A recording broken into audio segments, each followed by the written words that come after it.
Morning, Carmen.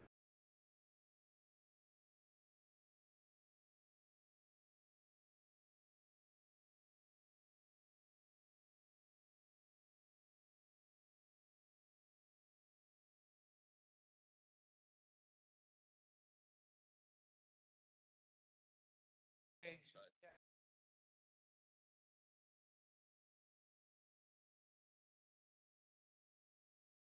Online. Online, yes. Yeah.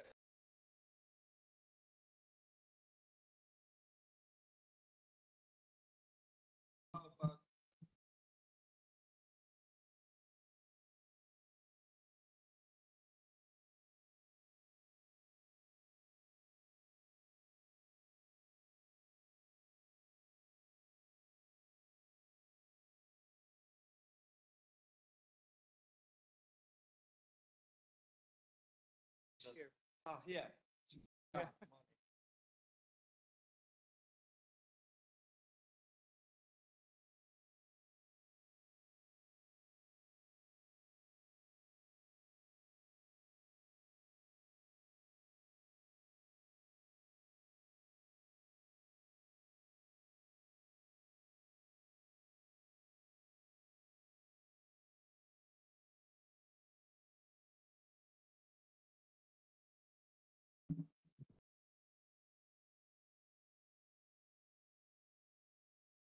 Can I try?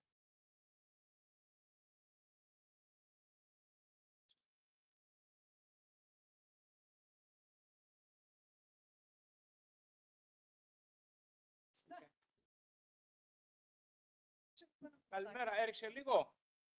Τέλειο, καλημέρα.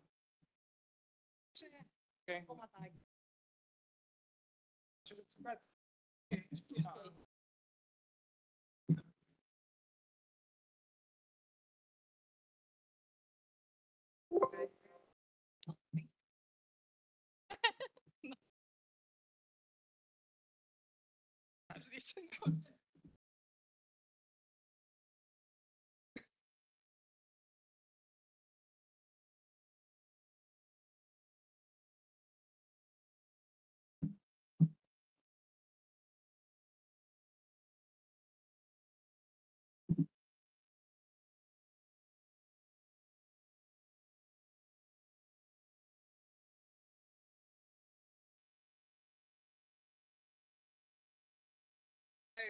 Good morning, good afternoon, dear colleagues from the different parts of the world. I am Elsa Margarita Ramirez Leiva from the University of Mexico. My paper is the reading of cultural and natural documentary and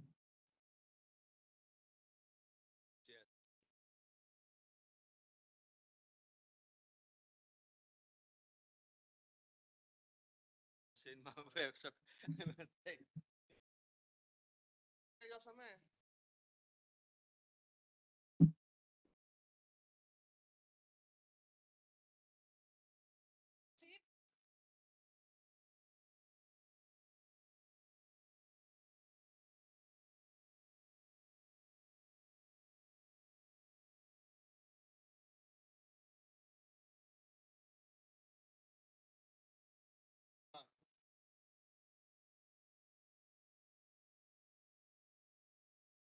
Carmela is here. Elsa is here.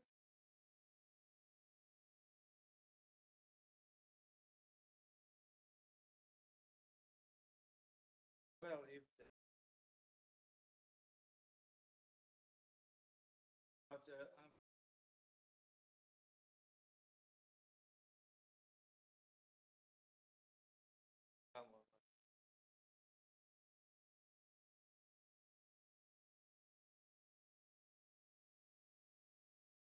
Someone might. then we have Yeah. yes.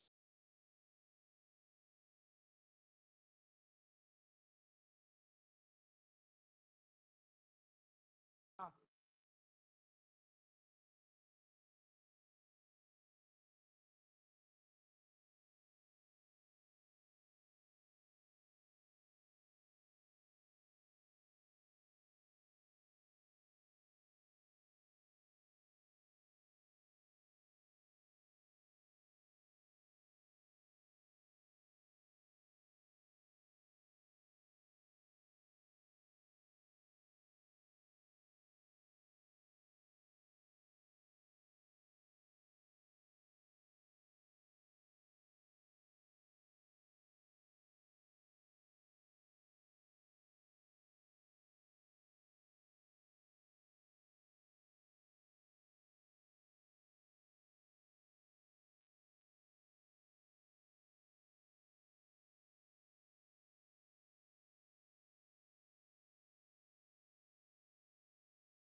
Τι έγινε? Πέσανε εντάξει?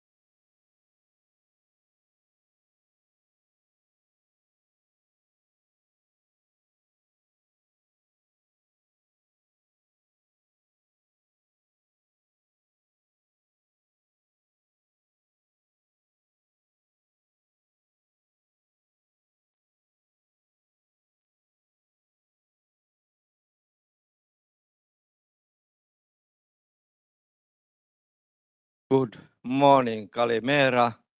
Hyvää huomenta. My name is Markku Laitinen. I'm from Finland. I'm a senior advisor and consultant, and I'm chairing this session, Heritage and Intangible Resources Organization and Governance. And we should have 6 speakers in this session, which means that we have exactly 15 minutes for each. And we must be exact because the keynote session will start immediately after our session. So I won't use more time. Let's welcome our first speaker, Anna Vodenovic, Archive Library Museum Communities. Welcome.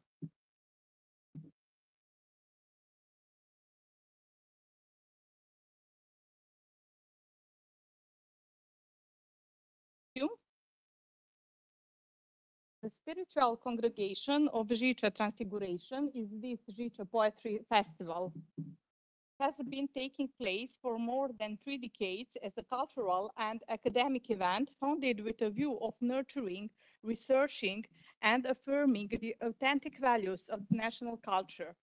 After the breakup of the Socialist Federal Republic of Yugoslavia in the civil war that started in 1991, with inflation, economic embargo, and the growing economic crisis, as well as waves of uprooted Serb refugees, a need emerged in Kraljevo for the city to grow beyond the cruel time and to transform the society. In 1992, by the initiative of the Literary Club of Kraljevo, the Days of Transfiguration in Žiča were organized for the first time. The place and the date were selected as a symbolic representation of the very essence of the event. On the one side, the foundational tradition of the Serb spirituality and statehood as epitomized by Žiča Monastery, and on the other side, the religious feast day Transfiguration on the 19th August as a symbol of spiritual, cultural, and intellectual transformation of Serbia. Žiča Monastery is located in central Serbia, 5 kilometers away from Kraljevo, the city we are coming from. This monastery was built in 13th century, and it was the place where the first Serbian king was coronated. Today, Žiča Monastery is a female monastery.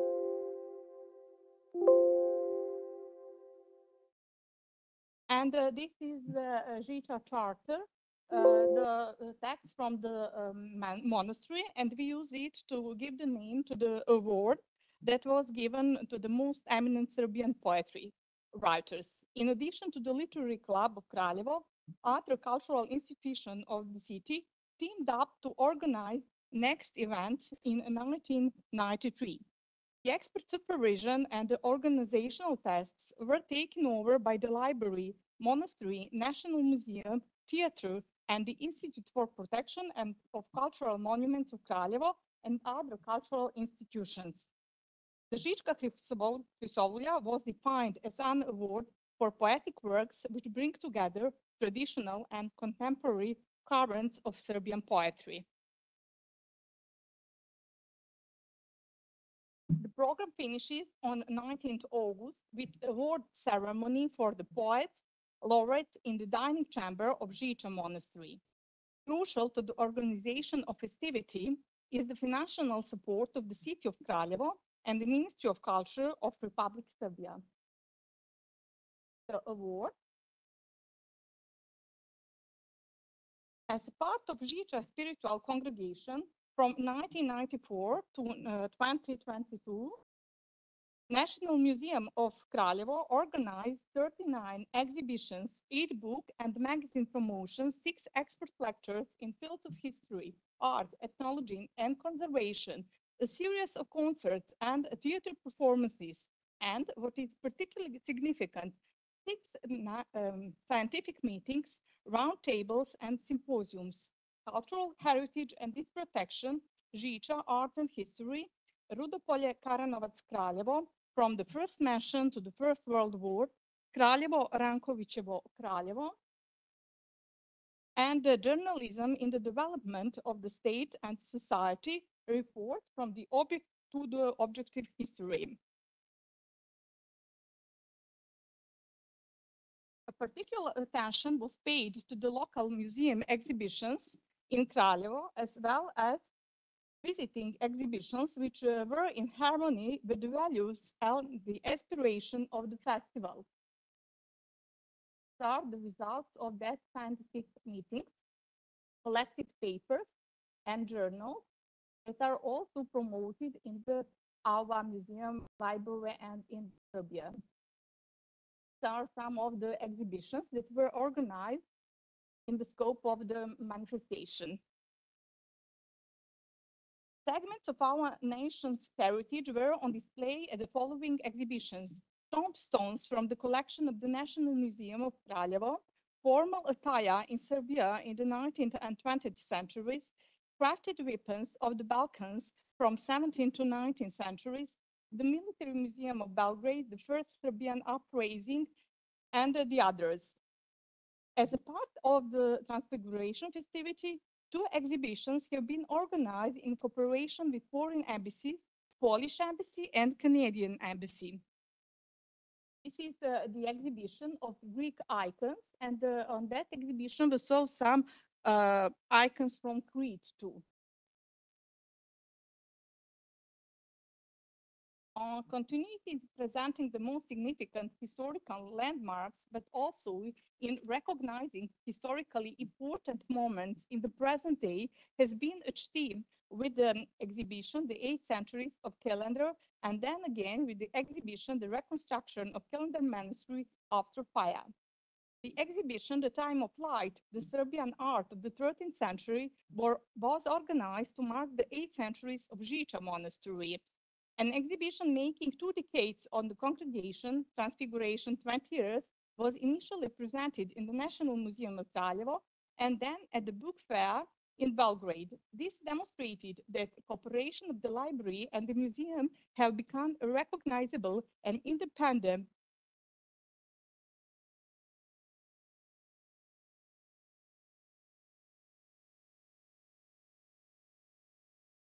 This is one of the exhibitions. And this is ethnological exhibition. Libade is the part of national clothes and carpet from our museum. Promotion of books also are the part of our manifestation and poetry festival, live concerts and other artistic programs. Over the 3 decades of the existence of Žiča spiritual congregation, Transfiguration succeeded in exceeding even the most ambitious hopes and the most optimistic expectations of the members of Literary Club of Kraljevo. Initially launched as a purely literary festival, the wealth of the congregation's themes soon attract a large number of readers, artists, and scholars from different themes. The Žiča spiritual congregation, Transfiguration, is now considered as one of the most important in Serbia cultural events. Over a period of more than 30 years, this festival asserted itself by concise and clearly defined features. award, Žižka Hristologulja, was given to the poets whose overall opus reached a high standard within the contemporary Serbian literature, one that grows out of the foundational currents of the Serbian poetic tradition and that fuses this tradition with the current poetic trend. The laureates have been some of the most important Serbian poets whose poetry rests on the orthodox spirituality of Žiča, but which also expands the range of contemporary Serbian poetry in a significant way. And shortly before our departure to this conference, the award jury has announced that the laureate for 2023 is the poet for children and adults, Ljubivoje Ršumović, for poetry which many generations of our childlike nation have grown up with.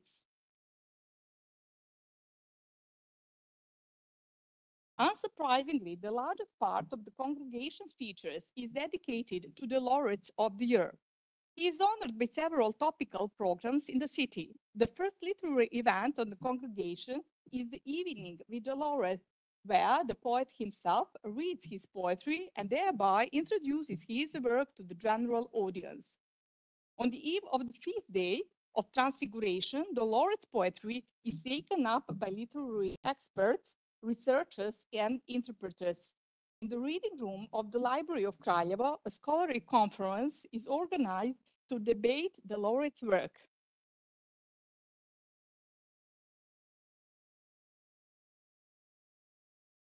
The conference organizer has a clear goal to shed light on the creative work of the laureate from multiple angles and to enable new readings. The laureate's work is also the theme of the exhibition, which is staged in one of the art galleries of Kraljevo and which is subsequently hosted in Belgrade and some other cities of Serbia. As we said, the central event of the congregation is the ceremonial award of Žiča Hristologulja to the laureate on the feast day of Transfiguration in the chamber room of Žiča Monastery. And there is a special interaction between this festival and the publishing activity of our library. Not only that our editors are members of the award jury, our library has also published 26 edited volumes with a 27 in the pipeline dedicated to the poetry of contemporary Serbian poets. These edited volumes make relevant reading a lead for students of Serbian literature, but also an indispensable material in any serious study of Serbian poetry. Here is 26 collected papers about Serbian poetry. So, on the occasion of 20 years of our manifestation, Professor Pantić, professor for Serbian philology faculty in Belgrade, told that our city is the place where the poetry lives. Following the contemporary trends for a few years already, our festival has been included in the platform of the European Poetic Festivals, Versopolis, initially as an associated member and then as a full member. Versopolis is a platform of major European poetry festivals, which through mutual collaboration connects them into a wider pan-European program intended to discovering and encouraging mobility and pan-European promotion of emerging poets from different European countries, thinking of new ways of involve audience in the creative process and creating an European poetry field that will allow quality artists from different countries to establish themselves transnationally. Owing to these projects, we have been able to host poets from Macedonia, Slovenia, Croatia, and this year we are expecting authors from Hungary and Greece. So this is our guest from Greece who will visit our city this year. And we would like to invite you to our gathering. We are sure that you will enjoy Žiča Monastery, the source of Serbian spirituality and statehood, and also that you will find reflections of our scholarly or artistic interests. And if you have a time, 2 minutes maybe? So we can finish with a poem. My name is Thomas Salapatis, and this poem is called The Box, translated by Jacob Mock. Inside my small box, they're always slaughtering someone, a little larger than a soup box, a little plainer than a cigar box. Don't know who, don't know whom, but they're slaughtering someone. Can't hear a sound, except when you can. I place it on a bookshelf on the table when I want to spend time looking at it, far away from the window so the sun doesn't turn it yellow, under my bed when I'm feeling naughty. They're slaughtering someone inside, even when we're having a party at her house, even on Sunday, even when it's raining. When I found the box, I won't say how, won't say where. I brought it home, very satisfied with myself. At first, I thought I'd be able to hear the sound of the sea, but no, there's an execution going on inside there. The racket was sickening my growing awareness of what was happening, the acts inside the box. The box revolted me. I had to do something to free myself, calm down, take a shower. I needed to take charge. So I mailed it to a friend I keep just for giving presents to. I wrapped the box in innocently colorful cardboard. I wrapped the cardboard in innocently colorful ribbon. Inside the box, surrounded by letters, there's a box. And in that box, there's slaughtering someone. Sitting in the mailbox, it's waiting to reach my friend, the friend I keep just to give presents to.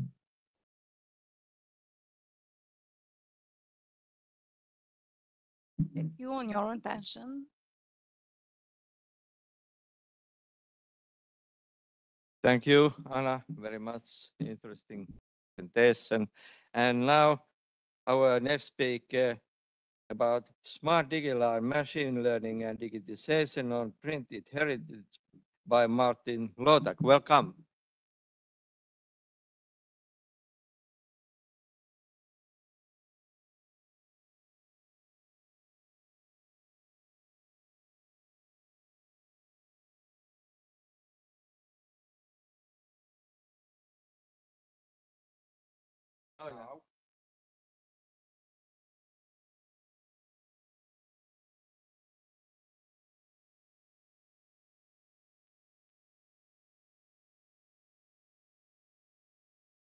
Oh, yeah. Yeah, is it video? Yeah. Okay. Okay, there's some arrangements, and now we are playing a video for a virtual presentation. The reading cultural and natural intangible heritage contribution to our libraries to its promotion and preservation by Elsa M. Ramirez Leao. Welcome. Hello. Good morning, good afternoon, dear colleagues from the different parts of the world. I am Elsa Margarita Ramirez Leiva from the National Autonomous University of Mexico. My paper is the reading of cultural, natural, documentary, and intangible heritage, contribution of libraries to its promotion and preservation.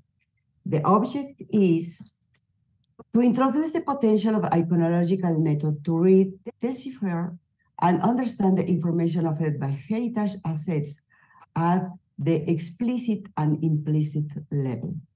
The iconological method can be incorporated to interlibrary activities such as user education, multiple and information literacy programs, which is now indispensable because of the variety of contents in different language, media, and formats. Cataloging and metadata process, reference and information services, promotion of reading, contribution to heritage education, and also preservation in dissemination and promote the importance of the contribution of heritage assets. In this paper, I will present application of iconological method to the analysis of an emblematic image of Mexico to demonstrate the possibilities offered by the method. This method in different process, multilingual reading, information skills, and documentary research. World Heritage As we know, cultural, natural, documentary, and intangible heritage assets over the centuries has had different meanings in the life of communities. Some of them are still part of their lives and cultural life and have been revaluated and incorporated into the category established by UNESCO. Three categories. One, World Heritage protection of the world cultural and natural heritage that is our artworks, edification, natural sites or areas, species of animals and plants. Intangible heritage is many intangible things like rituals, sensations, emotions, ideas, craftsmanship, traditional food, music, many things. Memory of the world, documentary heritage, world, regional, national, or local, is on the documentary, historical, social, political, personal, and significant with significant value for a community, a culture, or a country, or the humanity. UNESCO in 1972 convention include the action integrated heritage as a part of education. They say the state parties to the convention shall endeavor by all appropriate means, and in particular by education and information programs, to strengthen appreciation and respect for by their peoples of the cultural and natural heritage defined in the Article 1 and 2 of the convention. Heritage education from primary education to higher education and lifelong learning. The information and knowledge they provide aesthetic and enjoyment and contribute to education, research, culture, and the appreciation and value of the ancestral communities that is part of the identity, our identity, of current and future generation. Among the several functions of libraries, as we know, are prevent information sources of current and future generation, facilitate the access and use of various sources of information, user education, development of informational and multi-alphabetic capabilities, and ethical information use of information, encourage critical reading and reading for pleasure, contribute to the patrimonial education, dissemination and preservation of the cultural, natural, documentary, and intangible heritage. The cultural, natural, documentary, and intangible heritage is a universe of information. As Raimundo Juarez, Vice President of Mexican Library Association, said, can be considered an encyclopedia with so much information that is difficult to interpret. Heritage assets are source of original and primary information. Multi-alphabetic and multi-level reading, information literacy, documentary research are needed to describe, decipher, interpret, and understand genesis and evolution of the human life, social, religious, political, scientific, cultural, economical, and technological transformation, daily life of communities, metamorphosis of the natural world, animal, plant, spaces. Well, we can see all the multi-alphabetic and multi-level reading skills on knowledge for this different kind of language that is in the assets. We need the five senses to read and interpret, describe all the assets. Iconology and iconography theory and method. Its origin was in the interpretation of symbols found in the artist's image, buildings, and emblems. It has been extended to other types of contents. Cesare Ripa, creator of iconology, in his book Iconology Collection and Emblematic Figures, interpreted the sign and emblems used to represent emotion, ideas, beliefs, capacities, activities, custom, different types of buildings, cultural, social, religion, philosophical, or political meanings, history, geometry, physics, mathematics, which have a cultural and identity meaning for the community. After that, Evie Warfel He takes up the iconography for the library wherefore cultural Já jsem mu poslala picture atlas named Panovsky collaborate with Eric Werber. He created iconological method in three levels: pre-iconographic, and iconological. Iconological is based on images that could be understood as transmitting an intellectual message. They are really involved in many cases information on meaning that was always understood. nesoulad v katastrálních mapách. Sorry, Tak jsem Jakubovi poslala jenom náhled, Eva, turn off your microphone, please. aby se na to podíval. To je jedno. No, je tam zakreslený, že ta štěpinka, která měří asi 200 metrů kolem volniště. Online audience, please keep your microphones closed.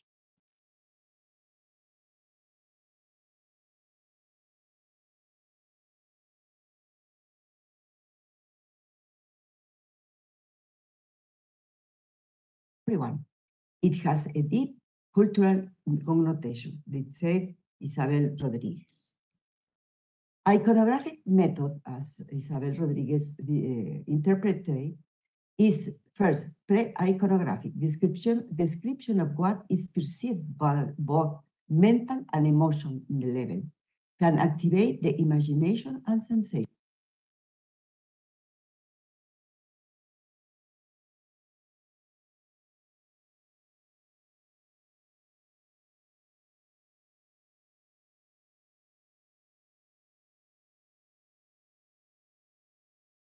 Sorry, we have some technical challenges here.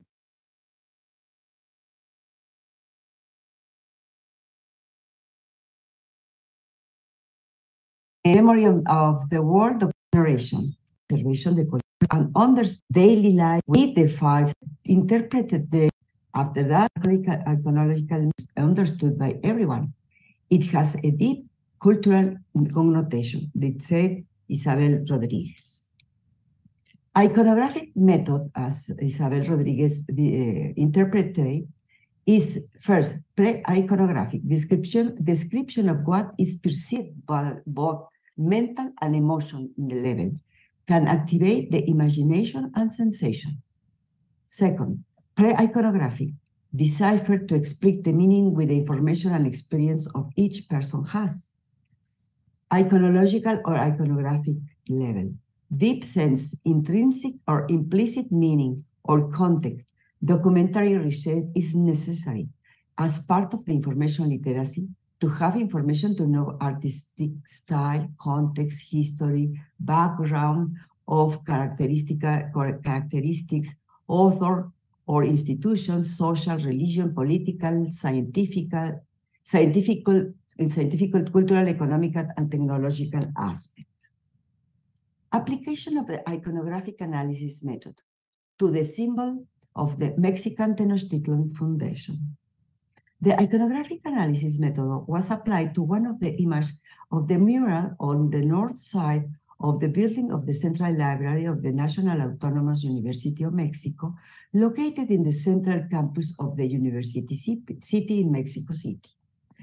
It was recognized by UNESCO in 2007 as a World Cultural Heritage for its urbanism, architecture, engineering, landscape, and fine arts.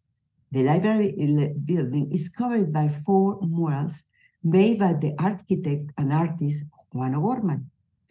It was constructed in 1948 and consists in 2 cellars, a plane, a main plan, and 12 floors.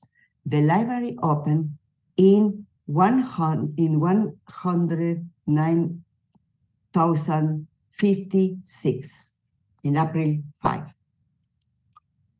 The eagle devouring snake on a nopal is national emblem. Among the Mexican community, the image of eagle devouring snake on a nopal or cactus is very familiar. It is an emblem that is part of our cultural and identity. It represents the founding stage of Tenochtitlan, now Mexico City, the capital of the country. The eagle was survived as a national symbol from pre-Hispanic time to the present. It is at the center of Mexican flag on one side of our coins and in many other official places.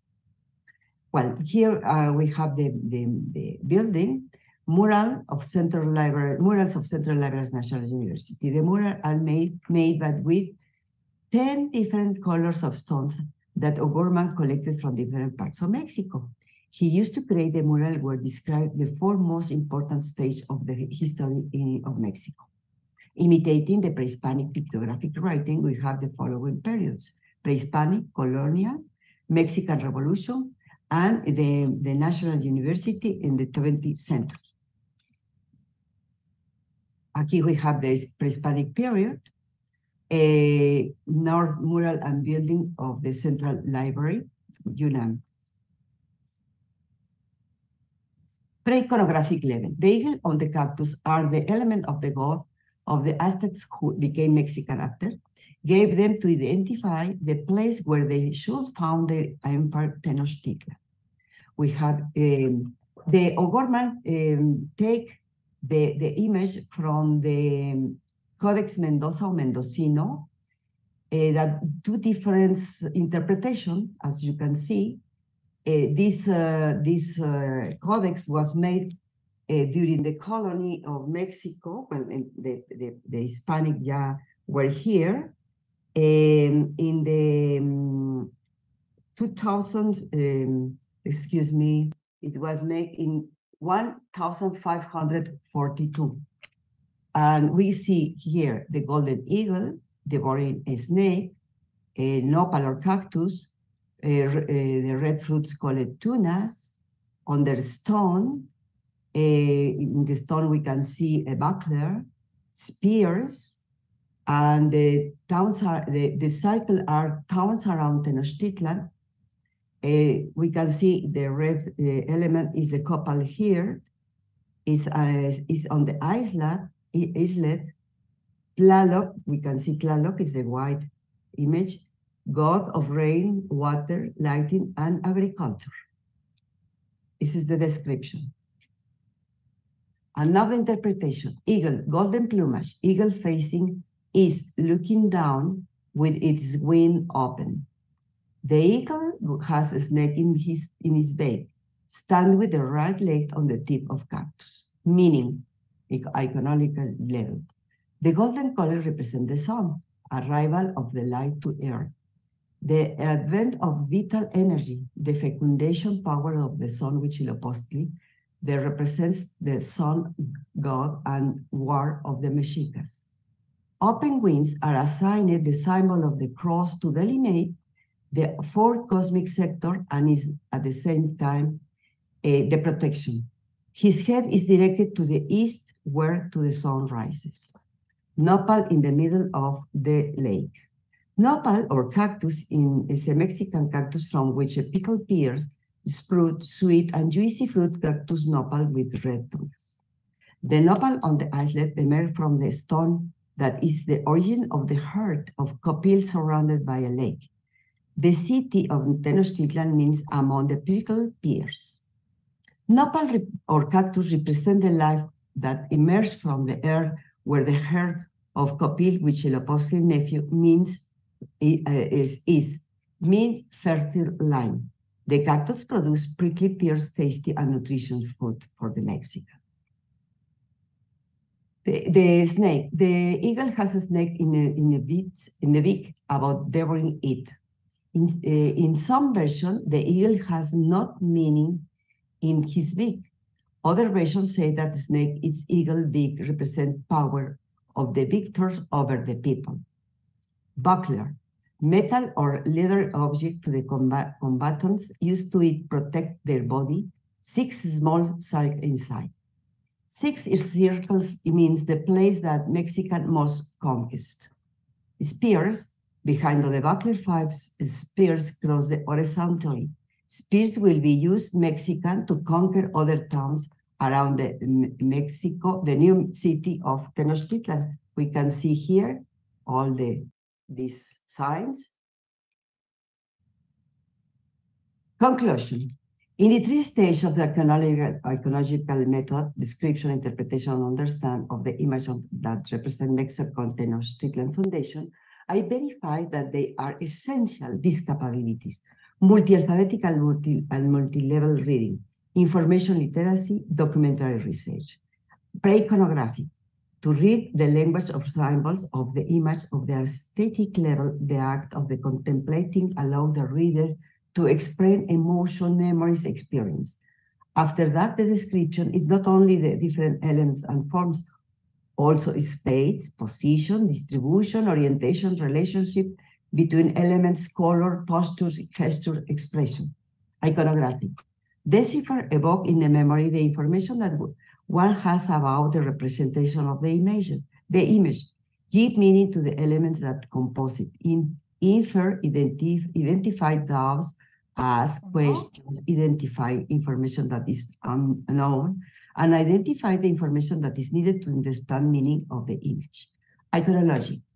Identify authors, locate sources of information, process to access them, read different genres, articles, books, paper, videos, images in different perspectives, know and understand the context, read different fields of knowledge, compare version, identify omission, lack of information veracity.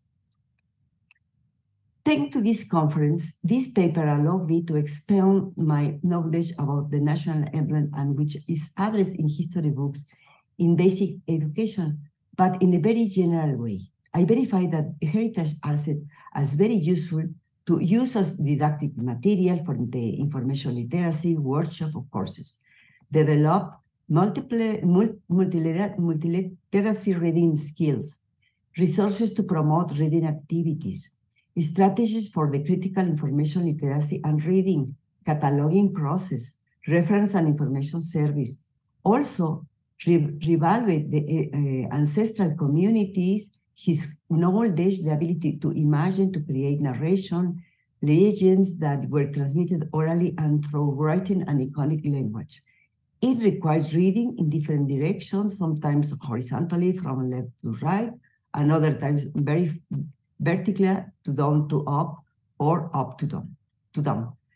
Knowing the history, the meaning behind the emblem allows us to understand how nation and culture is formed and transformed by social or natural events. The information that has been produced by many people, we can find in different objects or documents that are in libraries, archives, museums, among other places that facilitate the access to sources and contribute to spread the cultural information heritage, assess for the present and the future generation. Hello. Thank you very much. Good morning. Please stay. I would like to check my presentation. It's vision my presentation. Yolanda, Yes? please, it's not your it's turn. Okay. Yolanda, please. Hello.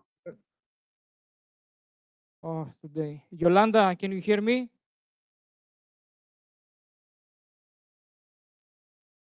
Stop sharing your screen, please.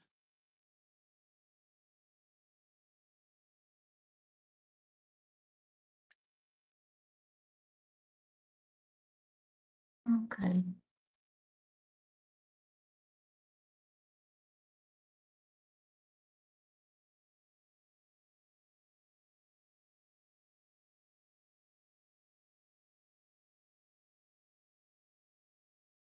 Thanks to the organizer of this conference that opened up the opportunity to us to exchange knowledge, experience, and new perspective for the challenge of the present Thank and the you. future. you. Thank you very much.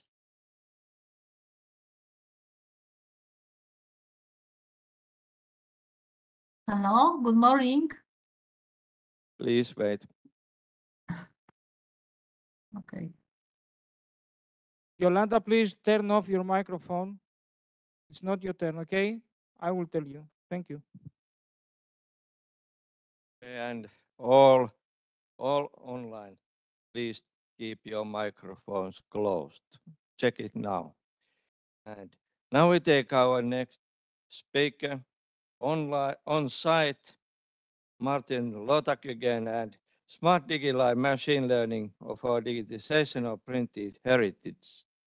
State is yours.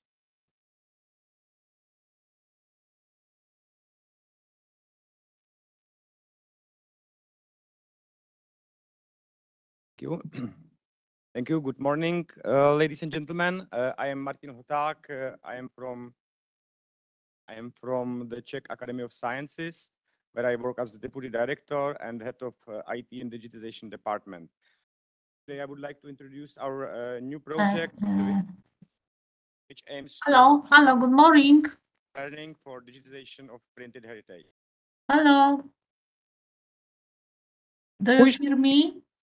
Yes, who is speaking? Who is speaking? Yolanda, you? Hello? Please turn off your microphone, okay?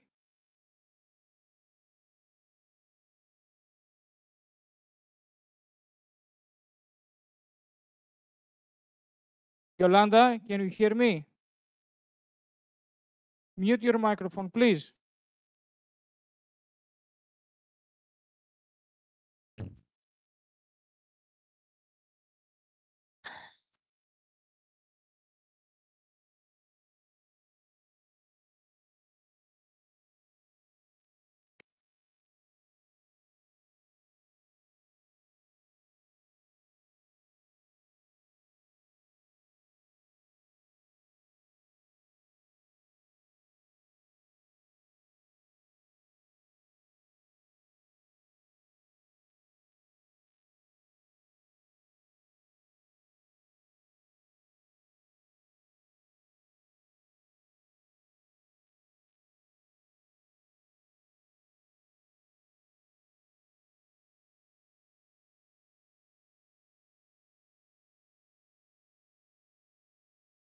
Okay, so I will continue.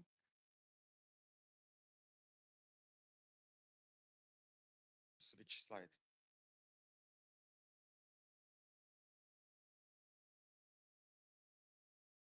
So first, I would like to talk a bit about landscape of digital libraries in the Czech Republic to understand more how ecosystem works.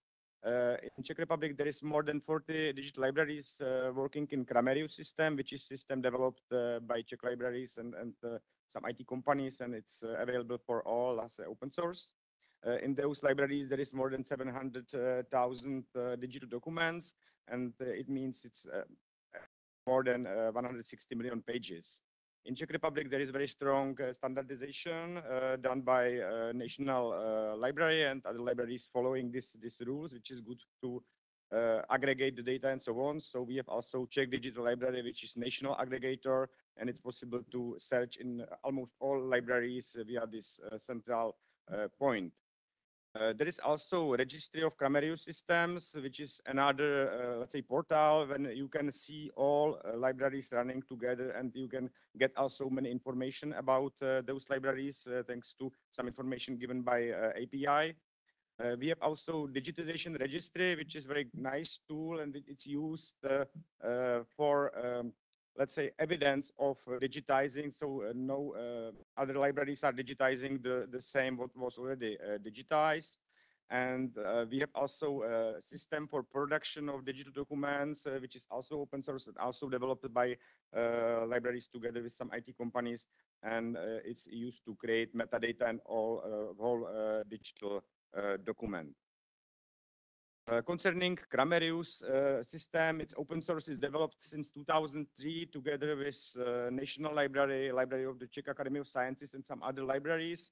And as I said, also we are using the power of some IT companies to do programming work for us. It's based on Java, and it follows many international standards like METS, MODS, Dublin Core.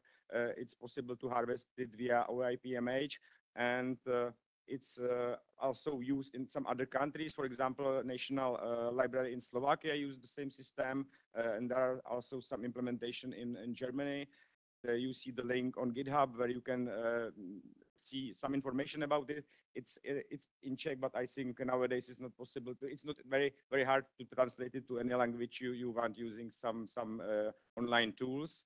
And you can have also source code, and you can also install the same system and run it like other libraries are doing.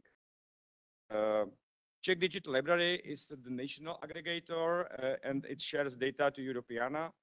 And it harvesting just metadata and thumbnails from all digital libraries. And when users want to reach the document, it is dynamically uploading from those digital libraries when it's the resource. So it means the Czech Digital Library doesn't have everything harvested. It's not a big amount of the data. It's really just metadata, but it has just one interface for the end user.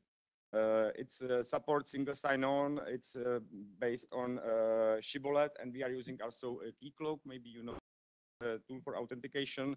And it also follows licenses which are agreed between libraries and publishers.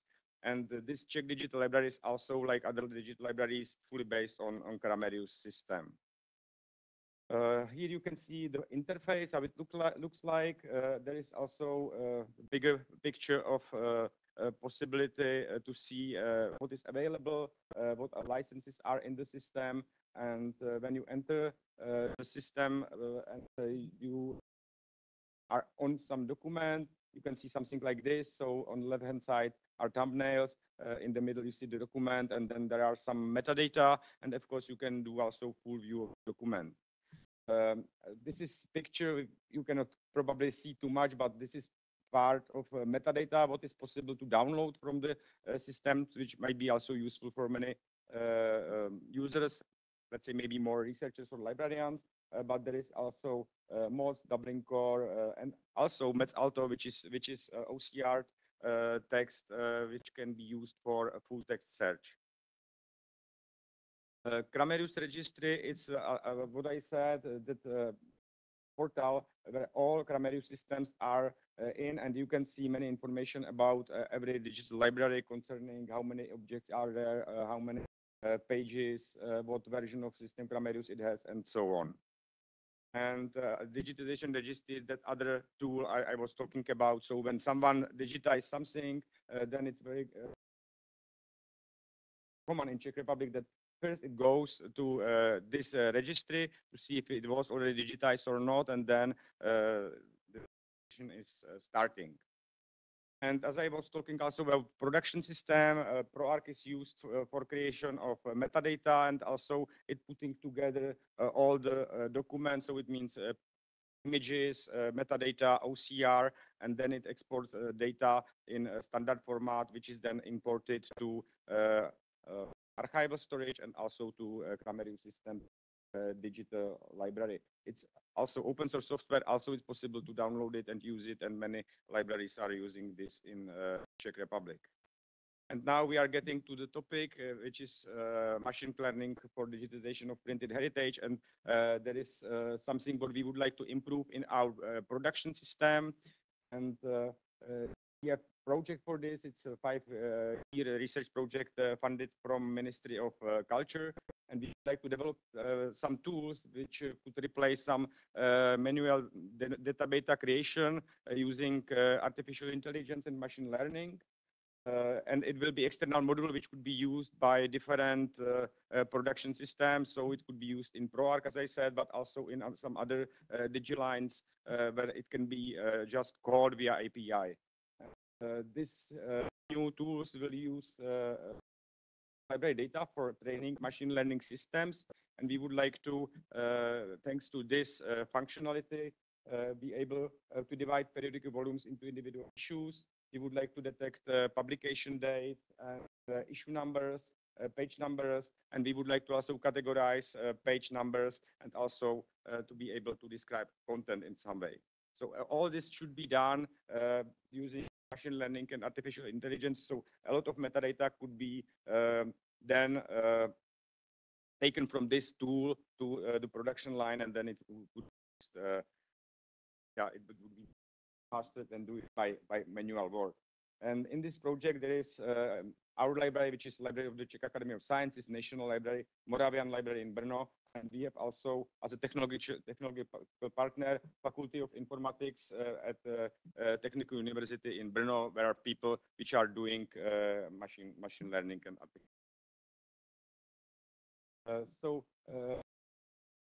another information about this tools should be also able to do large object scanning and then reconstruct the photos to one big picture. And there will be also some 3D reconstruction, color calibration, and high resolution texture without shadows. So this could be used also not just for, let's say, library documents like book and periodicals, but also for other types of artifacts or big images like maps and so on. And I would like to also introduce another project which is connected to this, and it's project called Open Orbis Pictus. We would like to more open and make available images from digital libraries, because as you know, in books there is a lot of images, but at the moment we don't work too much with those images in concerning of descriptions and so on. There is not so much information about it. So we would like to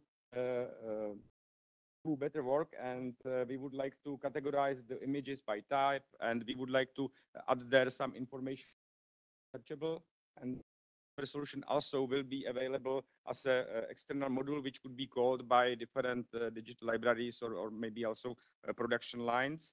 And the example how it could work when in some books, and we are really concentrated on not on whole internet, we are concentrated on content of individual digital library. So if you use this tool and put the query like ancient Rome feast, you should get these pictures which could cut it from the book, and you will get this like a result.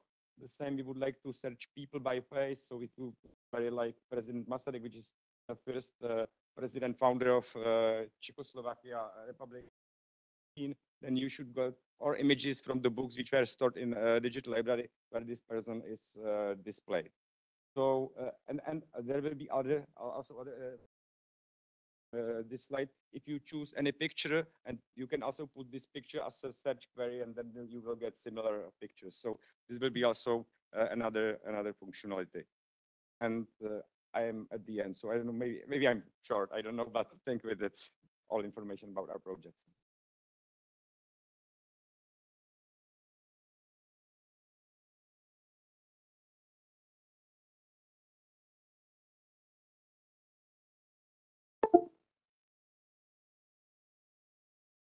Thank you very much, Martin, for this really interesting presentation. And rest of our speakers will be online speakers. And now do we have Carmela Bongiovanni online?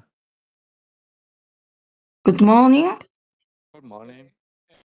Carmel, are you going to share your screen, okay? Yes, I'm going to share my screen. Yes. Give me 1 second. Give me 1 second.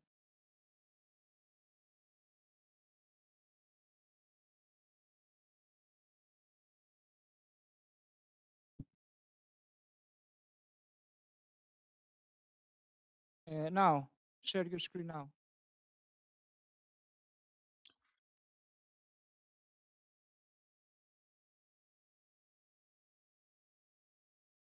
Okay.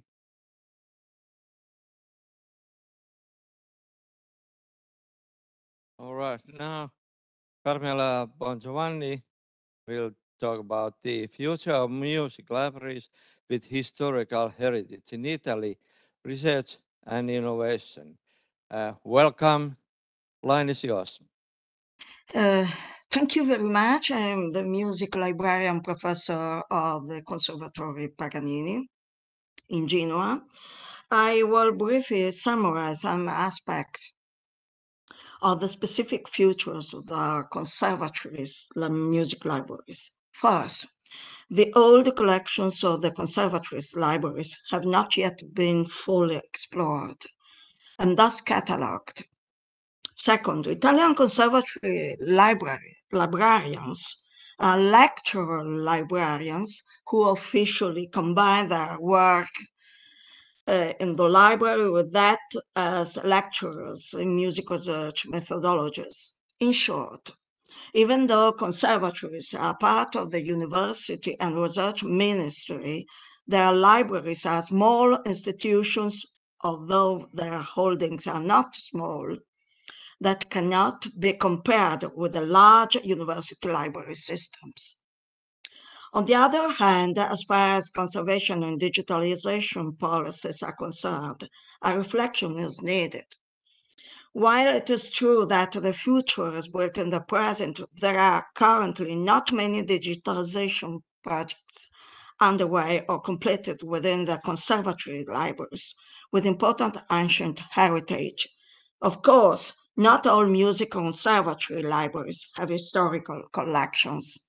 They suffer in Italy a certain delay in updating and aligning with the new possibilities and digital library creation. Financial resources are lacking, and many conservatories may have preferred to focus investment and promotion of individual schools and on the institution's success in attracting new people. Among the top 20 Italian libraries with the highest number of digitalization of printed and manuscript music linked to online public access catalog records, we find only 6 conservatories libraries. The Naples Conservatory Library is first in Italy, followed by those of Milan, Brescia, Florence, Bergamo, and Rome. However, in this case, the numbers given do not correspond to the actual digitization, as these are mostly shared documents in a participatory cataloging environment. Even clearer is the comparison with the statistics of manuscript music digitizations, which are, of course, individual, belonging to individual libraries. The digitizations of music manuscripts linked to the online public access of the National Librarian Service records list the Naples Conservatory in first place with a total of 11,571 items, followed much later by the Palatino Library Music Section in Parma with 2,640 manuscripts, and again by the Music Conservatory in Florence with 1,327 manuscripts, and the National Central Library in Rome with 895 manuscripts. After the latter, several other libraries follow, but with increasingly smaller numbers compared to their holdings. Moreover, among the conservatory libraries, only Milan has a true digital library. As you can see the site. We should also consider a further important element: the presence of a very high number of music manuscripts from past centuries in Italian music libraries.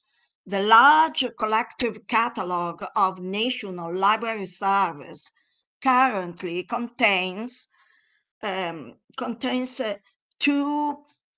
you can see here, 256,804 records of music manuscripts.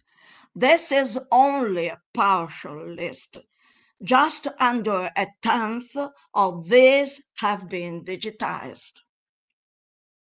The URFM, Ufficio Ricerca Fondi Musicali in Milan, list 162,000 music manuscripts. Just to give a term of comparison, the large international RISM showed approximately 1,473,000 1,473,000 music manuscript records on the 31st of May 2023. These catalogs are not, as it is known, exactly overlapping. Please note that music manuscripts listed in the Italian National Catalogue are found in a very slow percentage in reason. As far as Italian music libraries are concerned, the gap between records and digitizations is expected to widen in the coming years as manuscript music cataloging seems to have increased dramatically lately in the online public access catalog of the National Library Service. Digitized resources linked to the national collective national catalog, or Italian collective national catalog, are not always visible via the Internet Culturale Italian portal, as you can see on the left, Italian portal of the digital collections and libraries, and vice versa. The search is in the process of being simplified with a new portal that is Alphabetica. Alphabetica is on the right, a part of the portal. The latter, however, will by no means replace the expert music search available via OPAC. OPAC SBN. This is the music-specific data which we can find in the search of the National Collective Catalog. The primary problem of conservatory libraries is still the documentation of their holdings. Even today, a great deal of manuscript music lies in small conservatory libraries with only paper documentation or no cataloging at all. The music search with the online public access catalog, which is of a primary importance, although excellent and improved continuously, has some problem. The separation of title and work title in advanced search may cause difficulties in end users who search for music and are not proficient in using logical operators. This is the case for many musician users, and especially conservatory students. One should add that the work title in music, which is mandatory, even today, it is not always used in music records. This is one example. For instance, of the 297 music manuscript records under the name of Giacomo Carissimi, a great 17th century composer, 12 are without a work title. I shall skip the other identifying element par excellence, which is the musical incipit, not always present in music manuscript records. With regard to digitization, Central Institute for the Union Catalog of Italian Libraries and Bibliographic Information has recently financially supported several music digitization projects, which were subsequently uploaded onto the Italian Cultural Internet Portal. Among the 50 different music collections, very few, however, involve Italian conservatory libraries. The possibility of searching by musical incipit and by elements of the work title when the latter is correctly edited make our online public access catalog a powerful tool for music bibliographic research as well, which stands alongside other resources such as the RISM, the Répertoire International des Sources Musicales. To be clear, music incipit search will not be superseded by optical musical recognition in the future, but rather should complement it. Finally, A few remarks on the Paganini Conservatory's situation. We currently do not have a digital library online. The project, you can see here the Biblioteca Digitale Ligure, the project to network through the Ligurian Digital Library, the digitized Paganini letters owned by our conservatory is temporarily halted. We currently have more than 4,100 music manuscripts indexed online out of a total number of at least 16,000. The estimate of the number is by default. Of these, only 36 are recorded in RISM. Our thematic music manuscript catalog is growing constantly. The conservatory's libraries, without a long-term funding plan to finally start structured digitization programs, risk seeing their image as cultural repositories of leading importance for Italian music culture in the world compromised. Furthermore, the dematerialization of modern music collections is proceeding at a rapid pace. Important network providers of printed music services are joining the conservatory's library collections. Alongside this progress, students and teachers still need training in music research, and it will also be essential to focus on this in the future. Thank you very much.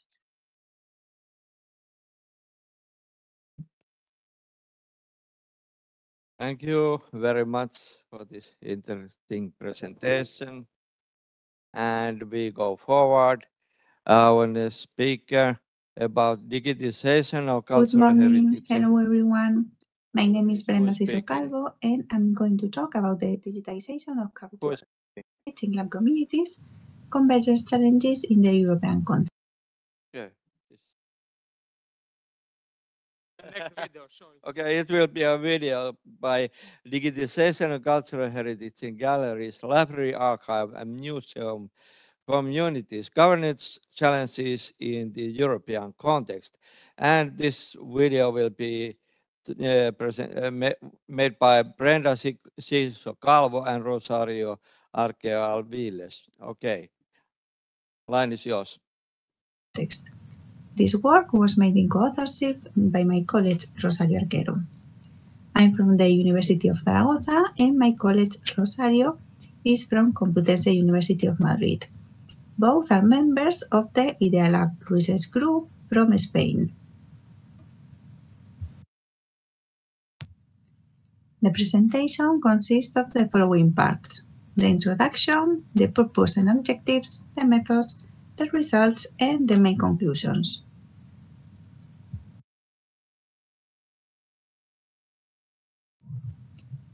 This work is part of a national research project supported and funded by the Spanish Ministry of Science and Innovation in the call R&D&I, oriented to the challenges of society.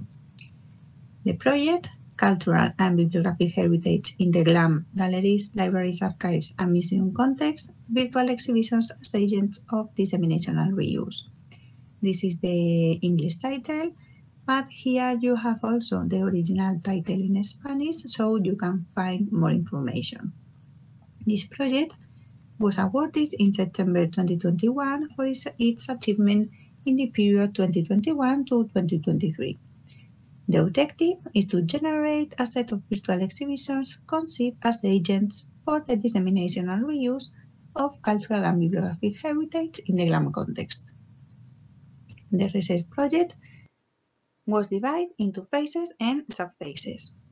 The first one was the design and planning phase, with the sub-phase for a literature review about European strategies for the digitization of cultural heritage. Purpose and objectives.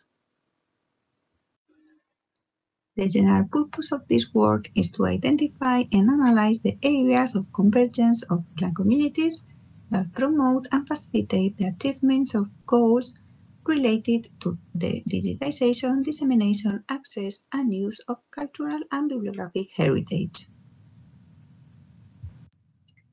With regard to the specific objectives, these are to delimit European regulations on digitization of digital collections and related issues, to identify the common challenges faced by GLAM institutions to promote the cultural heritage, and to determine current trends to remain relevant institutions in the new digital context. The methods.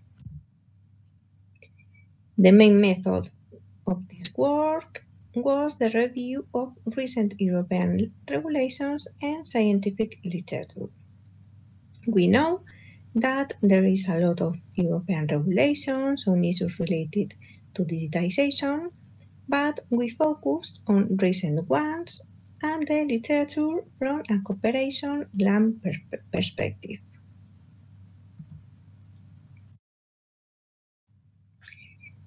The main results. The first group of results refer to the regulations. The general and more recent framework is the second digital agenda for Europe, 2020 to 2030, based on 3 strategic communications: shaping Europe's digital future, with a priority area based on open, democratic, and sustainable society, the Europe's digital decade, and the 2030 Digital Compass, the European way for the digital decade. There is no time and there is not the objective of the work to analyze all the regulations, but it's important to note that all of them focus on accelerating Europe's digital transformation, which of course has a direct impact on cultural institutions and heritage. Another recent regulation, and more specific, that affects directly to the cultural institutions is the Council resolution on the EU Work Plan for Culture 2023 to 2026. The resolution has the priority area dedicated to culture for the people, enhancing cultural participation and the role of culture in society,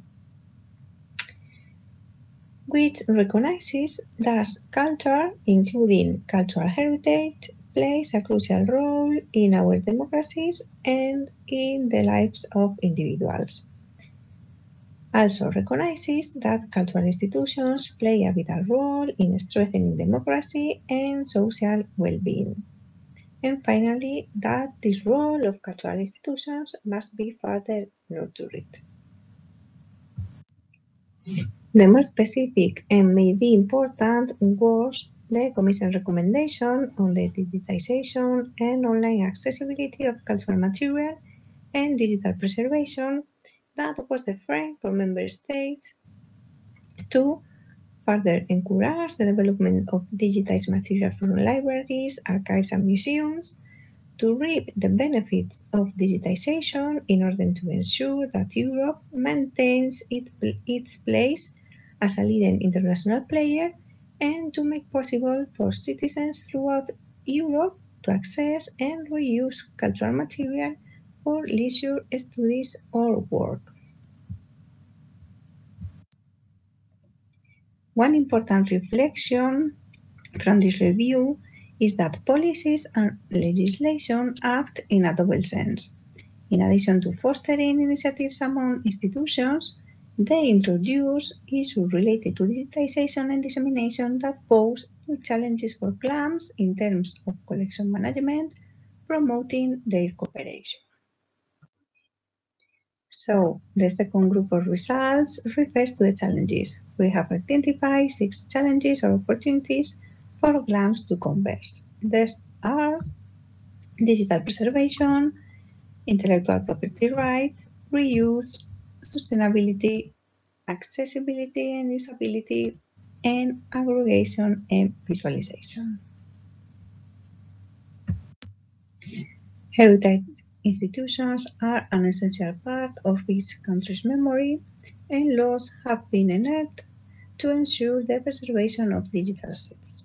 However, this digitization doesn't mean digital preservation by default, and active preservation methodologies are needed to ensure continuity and access to digital and digitized assets in the long term.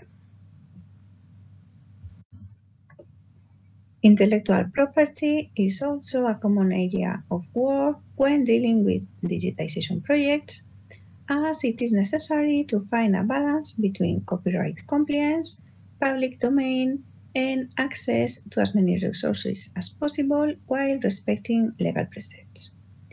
This issue has been addressed through the European Commission funded project Recreating Europe. So, in the website of this project, you can find more information about this topic.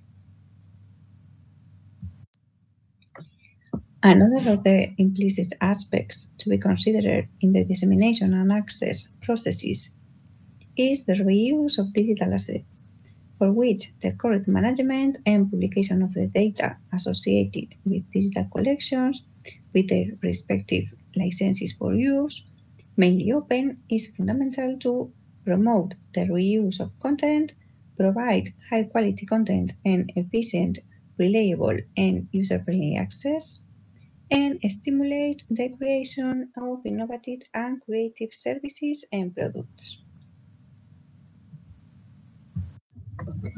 Cultural heritage institutions should embrace the opportunities offered by advanced digital technologies to contribute to climate action and support the transition to a greener and more sustainable EU economy, in line with the main European strategies like the European Green Deal and the Sustainable Development Goals. There are a lot of areas in which the institutions can contribute, but these strategies mainly promote the green information literacy and the digitization as a process of ecological transitions from print to digital through the identification of the most relevant materials. One important reflection about this is that few institutions have specific policies on sustainability, so it is a necessary area of work. Digitization cannot be dissociated from issues of accessibility and usability of digital collections. Archives, museums, and libraries need to develop more modern and user-friendly websites to communicate and disseminate their digital offer. This process requires better knowledge and understanding of different modes of presentation that are suitable for different audiences and their different needs.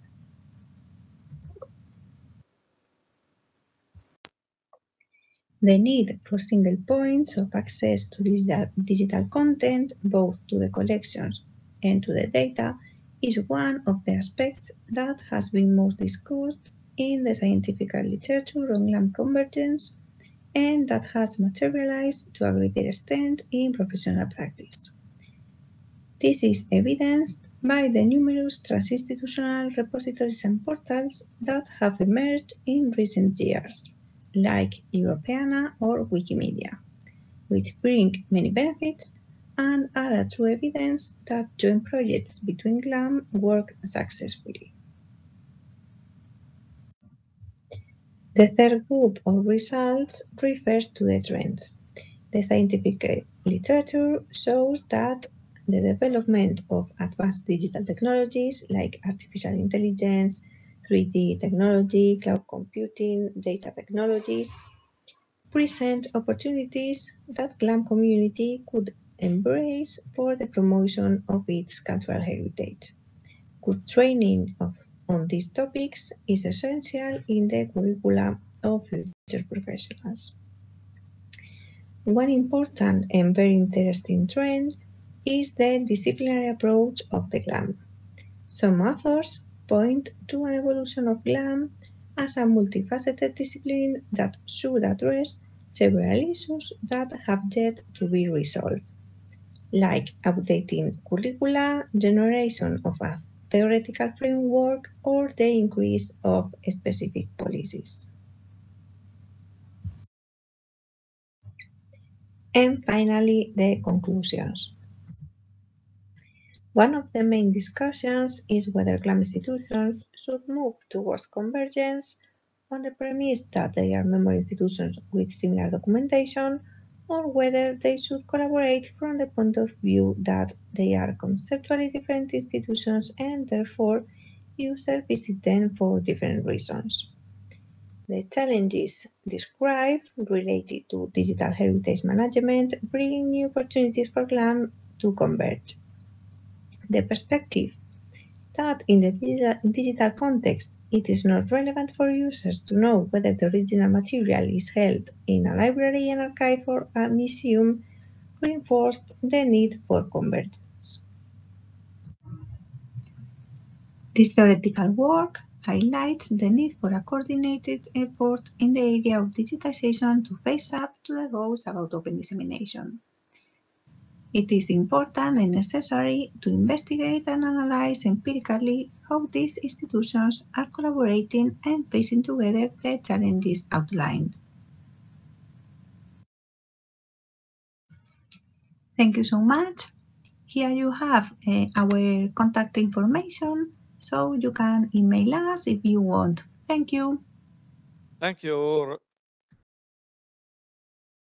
Thank you, Brenda and Rosaria, for this very good video presentation. And last but not least, in our session, next speaker will talk about metadata integration for different object types in archive, library, museum communities, presented by Jolanta Schultz.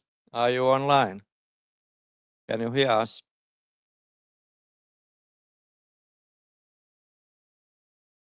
Jolanta Schultz. Yes, yes.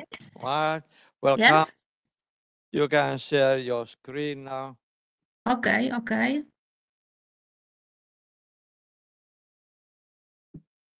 It's okay. One moment, please.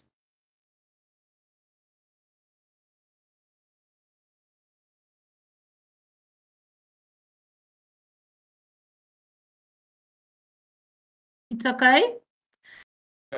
Yes, it is my topic, metadata integration for different types in archive, library, museum communities.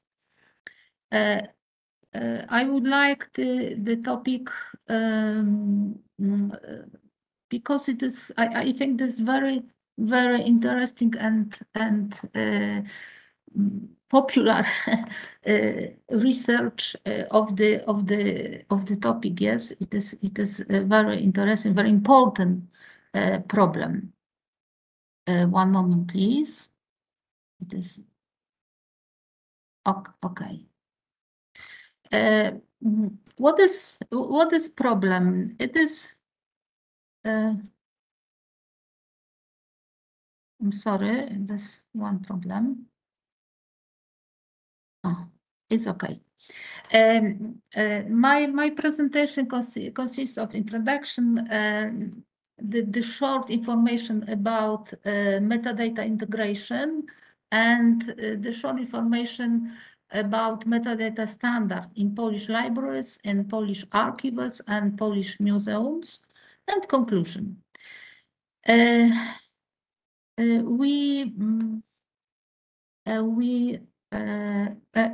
One moment. What is aim of the article? Yes, it is article and presentation.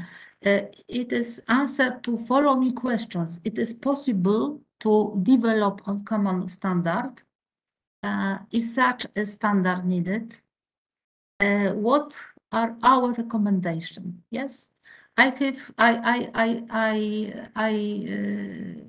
it is the very important problems of the topic. We start the presentation with the acronym. We will start the presentation with the acronym. Acronym is for libraries, archives, and museum. Acronym LAM, yes. indicated that the various institutions are considered together that therefore there is something in common. We have the three points, very points of the area. Yes, all aims are collective institutions that are concerned with collecting, documenting, preserving, and organize different kinds of documents. All three kinds of institutions may be public or private, non-private or full private.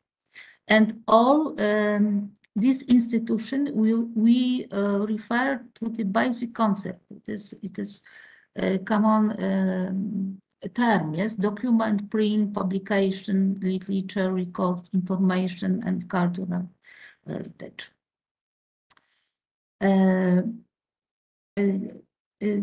What is kinds of LIME?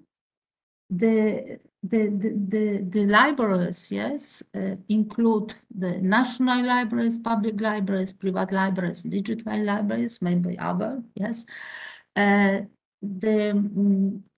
archives include national archives, academic archives, business archives, archives of religious institutions, church archives, field archives, digital archives, digital repositories, and web archives.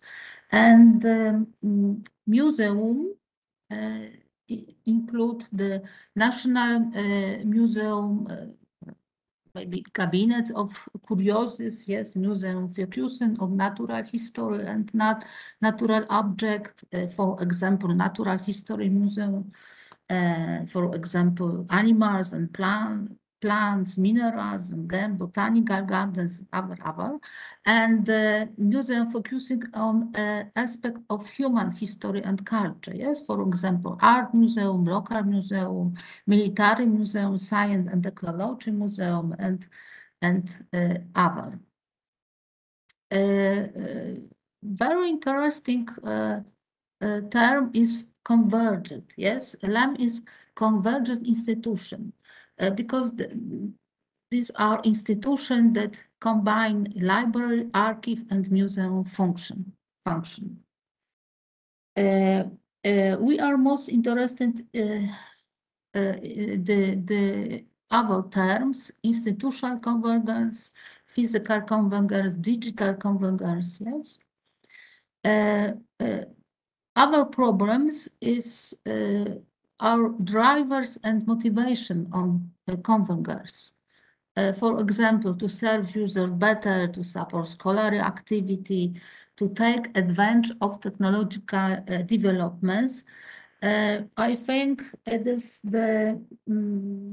we are most interested in point 3. Yes, the special area for us.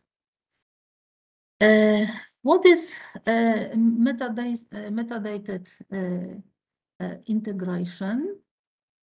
In the table 1, we can see the result research for search term and in important databases, Lista, Scopus, and Web of Science. Yes, but it is a selected conclusion based on literature analysis. I think about the integration of domain-specific metadata scheme for cultural heritage resources. For example, LIDO metadata scheme. And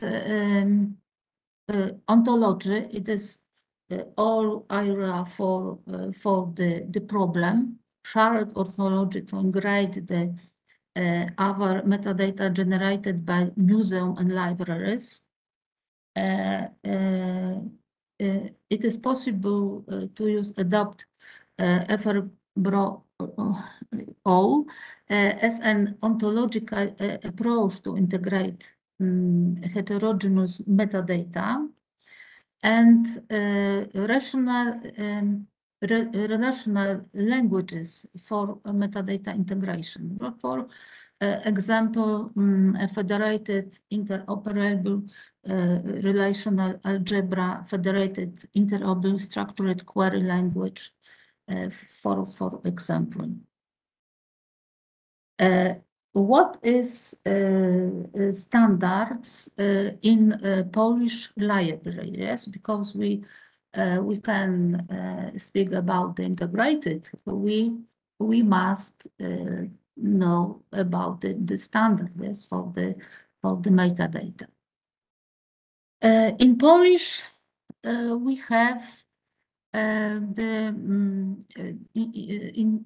Polish libraries, yes, of course, we have the very important standard Mark 21, of course, but we have other projects.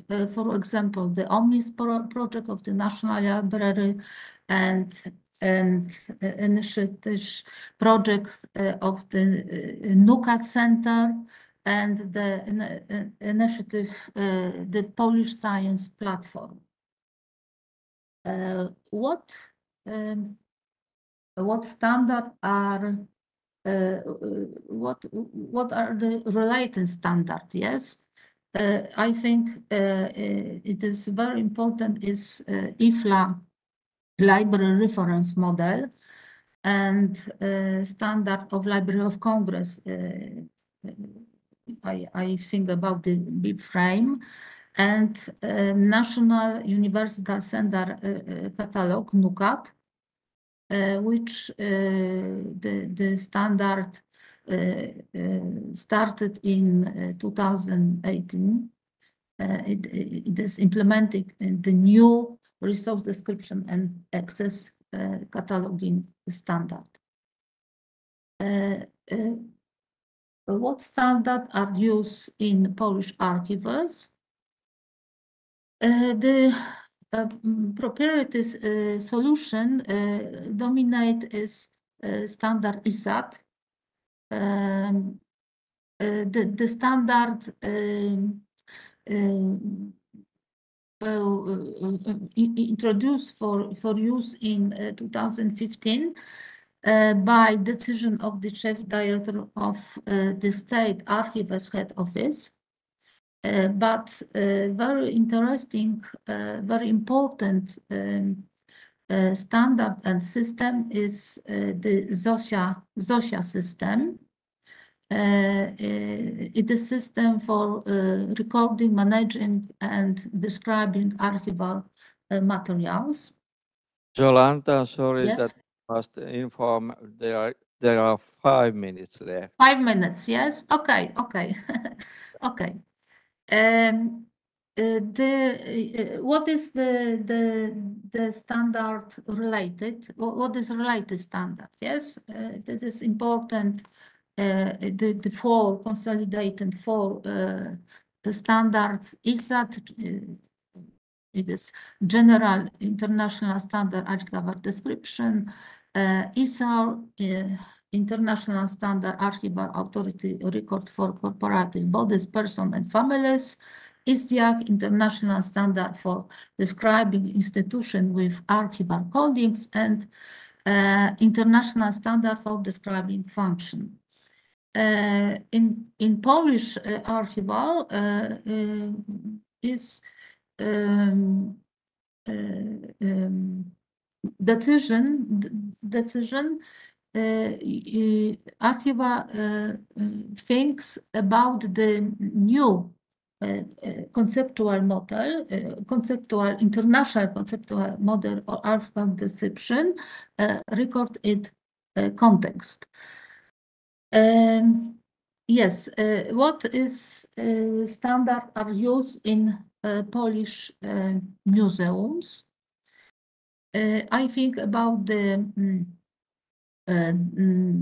platform. Yes, it is some platform is digital collection of the National Museum in Warsaw, developed in cooperation with the Poznań Supercomputing and Network Center. The platform used the iMuseum system which provides information import from the museum MONA metadata recording format.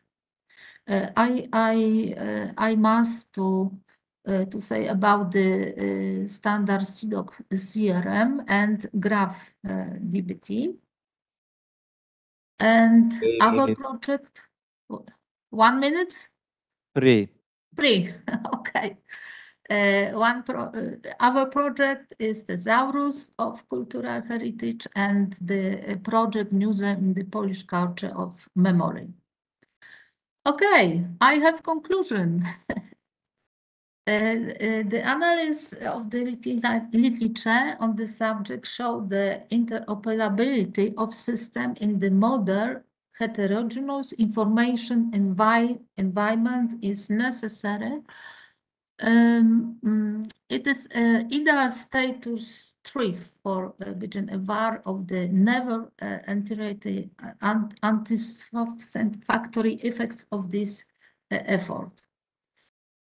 Active is related to the application of international standards such as MARC and Dublin Core maybe are based on the objective philosophical view. Yes, it is very important because the why information resources and the interpretation of the metadata they collect, especially in the heterogeneous environment of global networks, yes, are fundamentally different, switching the need for an interpretive constructivist approach. It is our approach. I think this very idea is linked data because the use of linked data causes changes in the way catalogers work and the way of directioners function. Thank you for your attention. Thank you very much. Thank you. Mm-hmm. Thank you, Jolanta, for Thank this you. Thank you. presentation. And now we have had all the speakers of this session, but unfortunately, we are a bit late, so we don't have time for discussion. And now I give the chair to Rola Corey, who will immediately chair the plenary session of today. So please stay in the room and also online. Plenary session now. Okay.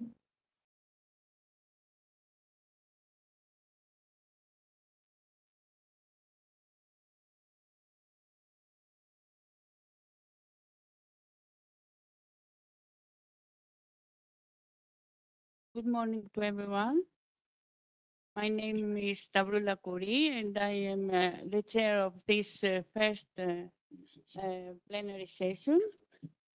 I have the pleasure and the honor to introduce our guest speaker, Mr. Jeffrey J.K. Kelly. He's coming from the United States. And before I call him to begin with his presentation, I would like to give you some basic information about him. J.K. was born in Washington and raised in this metropolitan area where he, his wife, and 3 kids have spent most of their lives. He earned a Master of Arts in Teaching degree with a special education focus from Trinity University in Washington in 1997, and a Bachelor of Arts in Individual Studies with a focus on music and American Studies from the University of Maryland in 1986. Before he retired from teaching, he taught many subjects: music, algebra, geometry, English, US and world history, among other subjects. He also coached girls, boys, and co-ed soccer teams, having earned an international preliminary coaching award from England and US Soccer National B coaching license. However, his passion in teaching information literacy driven by critical and creative thinking. So, in order to do this, he currently works full-time as a professional software and runs the new Universal Information Literacies Association project, the UILA, between rides and on his days off. His presentation has the title The Roots and Future of Information Literacy, Reflections from 11 plus years working with Paul G. Zurkowski. Mr. J.K., please, I call you to the stage. We are ready to hear you. Thank you. Thank you very much.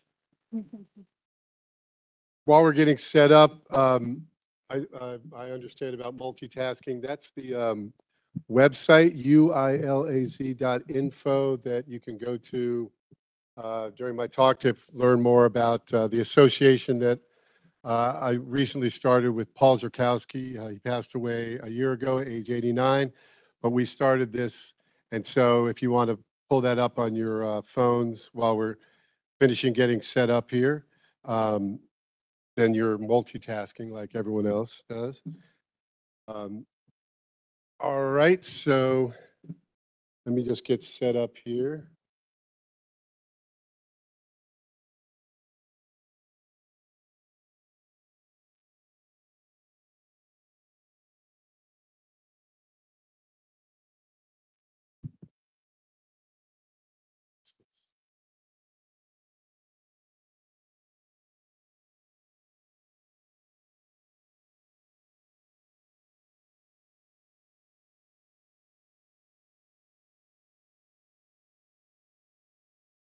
All right, so here at the hall here, we have this system for achieving information literacy, and it's also in the book that Paul Zurkowski and I wrote back in 2014. It's basically his speeches and my teaching materials. I've taught young kids information literacy and critical thinking. And so I'll do a brief. If you evaluate the accuracy or not of the information, the access or not, context, clear, if it's clear, information is clear or not, is it relevant, refined, you can get good value from information. So this is a system, the if flap, it's called, for achieving information literacy that I developed and Paul Zurkowski guided me. He's the one who coined the phrase information literacy in 1974 and launched information literacy in a 30-page report.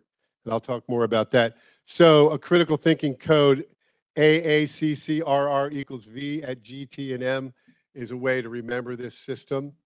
So I'll be talking more about that. Okay. And also I have my information literacy phone here. So it, you have the regular phone and then you open it up. So this is the Fold 4, but I call it my information literacy phone. All right. So, and I quote Paul Zurkowski, who launched information literacy in 1974. Now is the time to combine librarians and private sector experts to put in play a program of introducing citizens to the power of information literacy, to resist attempts to intimidate and control them, and to empower them as citizens in making democracy and their lives work. It's a wonderful world when you are involved in it. That's Paul Zurkowski speaking before the Association of Independent Information Professionals. Also from that speech, and I quote, "We, the people of the world, face awful crises arising in large measure from the control of information. A control, in turn, arising from the inability of citizens to navigate the overload of information that they face every day.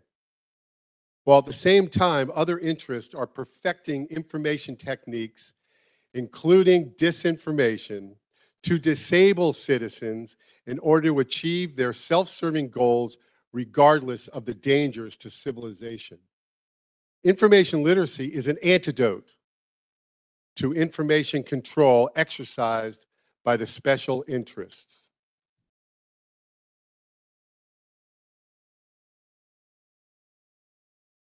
Paul Zurkowski, from his prepared keynote speech, the 28th Annual Conference of the Association of Independent Professionals in 2014 in Baltimore, Maryland. I am retired teacher J.K. Kelly, born in Washington, D.C. and raised in the area. Here is a photo of Mr. Zurkowski visiting my classroom where I taught information literacy to young students. These are our sixth graders. I had the privilege of working with information literacy pioneer and visionary Paul Zurkowski from 2010 until his passing last year. But before I go further, I'd like to thank Professor Katsiraku and committee for inviting me to give a speech at this distinguished 15th Qualitative and Quantitative Methods in Libraries International Conference 2023, hosted here at the Hellenic Mediterranean University in the port city of Heraklion on the beautiful island of Crete, Greece. I'm here today to speak about my experience with Mr. Zurkowski, my experience with information literacy, which I also will refer to as IL and InfoLit, and about our new official nonprofit educational project, the Universal Information Literacies Association, also known as the UILA. So we just recently started this. And you can see, let's see here. So you have, some of you may have already figured this out, Universal Information Literacy Association. Also, if you flip this, it's the alpha and the omega, and information literacy is at the center, the nucleus, and one of the electrons is the dot for the I.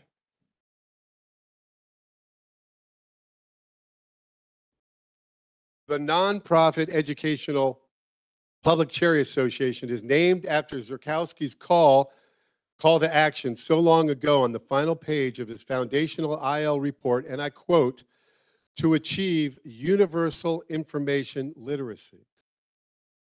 Before his passing, Paul asked me to make sure that librarians around the world knew how much he loved and appreciated their efforts in researching and developing information literacy since 1974. An interesting story that Paul told me just before he passed was that after his report was published in November 1974 in Washington, D.C., there was absolute silence in relation to those who had read his report. It was ignored, or at least not understood, to the point where he heard nothing and wondered if he would ever reach anybody with his vision of how important it was to be information literate, not just in reading, writing, and math, but all information in order to survive and thrive with the emerging complex technologies invading their lives and the onslaught of information overload so as to be good, active citizens. You can imagine how pleased he was when his seminal IL report finally gained attention, mostly from the library and information science community, when he started getting contacted by librarians and scientists from Europe. There was silence in America, and professors, scientists started to contact him back in 74, 75 about this 30-page paper that he wrote to the Library of Congress in DC. And elsewhere overseas, Australia, he started to get contacted. So then he knew he was starting to reach people. And they had lots of questions and enthusiasm about this information literacy. Remember, in 1974, he coined the phrase, so no one had heard that before. He's at least the first one to publish it. And now information literacy is everywhere, in every curriculum around the world, every continent, K through 12, not just universities. It's in all curriculums. So to be clear, know that my friend Paul Zurkowski cared deeply about librarians, information scientists, and all others in academia who were and are part of the growing international information literacy community. And to be sure, he had a special place in his heart and mind for the early InfoLit adapters from overseas. This is where it started to get going, was from overseas, Europe, Australia, etc. My full name is Jeffrey Vincent Paul Kelly. It means God's peace of the victorious and humble warrior. I don't make this up. It goes back thousands of years. However, I identify with my much simpler initials, JK. My nickname is easy to remember from the English alphabet. A, B, C, D, E, F, G, H, I, J, K, right there. H, I, hi, JK. So I'm also friendly. But if some of you prefer to call me by my given name, Jeffrey, that's okay. My parents would like that. I'm here because I worked with, learned from, and traveled with my mentor, colleague, and friend, whom some of you knew in person, and most of you know as a person who coined the phrase information literacy. Of course, I am referring to, as I mentioned, Mr. Paul George Zurkowski, Esquire, a trained lawyer experienced in intellectual property and specifically copyright.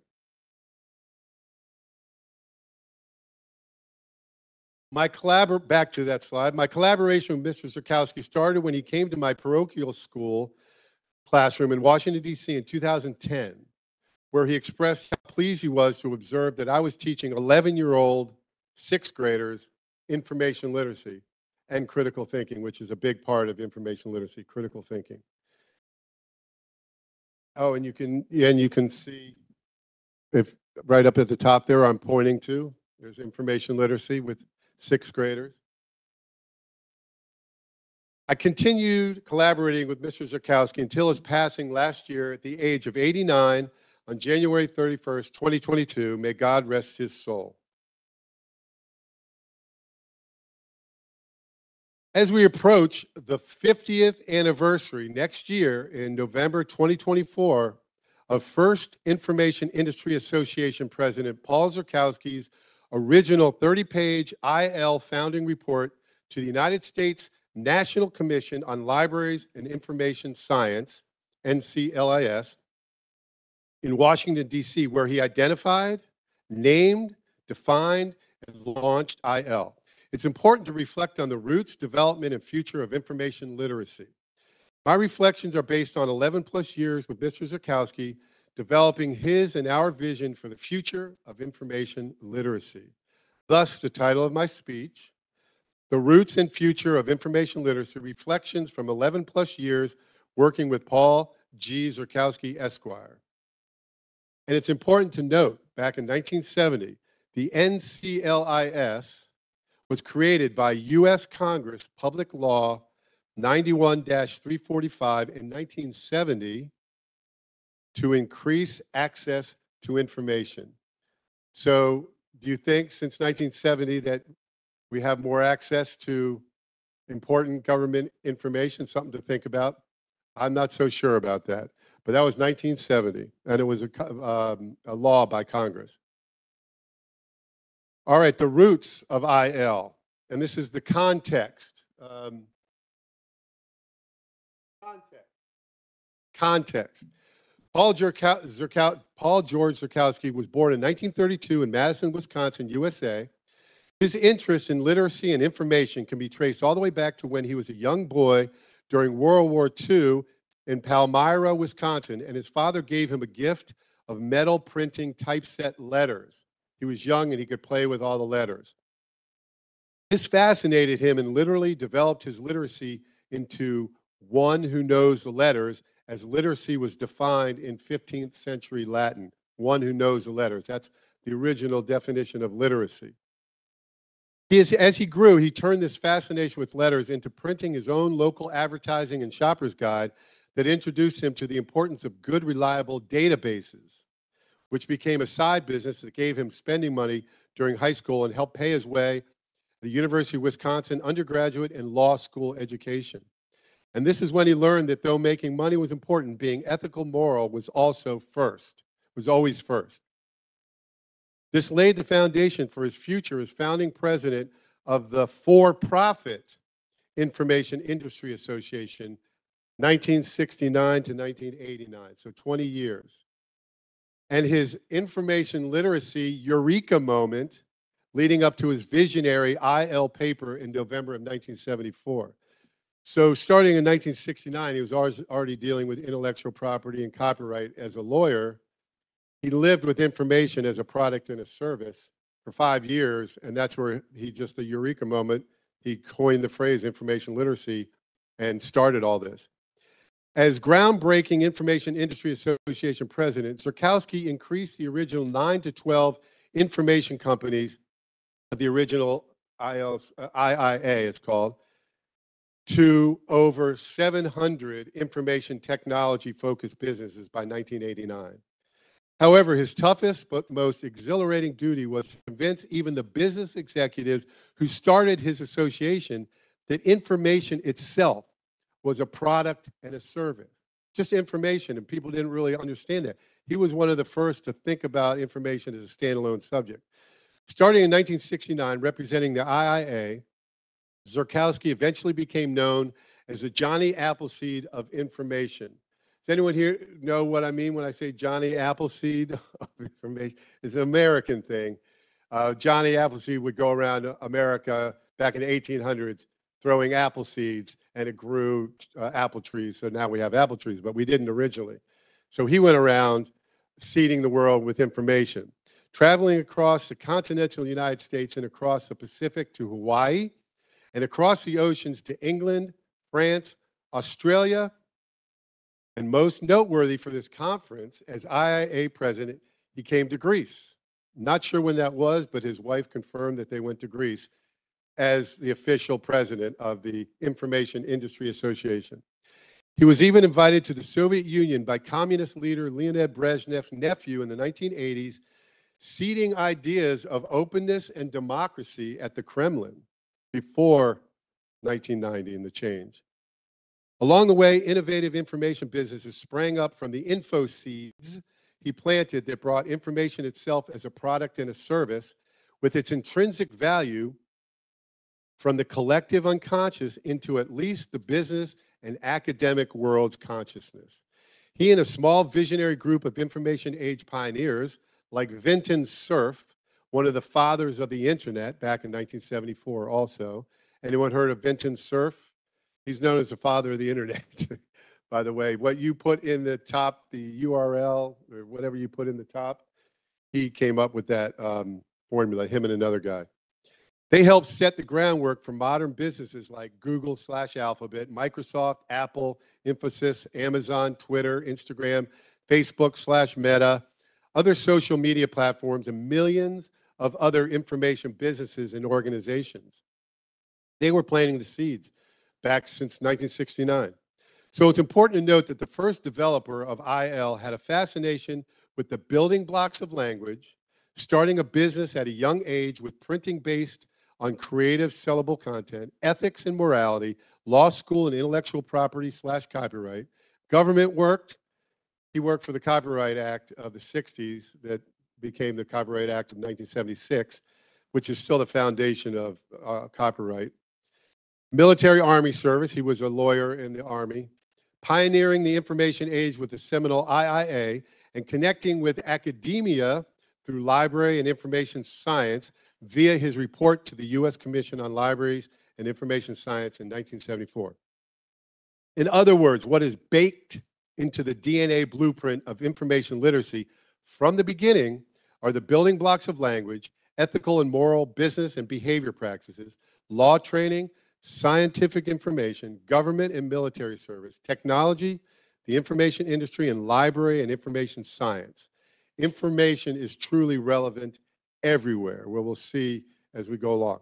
As a master's level teacher in 1999, I chose information as my professional development subject, and this led to a brief but powerful email exchange with quantum information physicist Anton Zeilinger in 1999, who today, so I had an email exchange with him in 1999 about information, and today he's the most recent recipient of the Nobel Prize in Physics. He just won that in 2022.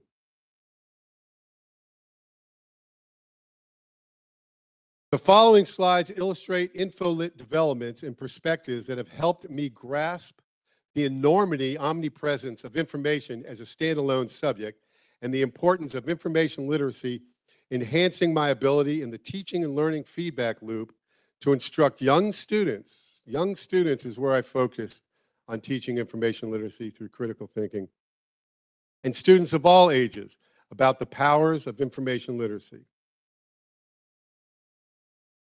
So clues for the meaning of information are baked into the word, are in the DNA of the word.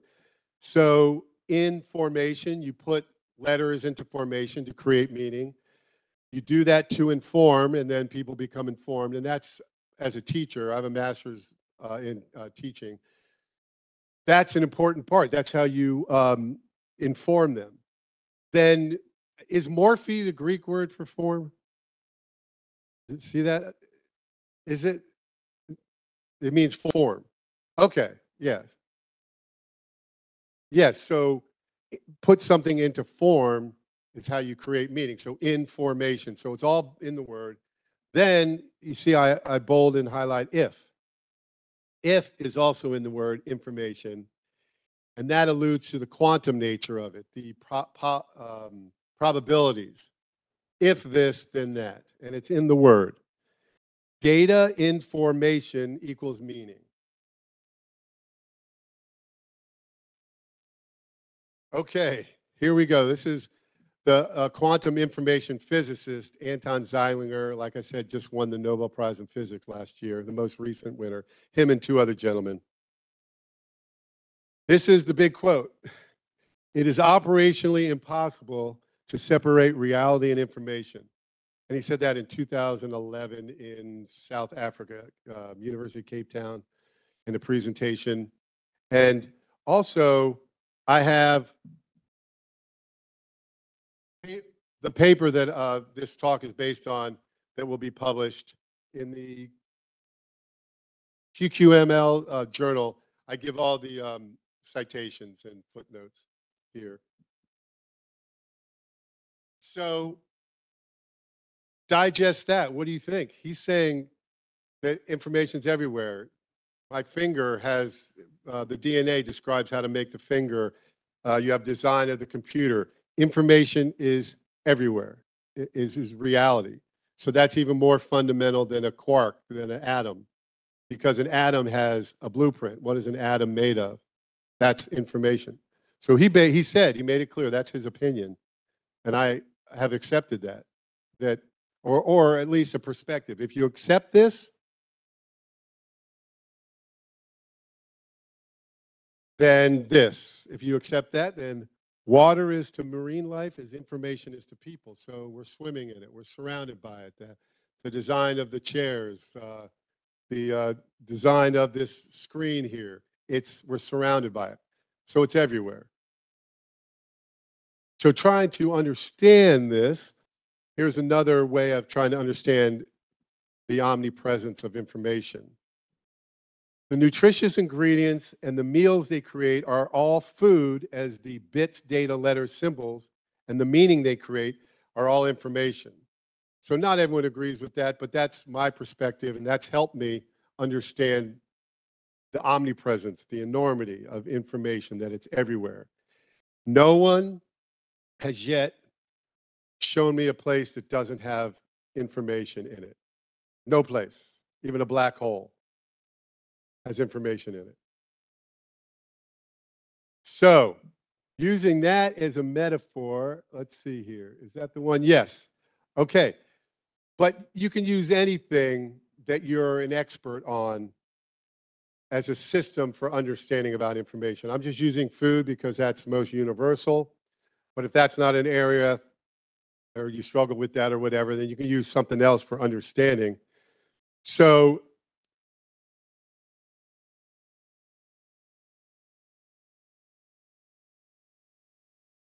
garbage in, garbage out. I'm sure you heard about that. Input, processing, output. Ingest, digest, and then energy or waste.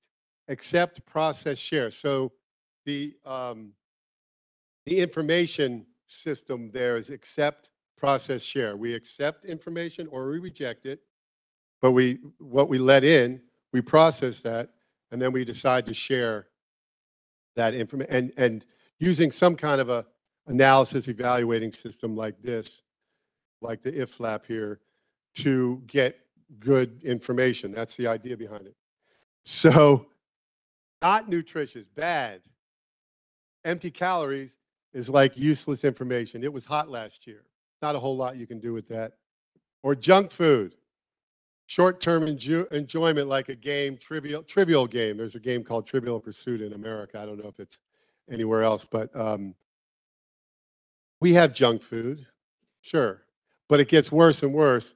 Processed food can be like a lot of pop music, a laugh track on shows. Kind of like processed food. You have some irrelevant and relevant data there. And they continue that. There's going past the expiration date, something that's not timely, like the Titanic. After it crashed, they had really good information that would have helped in a timely manner. Stale food is like misinformation. And all this is in the paper that will be published. So stale food, misinformation. And then I do want to say this. You hear misinformation and disinformation in the news all the time. I don't know if you hear it as much in Europe, but it's all over America in the media. A lot of them don't know the difference between misinformation and disinformation.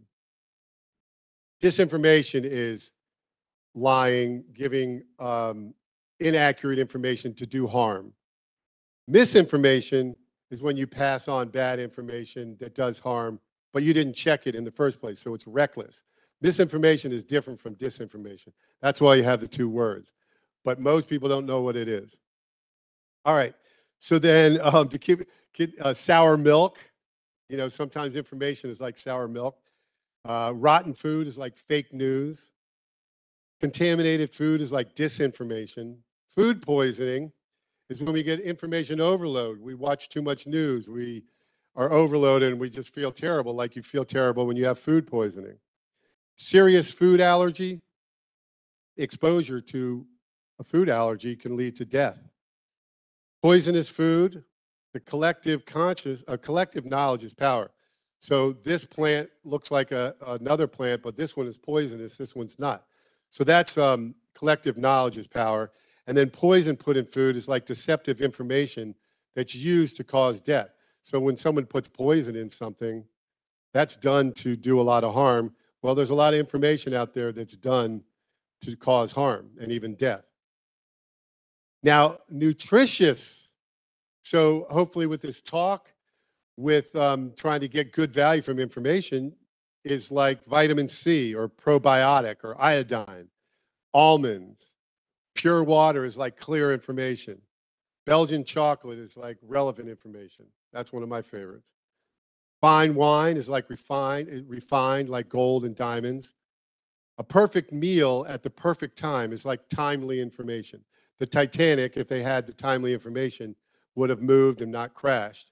So that's like the perfect meal at the perfect time. Organic soil is like having a good moral goal.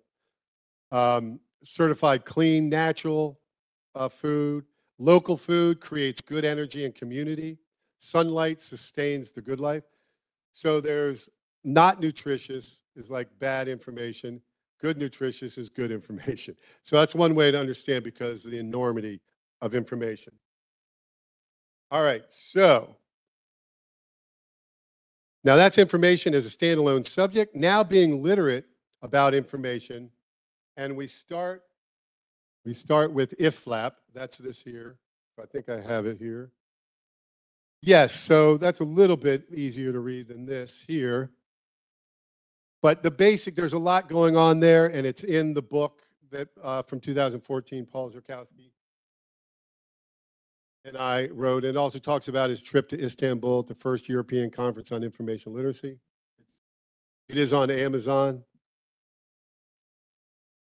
But I do need a publisher because I don't get the royalties. Something got messed up, so don't be in a rush to buy it. We've sold about 200, so there's 200 librarians, information scientists have bought that over the years. But the main one is the AACCRR equals V at GT and M. So accurate, accessible, but you're evaluating. Is the information accurate or not? That's the plus minus. The plus minus. Is it accurate or not? Is it what's accessible, what's not accessible? Oh, I can't get the answer because I don't have access to this. Context doesn't have a plus and minus because everything has context. Clear, is the information clear or not? Is it relevant or not? Is it refined? That's a system for becoming information literate, for evaluating information to equal value at a good goal and timely, and then miscellaneous because it's user dependent. However you use the system, you can add your part to it, things that come up with you for yourself in that system. So being information literate is context dependent. I don't know if you've heard, this is supposedly one of the most primitive peoples in the world, and I've heard they've been there 60,000 years, surviving just fine. So they're information literate on their island.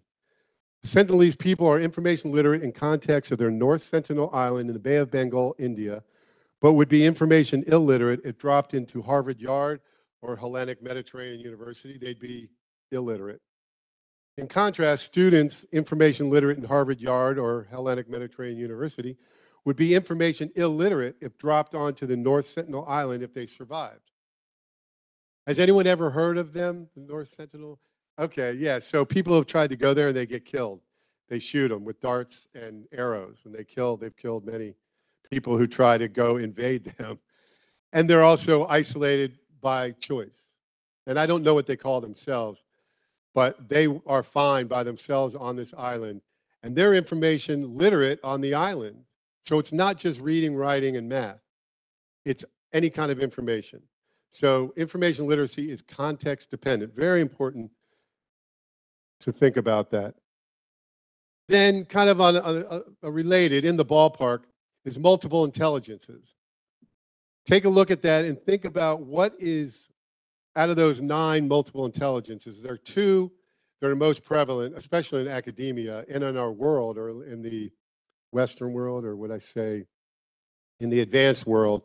There's 2 of these literacies that are, I say, overemphasized, but definitely emphasized, especially in the academic world, and that would be verbal linguistic and logical mathematical.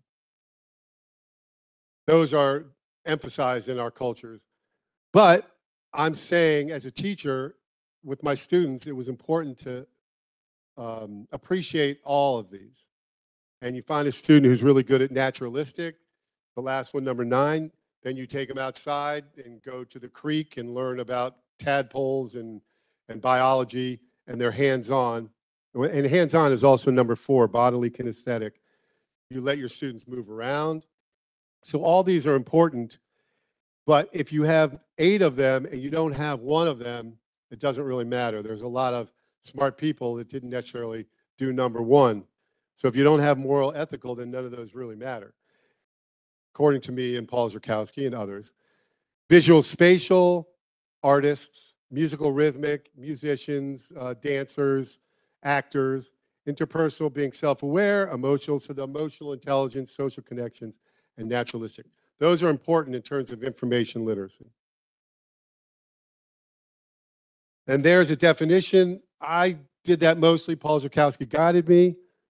So here's a concise, and definitions are supposed to be concise. Every other definition I've looked at is real long, trying to describe what information literacy is. So this is what we've come up with. The ability to extract, like gold and diamonds, you got to extract and then you refine. Accept or not. So the extract part is finding it and being able to get the information. Then accepting it or not, and that's the refining process of refining for gold and refining for diamonds, and that's to create good value from reliable sources for beneficial decision-making and problem solving.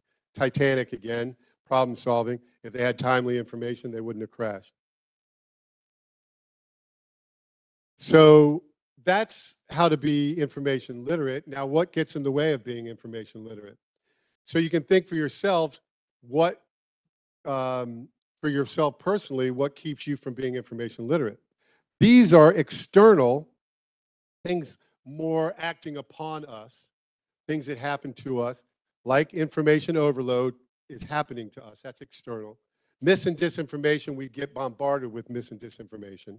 And once again, I'm talking about the barriers because obviously there's the things that help overcome the barriers. So that's the idea. This overcomes the barriers or whatever system you come up with or how you change this. And this is what is acting upon us that we're trying to fight. Information asymmetry, unbalanced access. So that is a term that's from a long time ago, I think the 70s.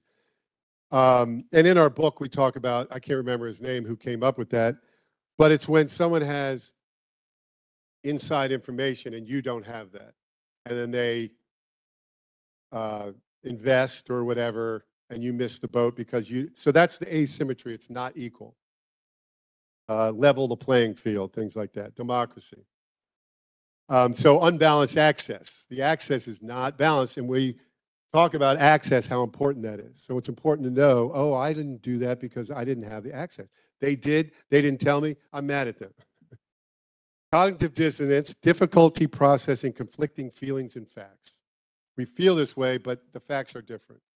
And then social pressure, money, short-term benefits can really get in the way of being information literate. Now, these are internal.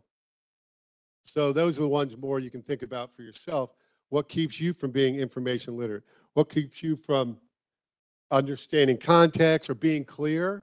Being clear. And by the way, teachers can be evaluated by this, by their students. And you can evaluate your students through this also. Ignoring empirical evidence, experience, and reason. That's self-explanatory. Irrational fear, faulty wishful thinking. I kind of put those together just so I could add more. I couldn't decide on 5, so I just stuck those together. Inability to remain neutral, fear of not knowing. That's a big one in the academic world. We like to know. And sometimes we'll say we know and we don't really know. Believing information from an authority before verifying its accuracy. That's huge. And then phenomenographic personal barriers. That just really covers your own, whatever you have that you know about yourself gets in the way of getting accurate information. All right. And by the way, this is a rubric for evaluating and grading any assignment that you give, any product that's being made. It can be used in business world, in the teaching world. It's based on this IFLAP system, and you can grade anybody with this, anything. But I know it's hard to read right here. It's in the book. All right, the future of information literacy. Information literacy fueling action literacy. So the title of the book, Action Literacy, Paul Zurkowski started to think, okay, what's next? You gather good, reliable information through a system of being information literate, and then your actions are based on better information, good, reliable information. So that's the future. The Universal Information Literacies Association, representing the interests of information literacy professionals worldwide, and I'll give a definition of that. So this new association that Paul Zurkowski and I started, I'm the president, the founding president of the Universal Information Literacies Association, and that website, uilaz.info, that I'll show it again. You can look it up on your phones, gives you more information, and you can contact through email. Oh, there it is. Okay, so what's an information literacy professional? And I'll show that. Also, the UILA is a gathering place for the growing international IL community. We're representing many continents and countries from all over the world here. The Zurkowski Awards, annually awarded to the most information literate public servants around the world. So this November, so 5 months from now, the UILAZ will, and there's 4 of us who are working on this association back in DC. We're going to announce the most information literate country in the world. We're going to announce out of all 200 plus countries in the world, we're going to announce what we've determined to be the most information literate country based on the public servants.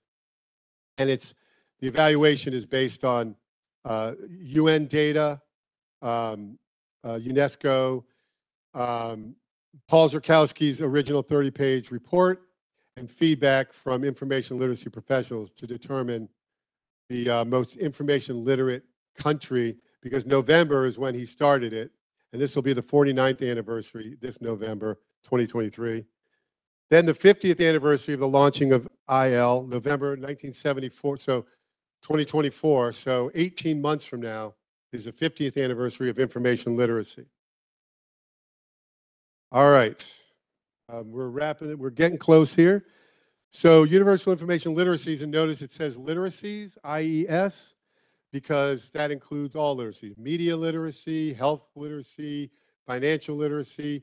And you can see the word literacy is starting to be applied to everything. And that can kind of dilute it. So we have to be careful about that and watch that. But with the name, I noticed, not when I named it, but you and I love accuracy is a way to remember UILA. You and I love accuracy.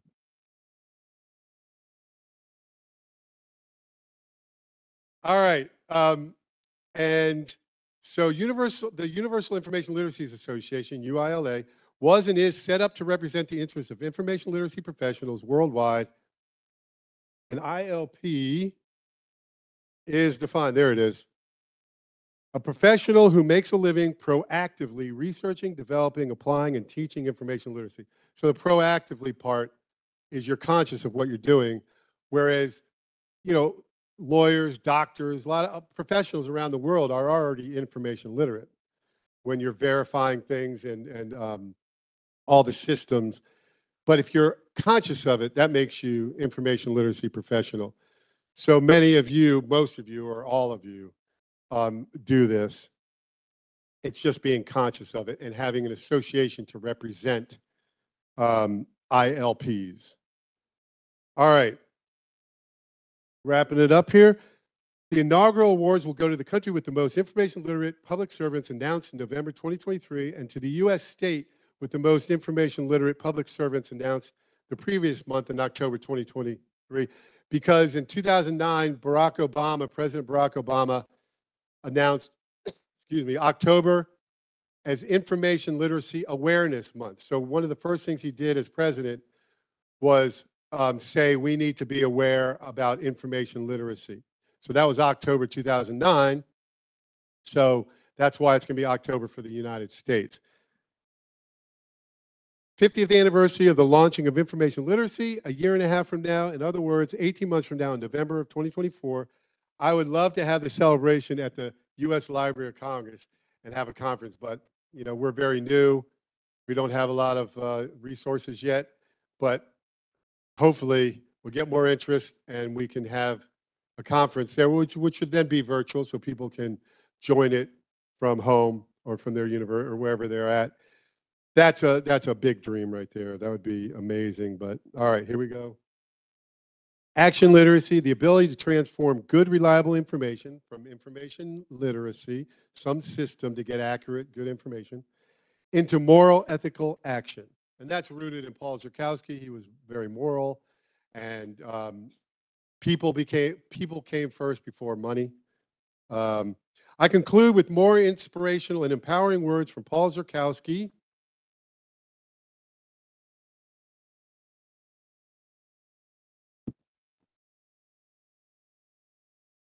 All right, in conclusion, so thank you.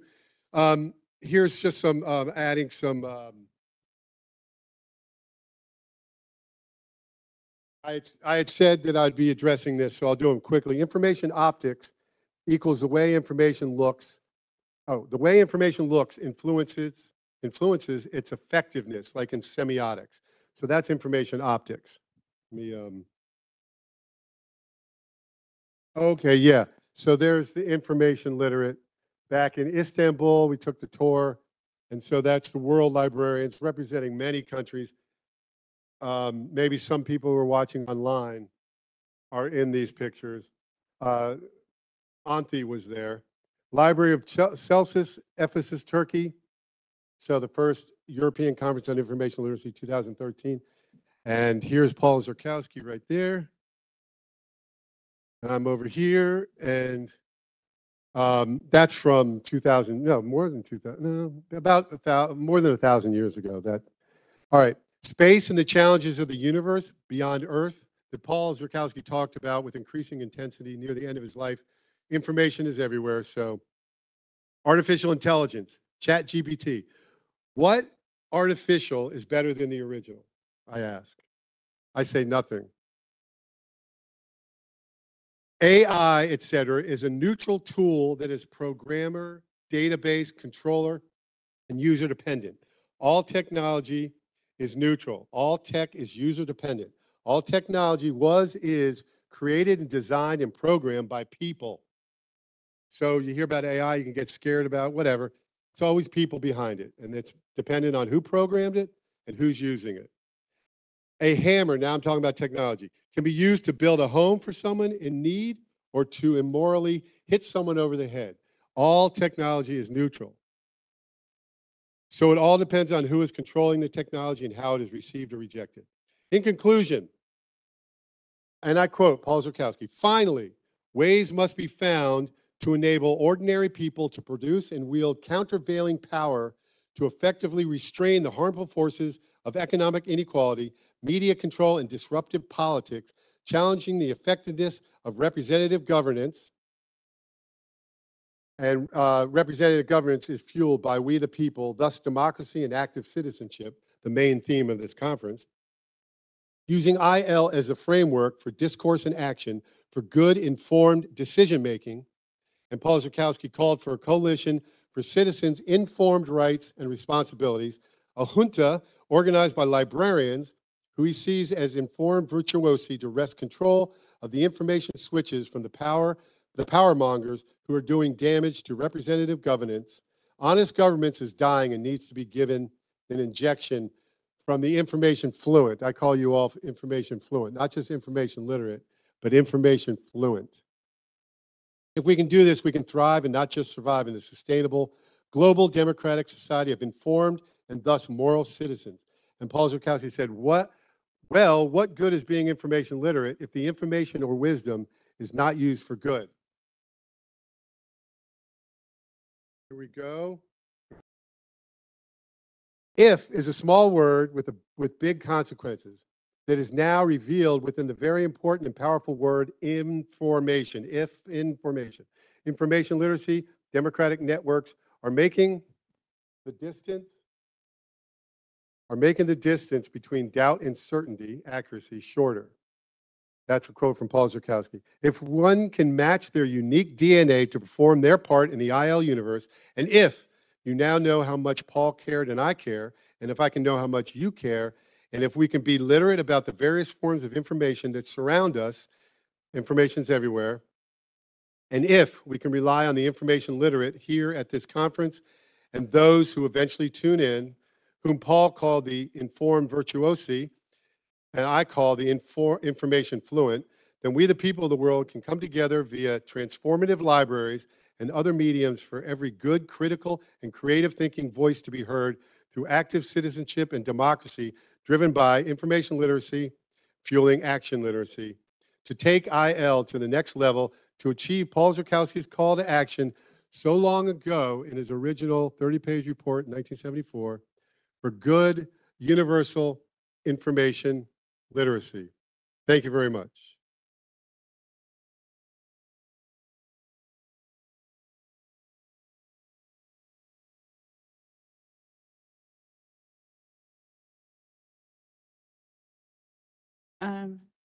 Thank you very much. Thank you, JK, for your very inspiring and very interesting presentation. We have a lot. We have learned a lot of information about a very important and significant person, Paul Zurkowski, and about your cooperation and good cooperation with him. And it's very, very impressive that information that you learned how much is important and the value of information literacy in our lives. And it's impressive that you have teaching and how you love to do that to small ages, to small children. If you have any questions. Mm. Oh, yeah, I have a question. Oh. Sorry, I would suggest to ask with a coffee break because we are a little behind the program. So sorry. so yes, of course. So I would suggest a 15 minutes break. Okay. Okay. Thank you.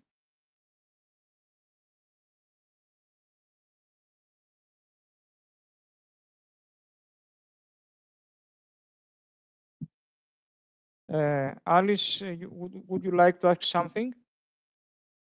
Yes. Wait for a second. Sorry. Sorry, Jeffrey. Sorry, please.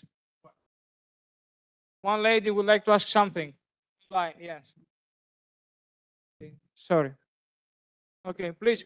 Yes, here. Come close to the microphone. Okay. Okay, yes, JK here. Question?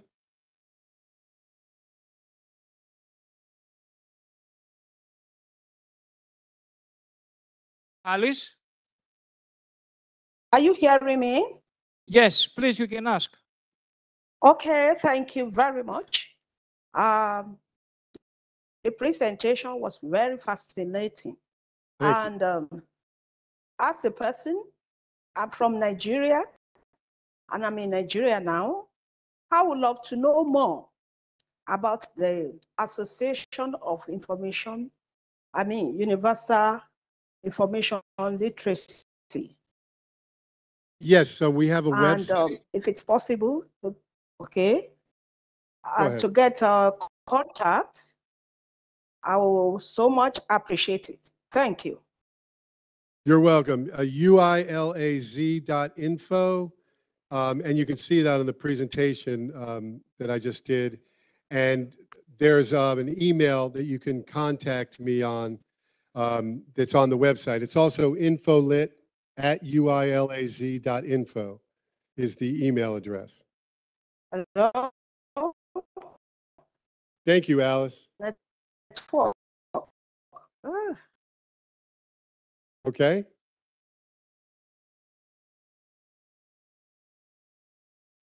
Thank you.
Thank you.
Έχω δουλειά να κάνω. Τι μου κάνεις τώρα?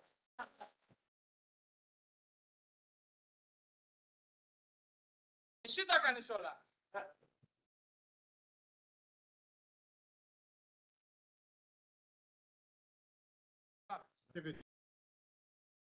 I know outro plano.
There is nobody goes put out of Bravo.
It's also a PDF. Oh, On it's the okay. website. Yeah, like it has a blue. Oh, and that. And it's here.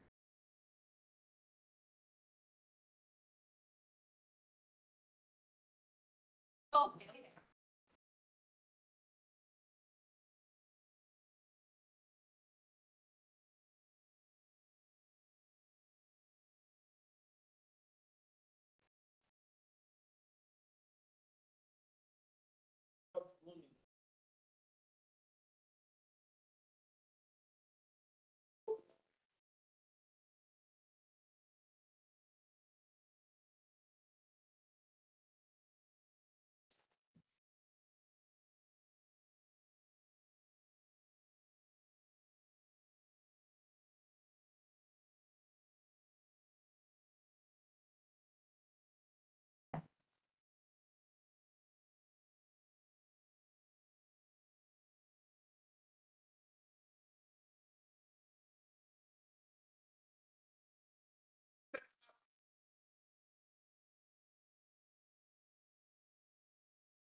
Oh, okay. So you're gonna be okay.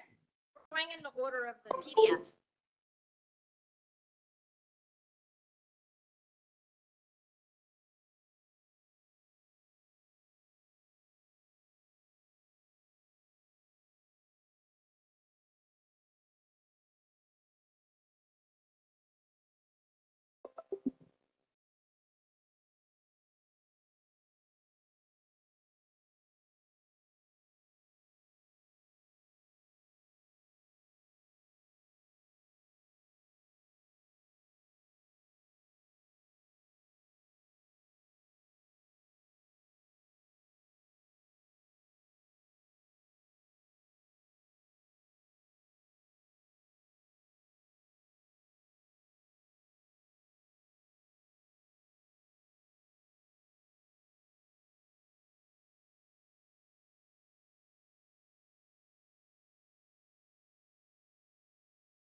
Thank you.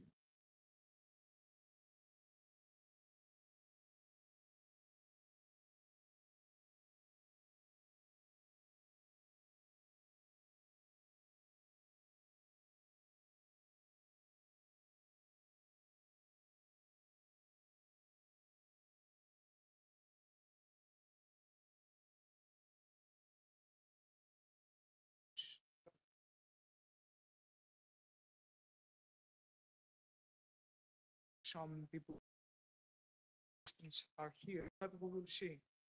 I know this one's here. Ah.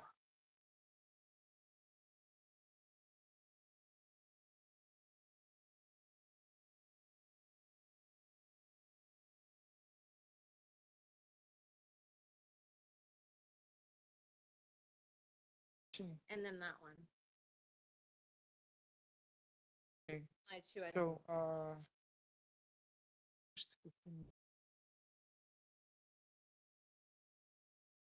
find the problem, but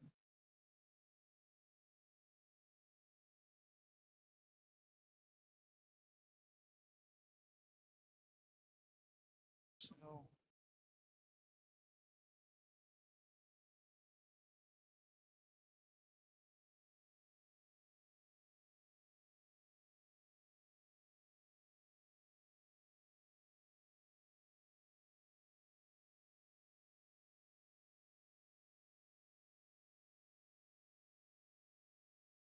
Hit here.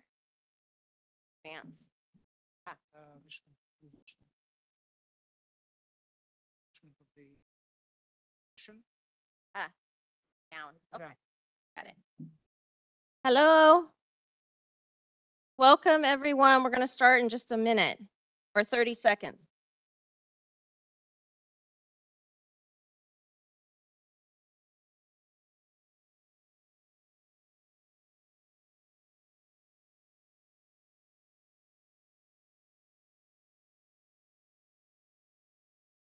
This session is the social impact of library services. And I'm Dr. Michelle Villagran. Welcome. You're okay. For those presenting in this session, I was informed we'll each have 15 minutes. So welcome everyone. So this is the social impact of library services. I'm gonna go ahead and start as soon as the doors close. All right, and I happen to be the first presenter. So on behalf of myself and my colleague, Dr. Dara Hoffman, we are both assistant professors at San Jose State University in San Jose, California in the United States. We've been doing research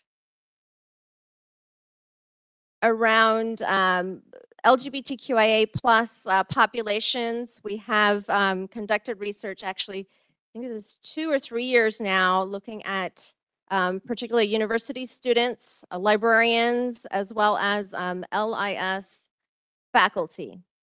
So we've already produced 2 publications, so I'll let you know about those 2 first, and then talk about the topic today.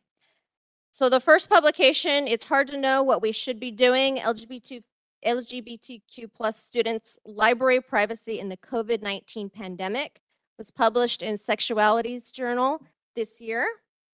And our second article, Queer Privacy Protection, Challenges in the Fight Within Libraries, was published in the International Journal for Semiotics of Law this year. We're working on a couple more publications, one for JELIS. We were fortunate enough to receive a grant, a research grant from ALICE, which is the Association for Library and Information Science Education, to continue this work and really explore what is going on in our library and information science program specific to primarily North America. Though we did have respondents from international, which I'll talk about shortly. So context-wise, I gave you a little bit of the background. So this research we've been conducting for quite some time. Our primary impetus around this was to really think about insight into whether a library and information science education is preparing students to approach information policy as an integrated whole and lay groundwork, a foundation for future work in information policy, education, and LIS, and specifically looking at privacy concerns.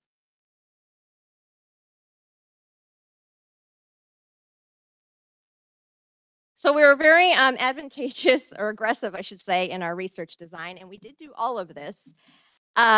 We first conducted, for this particular part of the research, because we already had conducted a survey with LGBTQIA plus university students within ALA, American Library Association accredited programs, as well as with librarians. So in this piece, we specifically surveyed faculty. We sent out a survey through the Elise listserv and Jesse and other venues to kind of address this question and understand what's going on within programs in the United States. We also conducted a content analysis of syllabi. So we looked at every single LIS program, ALA accredited, and we looked at learning outcomes and the syllabi that were publicly available. So if we couldn't access it, then we didn't utilize those. We also conducted a document analysis of privacy policies, and we received policies. We actually scraped the internet to find these policies, but looking at all segments of librarianship, academic, public, and special libraries, we found a lot, and I'll talk about this shortly, a lot of general policies, but we really wanted to find library-specific policies and see if they addressed privacy elements within them. And then we conducted semi-structured interviews with library employers. So these were library employees already out in the workforce, practitioners within the United States and Canada. I will mention that we had 57 respondents to our survey, specifically from the faculty side. Rank-wise, if you're interested, 34% were assistant professor, 24% associate, 24% identified as LGBTQIA+, 29% taught. They were in their earlier career 5 to 9 years within library and information science. And demographic-wise, this was really interesting. The highest responses came from the United States, the southern region or the southern states, which was 35%. But the next highest, 20%, were international respondents. We received responses from Canada. We also had some responses from Spain and the UK. And this is because a lot of the programs, and particularly during COVID, have pivoted to online. Even faculty can be hired or possibly were in their native country and working for an LIS program. And that is not how it's supposed to look. That looks like Greek to me. I don't know what happened there, but it probably translated into, is that Greek? I don't know what that is, but I will tell you what some of those bullet points are. So these are just some of the responses in really thinking about LIS courses. Where do you discuss, this is from faculty, where do you discuss within your courses information policy or privacy policy concerns or elements? Many stated within data governance, within authority control.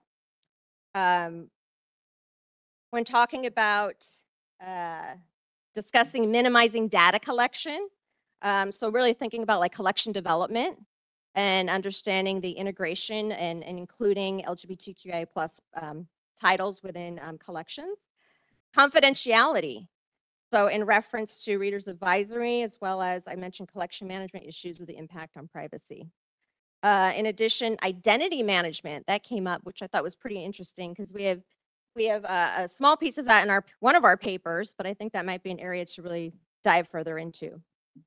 Now the graphic, which did come out, these are the areas where faculty that primarily when you think about policy and privacy concerns, this is where they would think they would show up.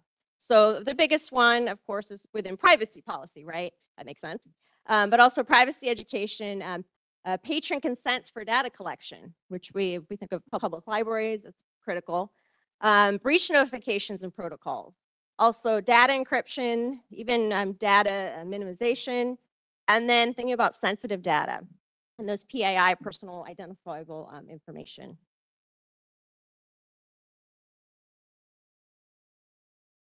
We also asked for recommendations, and I'm only giving you a snippet here because there's so much content. That's why we have so many publications around all of the data we've collected. But these are some recommendations that came straight from LIS faculty.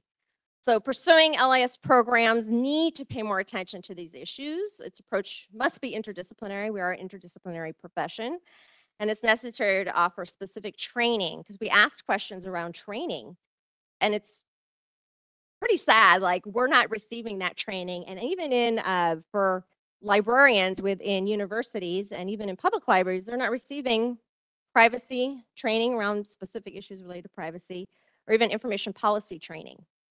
Maybe they took a course in school or they took a little module within one course, but that's not enough when it comes to thinking about these vulnerable populations. Information ethics courses with an emphasis on data privacy should be required in LIS programs. And I don't know for any of you either online or in the room, if you have that requirement, we do not. It's emphasized in one of our core courses, but it's not a full course that is required. Programs can educate students on their patrons' privacy rights. So thinking about the patrons you will be working with and serving. How about partnering with IT, information technology departments, and any faculty that might have domain expertise in privacy advocacy? And then also privacy is literally one of the underlying values. So we need to model the behaviors and expectations we have of our graduates. So making sure that we hold ourselves as well as our institutions even accountable to these higher standards. I'm just going to throw this question up here. Just think about it. At the end, I have a QR code and a site. It goes to a Padlet where you can put in your anonymous responses. I want to talk briefly about the syllabi. So we did look at all American Library Association accredited programs, and they all had at least one course specific to policy. It was great. Now, 64 syllabi actually address policy as a learning outcome. So it is embedded within the syllabi and the curriculum. We don't know how deep because we didn't look at assignments or go to that granular level. But some of the terms that predominantly appeared, or where it predominantly appeared in which areas specifically, were archives and records management, data management or data science, metadata, information organization within information technology areas, and information ethics. No surprises there. Now, we also, this is related specifically to the policies. So we're fortunate we had a research assistant working with us that actually reviewed 1,029 policies from libraries, academic, special, and public across all the states, including DC in the United States. And we didn't get to Canada yet. I think that's another study, future, adding on to this research. 878 of these did not have a library policy. So they had their maybe overarching institutional policy, their headquarter policy, which they were following, but not a specific library policy. So we dived into the, 100 and whatever the difference is, I don't have the exact number, that 100+ number to really look at what did those library policies say. And these were some of the things we found. So the Patriot Act is very big. I'm going to talk about laws in a minute, and there's so many, but it's mentioned explicitly in many of these library policies, while others had no mention at all of relevant either regulation or laws. So either they did include some legal concepts or legal legalities that they were citing, and others didn't even look at the regulatory side. Fine-related information was very prevalent, but often not protected. And there's been a shift as many libraries now might not charge fines in the United States. I don't know in other countries, but now it's, a lot of libraries are fine-free. Also within these privacy policies, which I thought was interesting, is this concept of space and where even the desks are situated within a library, how and what information can be seen and by whom. So if I'm sitting here and patrons, right, customers are walking behind me, is there a screen on there? Can they see actually what I am doing? And then also within the privacy policies, interlibrary loan. It seemed that interlibrary loan information is now being retained longer. And prevalent terms, confidentiality, records access, of course, PII I mentioned, third-party vendors, that's a big one, right, when thinking about the vendors you work with, and intellectual freedom were also prevalent. Now the interviews, and there's so much here, so I'm throwing up the 3 main key themes that came out of our interviews: intersectionality, context dependence, and role uncertainty. So participants, and these were, again, from library employees and employers. So these are practitioners out there working. Many said that LGBTQIA+ privacy is really embedded in broader inclusion efforts within their institutions. maybe under EDI umbrella, EDI-ASJ, but also context dependent. So while participants were really interested, right, to support these populations and privacy in their institutions, many felt constrained because of a law or something local that they had to follow. So maybe even requirements to use legal names on library accounts, which has been a very important topic within public libraries, for example.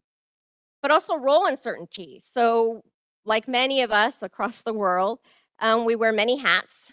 And so that leaves us, you know, even as new professionals feeling unable to participate kind of in the policy work because we're really doing all these other things and we don't have that time. So the time constraint.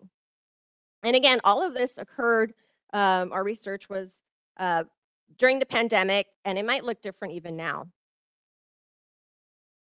So let me talk to you about the impetus of really this, like thinking about privacy.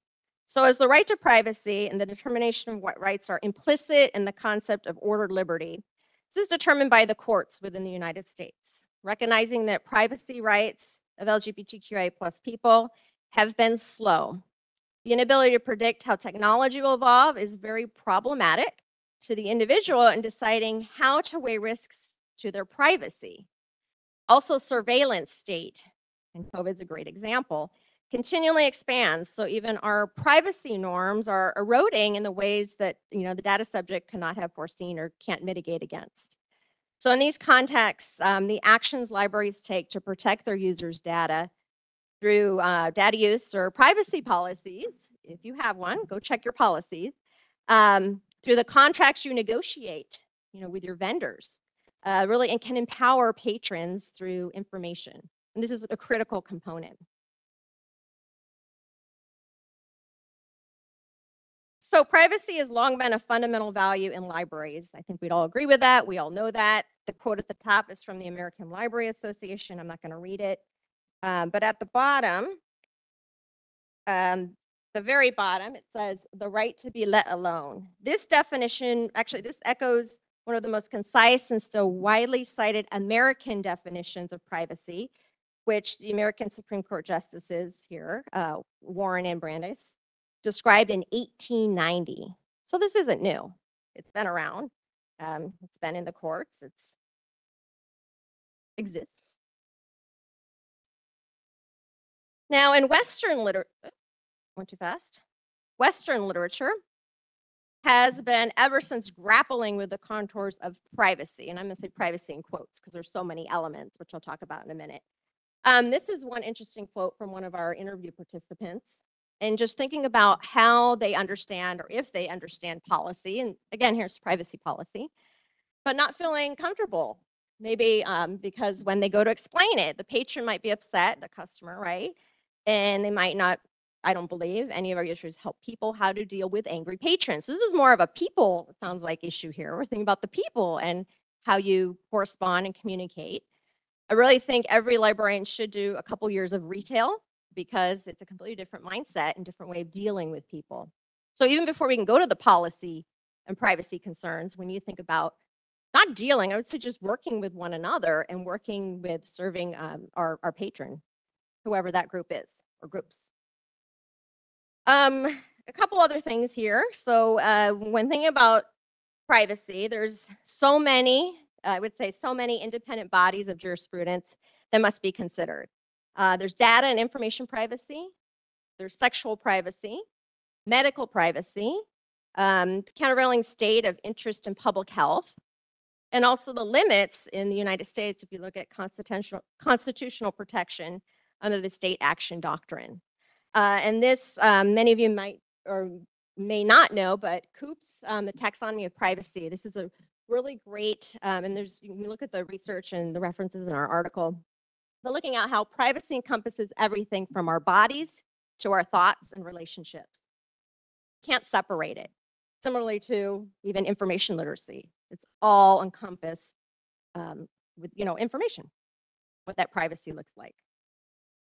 So let me talk briefly about the items I mentioned. Get to my correct notes here. So safe spaces.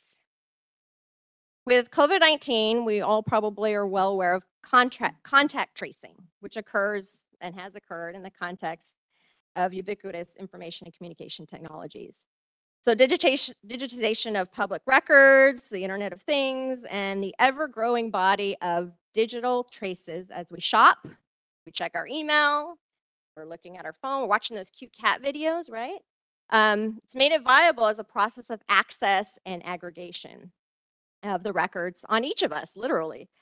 Where previously, this would have been considered intelligence records within the United States.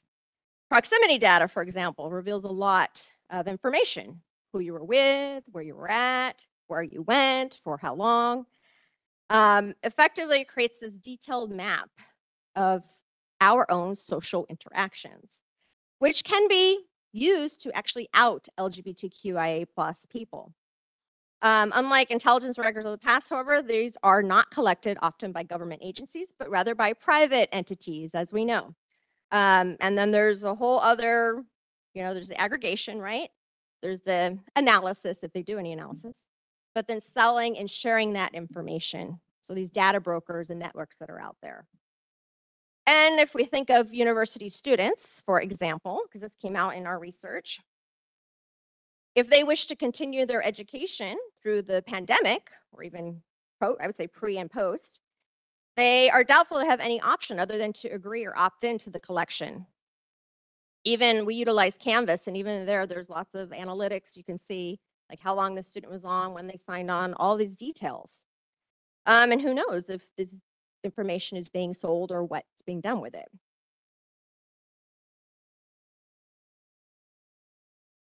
So there's this footprint, this record that follows us anywhere and everywhere we go. We cannot hide from it. Now, on the medical surveillance side, say just a few things about.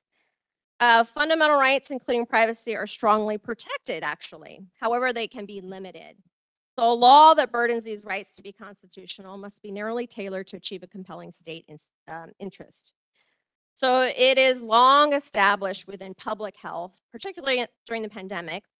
If you look at Jacobson, the next slide, versus Massachusetts, this was in 1905. This was related to a ruling on the Massachusetts law mandating vaccination considering smallpox outbreak. And which here you can read this, but knowing that there's distinctly recognized the authority of the state to enact quarantine laws and health laws of every description. The police power of the state must be held to embrace at least such reasonable regulations established directly by legislative enactment as will protect public health and public safety. And then we also saw in the United States the CARES Act, which is the Coronavirus Act, aid relief and economic security, which came out in 2020, where they actually included an appropriation of not less than $500 million for public health data surveillance and analytical infrastructure. And there's more. It actually goes on and on. So COVID is not the first nor the last where LGBTQIA+ communities experience contact tracing, medical surveillance, or this police power component. One of the most controversial bodies of privacy jurisprudence in the United States is those concerning sexual and reproductive privacy. And I don't have time to go into all the details, but I will just say one piece here. Many of you may be aware of Roe versus Wade, which was now overturned, but the Constitution does not explicitly mention any right to privacy. In a line of decisions, however, going back as far as Union Pacific Railroad Company versus Botsford in 1891, the court recognized that a right of personal privacy or a guarantee of certain areas of zones of privacy does exist under the Constitution. Only personal rights can be deemed fundamental and implicit in the concept of ordered liberty. So this goes way back. There was already that guarantee of personal privacy, but really is there. So as the right to privacy and the determination of what rights are implicit in the concept of ordered liberty is determined by the courts here, we can recognize that it's been, again, slow in the United States. And then there's that just one piece about as identity. So the space needed within and or away from relationships. So that identity piece. So it's the tip of the iceberg. So much more to say. Privacy is just, wow. It's messy, it's ugly, and it's not ugly. It's actually so critical, not just for LGBTQIA populations, but I invite you, this is a QR code, or you can go to the URL. It's a Padlet where you can go and click on, and feel free to add comments anonymously, of course, here.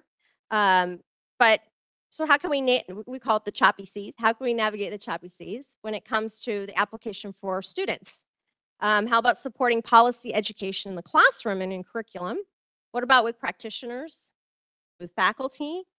And what about our LGBTQIA+ patrons and stakeholders? I will say one last item here that, are any of you attending IFLA? If you are, we will be presenting, it's a satellite conference, LGBTQ+ users SIG and the IFLA management and marketing section. Their satellite conference is August 17th, 18th at The Hague, and we'll be presenting our paper on the intersection, intellectual privacy and equity for queer library users. So if you're there, come by. We would love to see you. And that's the end. Thank you.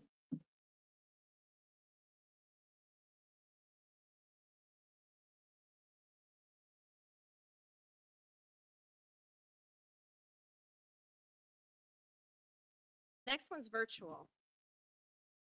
We're looking for MPP Dalani and Chidima Wadasing. Apologize for butchering any names.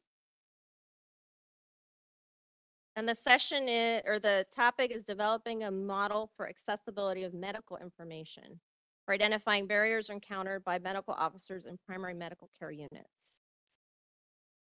There. Okay, so we'll check at the end. All right, we'll go to the next one. So Andrea is next. I know Andrea's here. This is a study of prison book projects in the United States. Andrea Wyman, come on up. Come on down.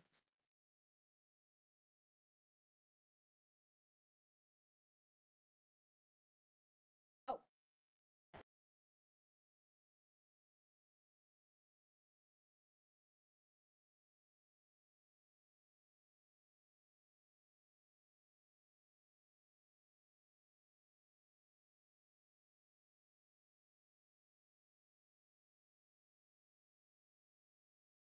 Hi, everybody.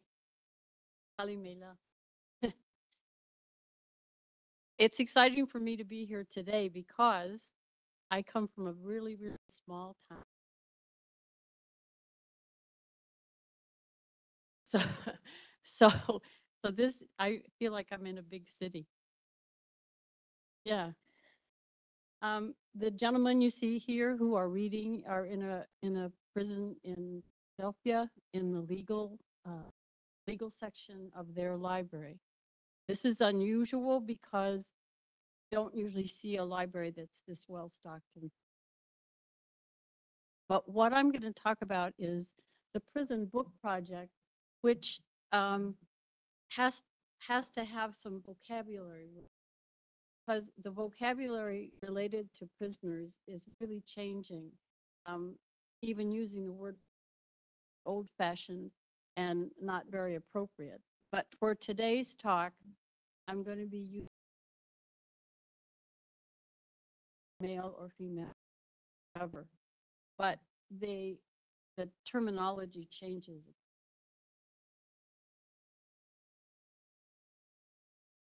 Why would books matter to somebody who's incarcerated?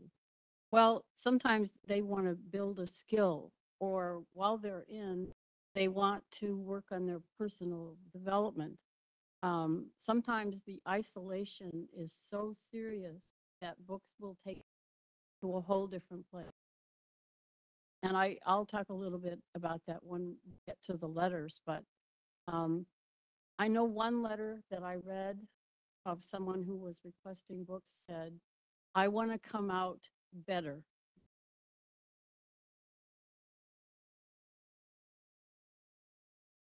This map indicates all of the prison book projects that states.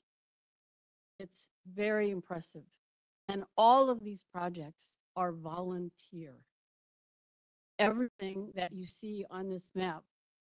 And it's interesting to see too,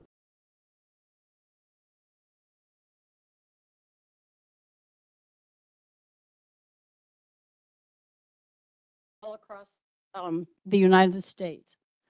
So originally, when people getting books to prisoners, the only thing they would get is a Bible. And that's an interesting book, but building your self-esteem or building something with your hands and learning how to repair a lawnmower, that's not in the Bible. So the prison book project that I work in is in the town of Pittsburgh, the city of Pittsburgh. And every 4 times a month, we meet. There are 10 of us who get together. We have to sign up and we go and we work for 2 hours in an old renovated school. And one project they had come in the beginning was to build the shelves. And it's in an old Catholic school that doesn't get used anymore. And when we go to look for the books, you can still see the blackboards and still see the teacher had written on the blackboard. There are 10 of us because it's really crowded, and only 10 that partly got started because of the pandemic. But what we do though is we read letters from people who are incarcerated, and they ask for books, and we send the books to them for free. We get donations from all kinds of people. And some of the letters are just kind of really amazing to read.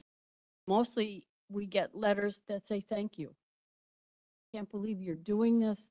The books mean everything to us. One young woman said, when I'm reading, I'm not behind bars. So it's an important kind of project.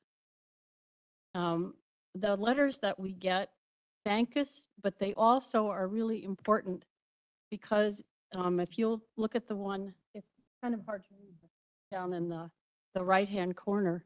He said, I would just like to thank you very much for sending me the Black & Decker Complete Guide to Plumbing, because he's wanting to learn a trade.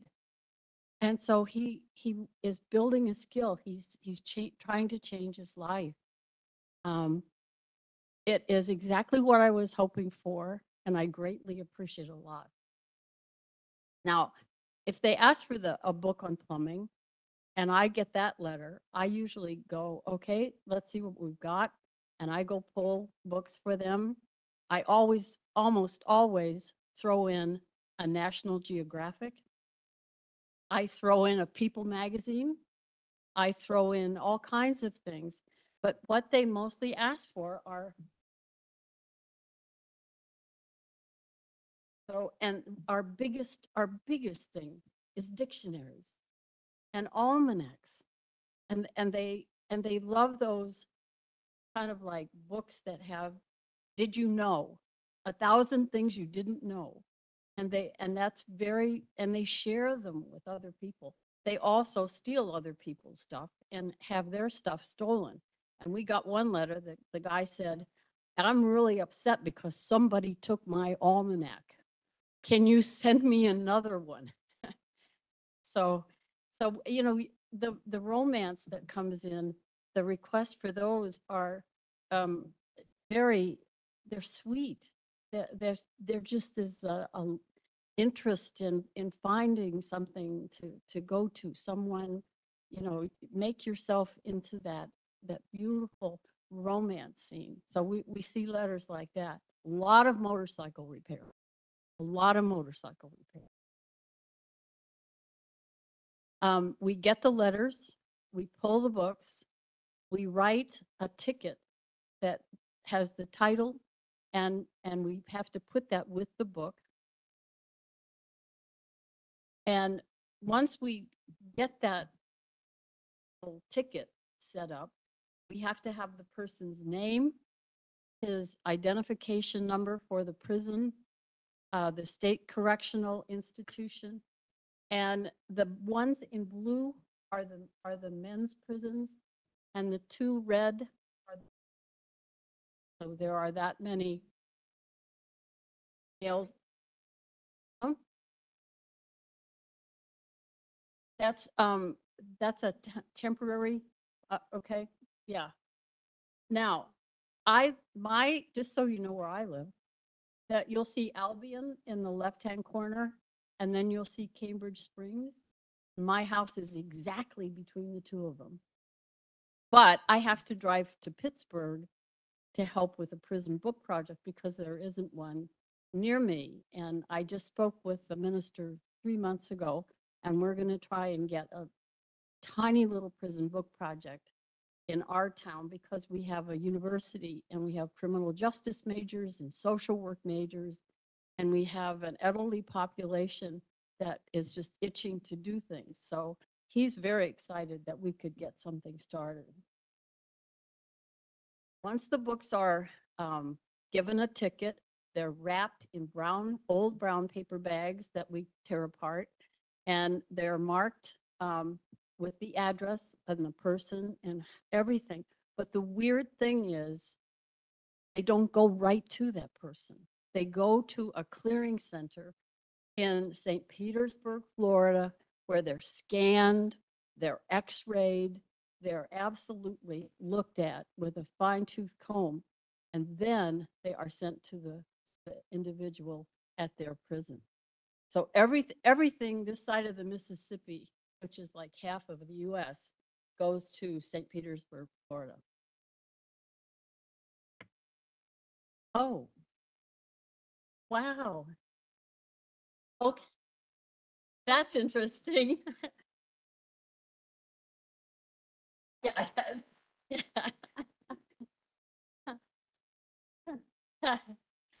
The- yeah, yeah. Yeah, must be something, yeah. So I want to say too, though, that prisons censor all kinds of things. And two of the states that heavily censor anything that would come into the prison, and they will not let the books go to the individuals, are Florida and Texas. And look at the difference. Look at Rhode Island. They did 58 books, and Wyoming is doing 54,000. Yeah. The other way that there's support for this is through the local bookstores. And in the city of Pittsburgh, in every May, the White Whale bookstore says, okay, if you want to buy a book and have it sent to someone that's in prison, we'll do it. We'll set it up. White Whale looks like this, like a normal bookstore. And then there's a section that very specifically says, read a letter from somebody and see what.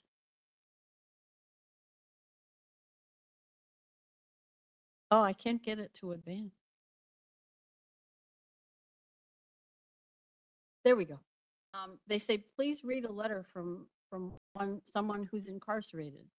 And you're welcome to read the letter. And all of these books are the kinds of books that are popular. And if you buy the book, we will get it to the Pittsburgh Prison Book Project, and they'll send it to the individual. And this past May, last month, they had $1,877 collected in money and sent books, hundreds of almanacs to the Pittsburgh Prison Book Project. So that's how that works, and it's tremendous. They're all over the country. They're for women, they're for men, they're for older prisoners. My father read Westerns. He'd never read anything in his life, but he had an entire collection of someone named Louis L'Amour, who was an author. And after he passed, I boxed it all up and I sent it to Seattle because they love Westerns in.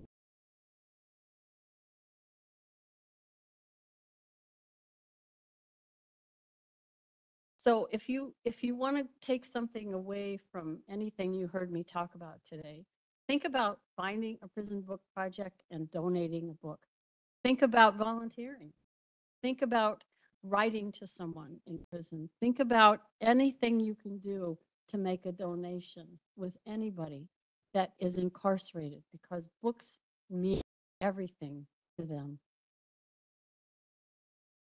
This book by Lisa Krolak, in what books can do for people in prison. She was at IFLA a couple of years ago. She's fabulous.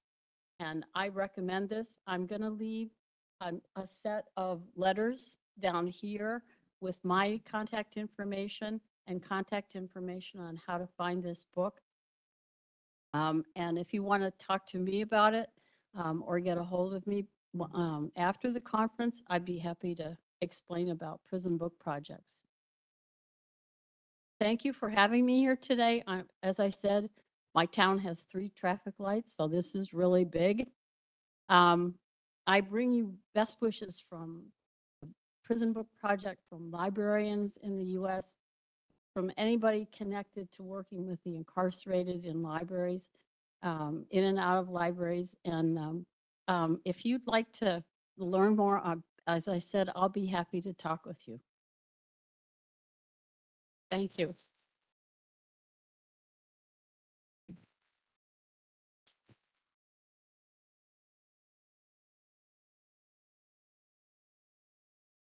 So next we have online information access by immigrants. Libraries have a role to play.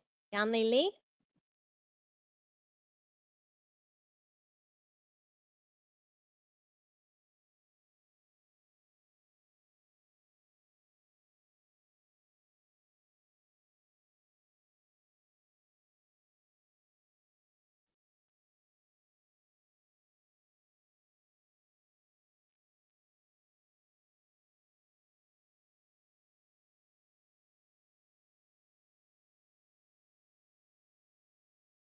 Hey, hello everyone.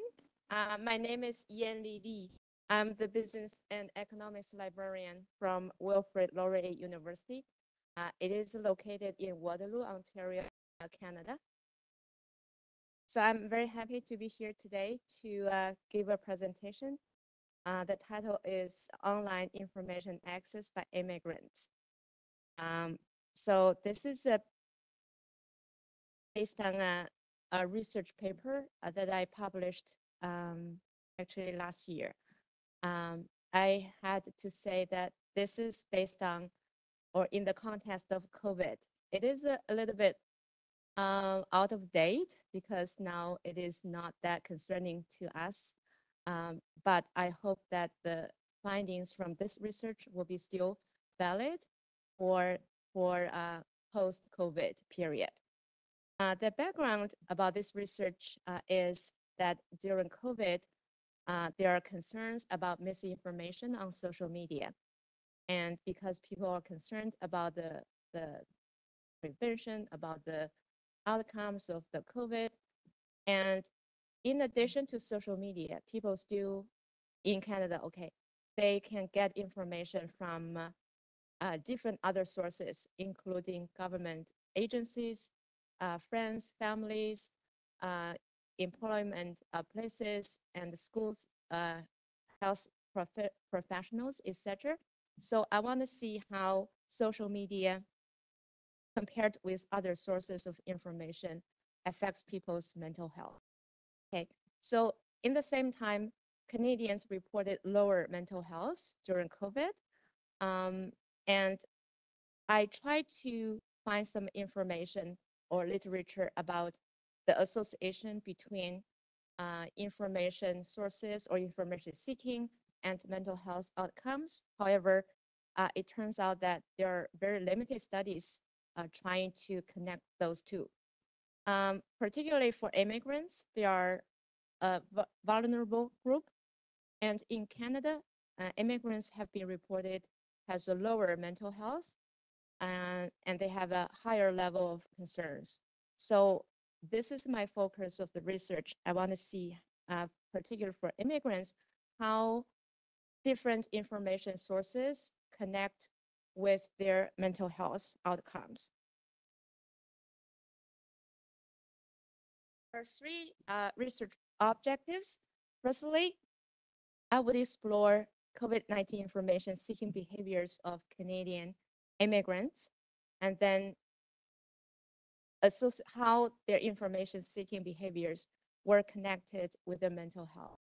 And based on that finding, I would try to figure out what libraries can do to support immigrants to find some credible information.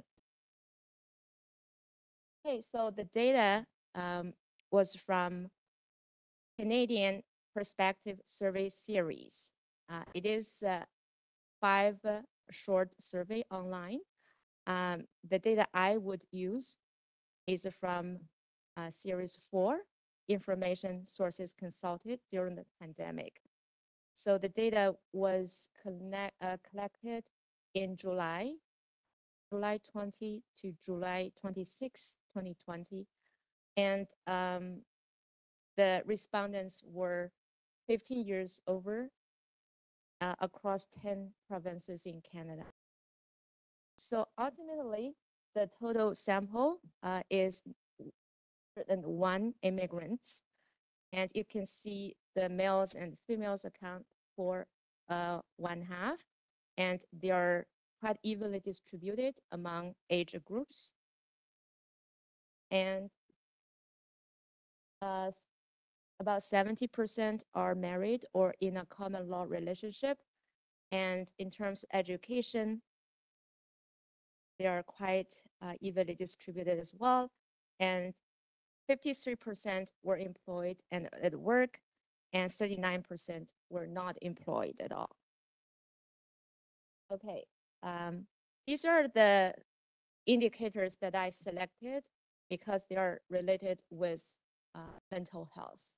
Okay, so I read some articles and newspaper articles and found that people feel what type of houses, what type of buildings they live in, maybe related with mental health, and also how many people are living in one household would might be related as well. So that is why I include those variables as well. So 40% respondents were in single detached houses, and over 56% are living in a household consisting of 2 people. So self-rated health is also considered as an important factor for mental health. So you can see about 60% of the respondents feel that they have very good health, and 33% feel good, and 1% feel poor, okay, in health. And these are 3 related with their behaviors. During COVID, people take different precautions to reduce the risk of exposure to COVID. So there are 13 items listed in the survey. So mean number is 7.2. So it is across the middle. And activities, that means people did different activities like exercise indoors or outdoors. They did meditation to try to keep healthy in physical or in mental health. And concerns, people have different concerns. So in the survey, there are 12 items related with this. So the range is between 12 to 48. Okay. Okay, so these are the results. The first one, it shows what percentage of immigrants consulted different COVID-19 information sources. You can see 53% consulted news outlets for the information. So followed by social media at 11.6%, and 1.4% people, they didn't look at all. And next one, this shows people used online COVID information sources. So 61% used online newspaper or news sites, followed by 36% from social media posts from users or influencers, and the same share from social media posts from news organizations or magazines, and etc. Okay, so including news, video sharing, online magazine on current events, email from friends or family, online encyclopedia or repository, etc. And this is this shows the percentage of immigrants who checked accuracy of information. 36% of the respondents always checked the accuracy, and 33% did that often, and 6% never. Okay, and this shows the percentage of immigrants using different channels to check the accuracy of information. So 64% consulted other sources. Okay, so you can see different channels. Yeah, I will not repeat, but you can have a sense of right how they use different channels. Okay, so on the other hand, I looked at the people's mental health. So overall, 11% of the respondents indicated they have poor or fair mental health. And for female, that is 13%, and for male, that is 10%. Okay, so this just shows the distribution by age groups.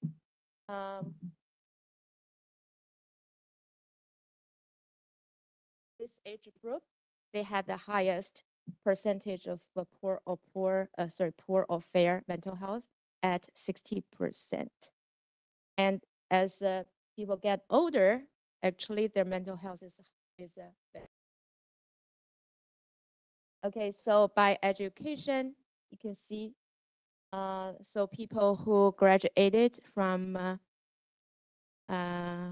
from lower than high school is actually have the highest percentage of poor or fair mental health at 19%.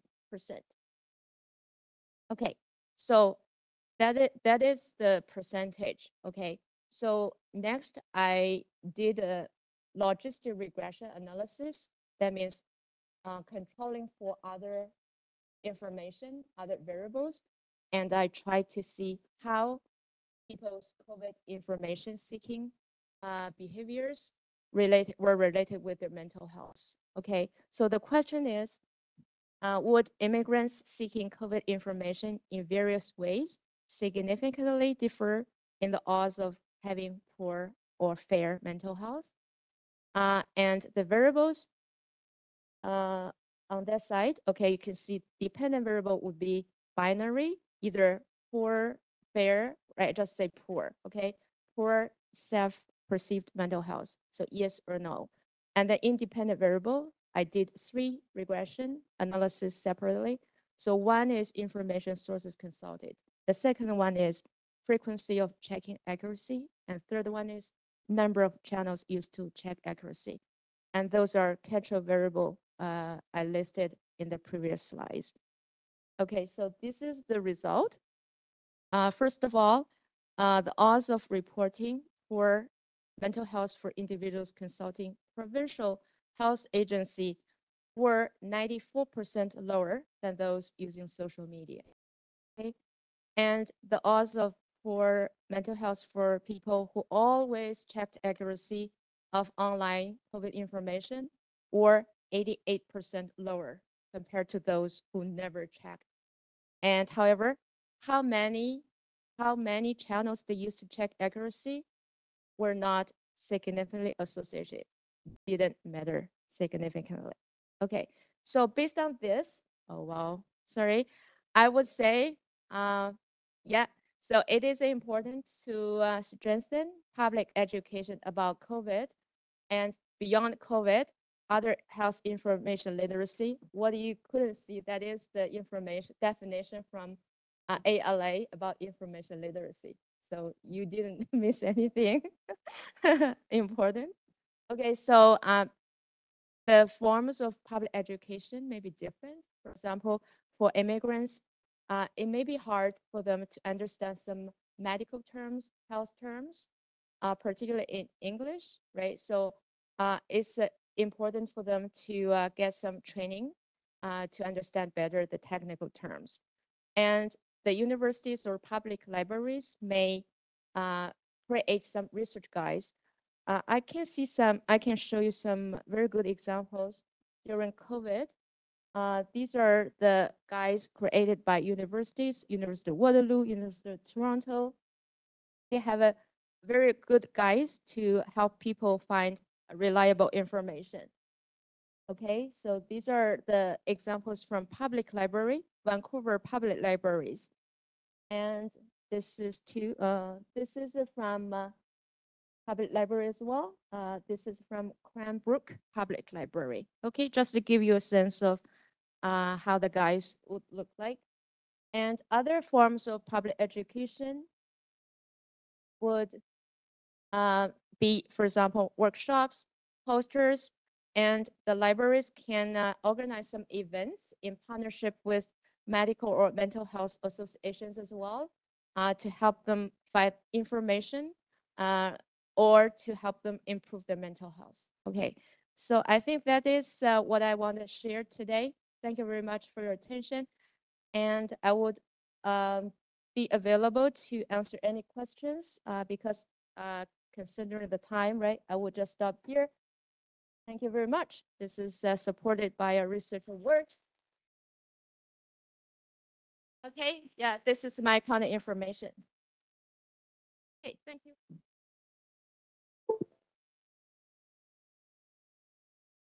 Thank you. So next we have survey of LGBTQ plus related book holdings at the Gender Resource Center, Kanzuki Sonyaga.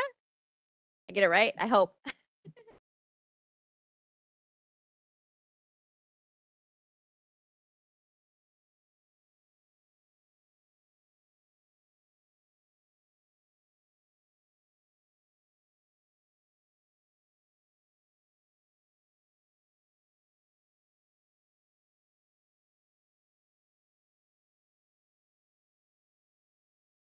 Good afternoon. My name is Kazuki Sunaga. I'm a university professor teaching library and information science at Kokugakuin University in Japan, in Tokyo. I'm very honored to be able to present my research at QQM conference today. I will talk about LGBTQ related held by Gender Center in Tokyo's 23 ward.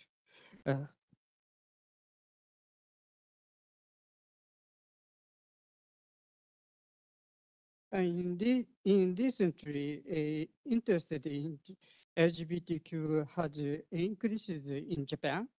In 2015, Tokyo's Setagaya and Shibuya ward enacted same-sex partnership ordinances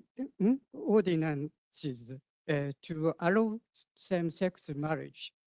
Also, prior to G7 summit held in Hiroshima 2 weeks ago, members of Diet deliberated a bill to promote understanding of LGBTQ people, but it's not hasn't been passed yet. In Japan history, except of a brief period in the Meiji era, homosexuality has never been punished by law. Also, Buddhist monks are not allowed to marry women, and gay people have been treated.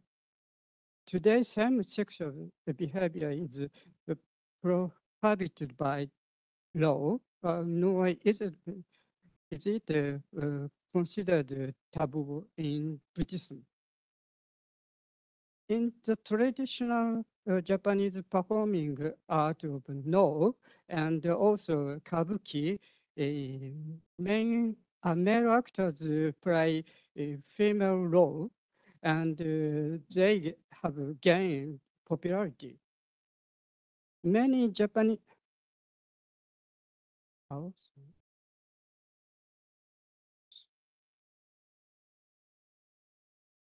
Okay. Many Japanese literature deal with the same gender relationship.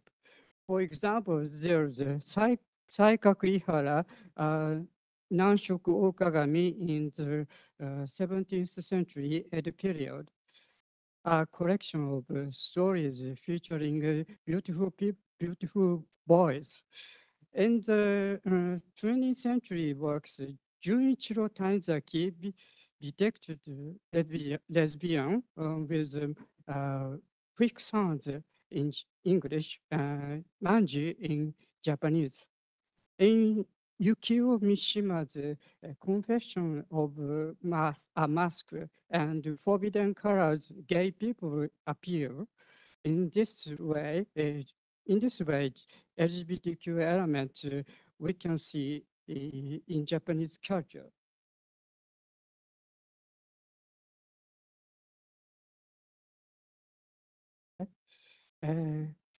According to sampling survey by Dentsu, Japanese company, and Osaka City, LGBTQ people, Japanese today, are thought to be between 3% and 9% of the total population.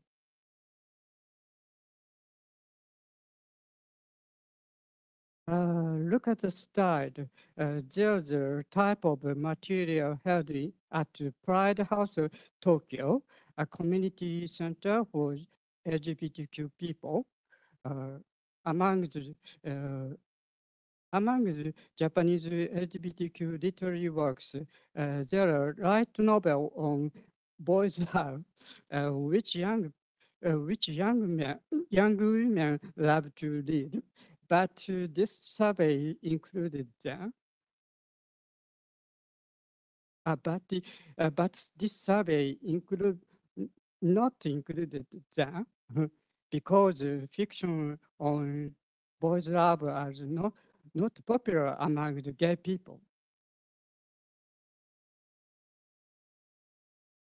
Next, I'll discuss Tokyo topography and population. Tokyo is divided into 3 areas. First part, 23 ward with the Imperial Palace, government offices, downtown cultural facility. Second part, suburban towns in plateau hills and mountains. Last part, islands scattered across the Pacific Ocean. And this the current population of Tokyo is 13 million. 70% of them lived in 23 wards. 23 wards each ward gender center. Of these 21 was have a library.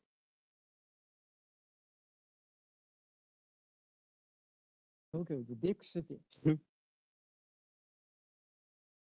20 wards in Tokyo metropolitan this area.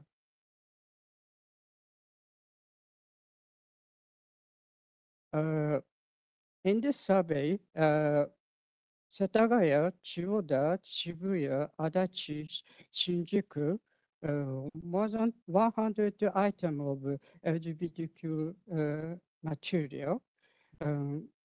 Apart from Arakawa ward, which does not exist,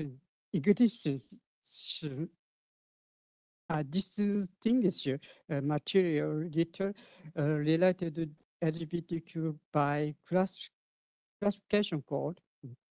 And Shinagawa word where total number of material is small. And ratio of LGBTQ material to total number is high in Shibuya ward, Suginami ward, and Koto ward.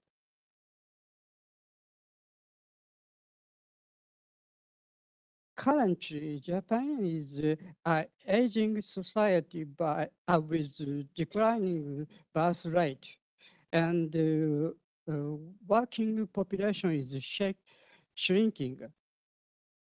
On the other hand, LGBTQ people are discriminated against and included from workplace because of prejudice. Also, loneliness can drive suicide. In several cases, school and university are preventing LGBTQ students from attending school.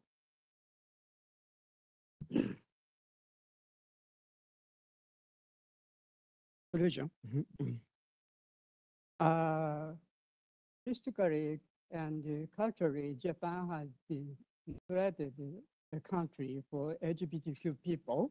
LGBTQ people make up between 3% and 9% total population. Due to lack of understanding and prejudice of others, LGBTQ people now excluded from their workplace and isolated at university and school, and some case of dropout between commits suicide. Now, there were deliberated but passed yet. We will included LGBTQ people as a member of our society against running short of workforce. Finally, to say, Irish Prime Minister Leo Varadkar, he is gay. It would be long journey for gay prime minister in Japan. Thank you for paying attention.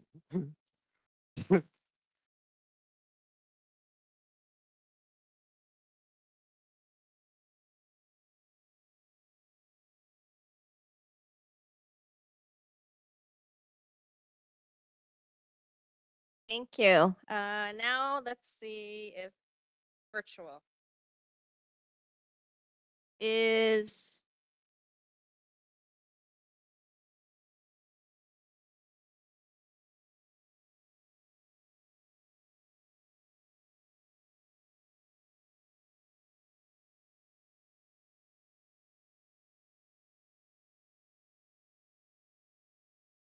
Okay. Let's move to So the next. Right here, I see. Oh, wait. Oh.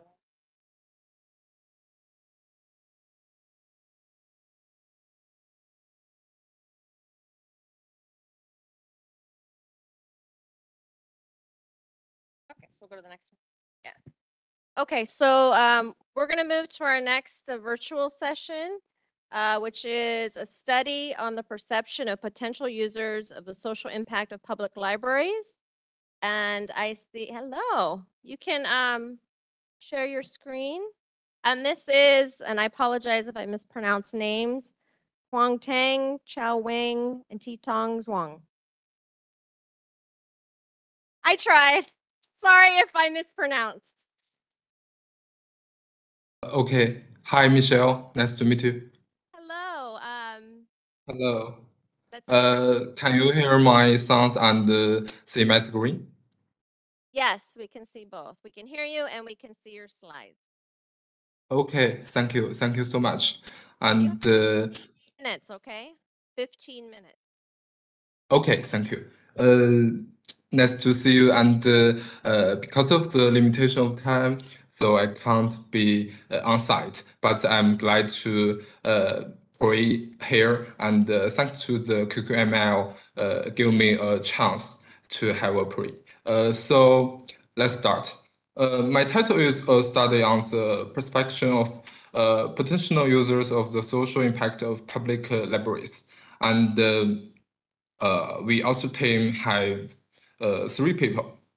Chung Tang is my professor, and I and the third author is a doctoral student of Sun Yat-sen University from Guangzhou, China. This is our information, and I will go to from 6 parts from introduction to conclusion. So first of all, I want to introduce the backgrounds. As we all know, public libraries have long played a role in creating positive social outcomes in communities. And though that the not library users might appreciate the potential benefits that a library can deliver. However, at a time of government financial restraint and the spread of COVID-19 in recent years, public libraries need to better communicate with their value and worth to the community members and other stakeholders. So many institutions have begun to conduct research or innovative on the value and impact of libraries. And effective methods of the measuring of the benefits and value of libraries have received growing attention from academic over recent years. As the ISO 16439 states that potential users should be included in the scope of the survey to comprehensively evaluate the value of libraries. And there are so many research have indicates that potential library users tend to hold more conservative views of libraries and have less knowledge about public libraries when compared to current users. As in our study, individuals who have not used specific service offered by public libraries are classified as potential users, or you can see non-users. The research aims to investigate the value of public libraries to society from perspective of potential users and try to answer questions such as whether public libraries still have an irreplaceable role in the society and why potential users are not using libraries. And what their expectation of libraries are. There are so many researchers on site, like Philips on 2022 categorized potential library users into 5 groups based on reasons for not using libraries, like lack of interest, available of alternatives, lack of awareness, and so on. The streetcar has perspective is always an important source of influence beyond the objective elements of the libraries. And other research like Black Whale, like Island, and the where the examined the potential users' perspective and needs by observing their emotional reactions in specific contexts. And this research can help us understand the impact of the libraries and on individuals, institutions, communities, and society as a whole is a crucial aspect of library impact research.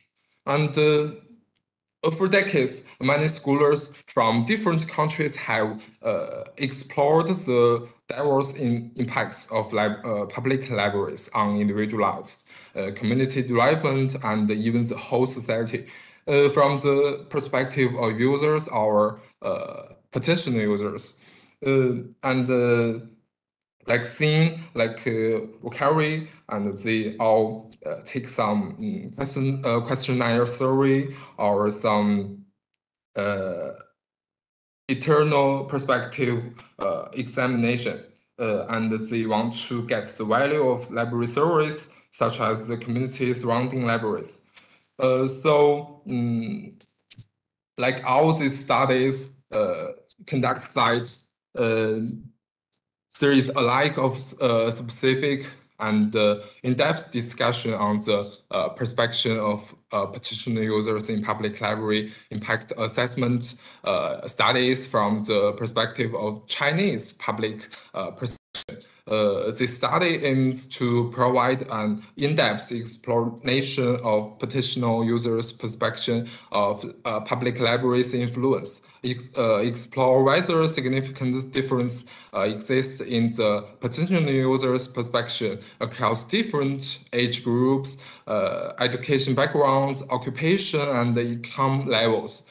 Additionally, the study aims to identify the reasons why potential users don't use public libraries and to discover their expectation and suggestion from for the public libraries.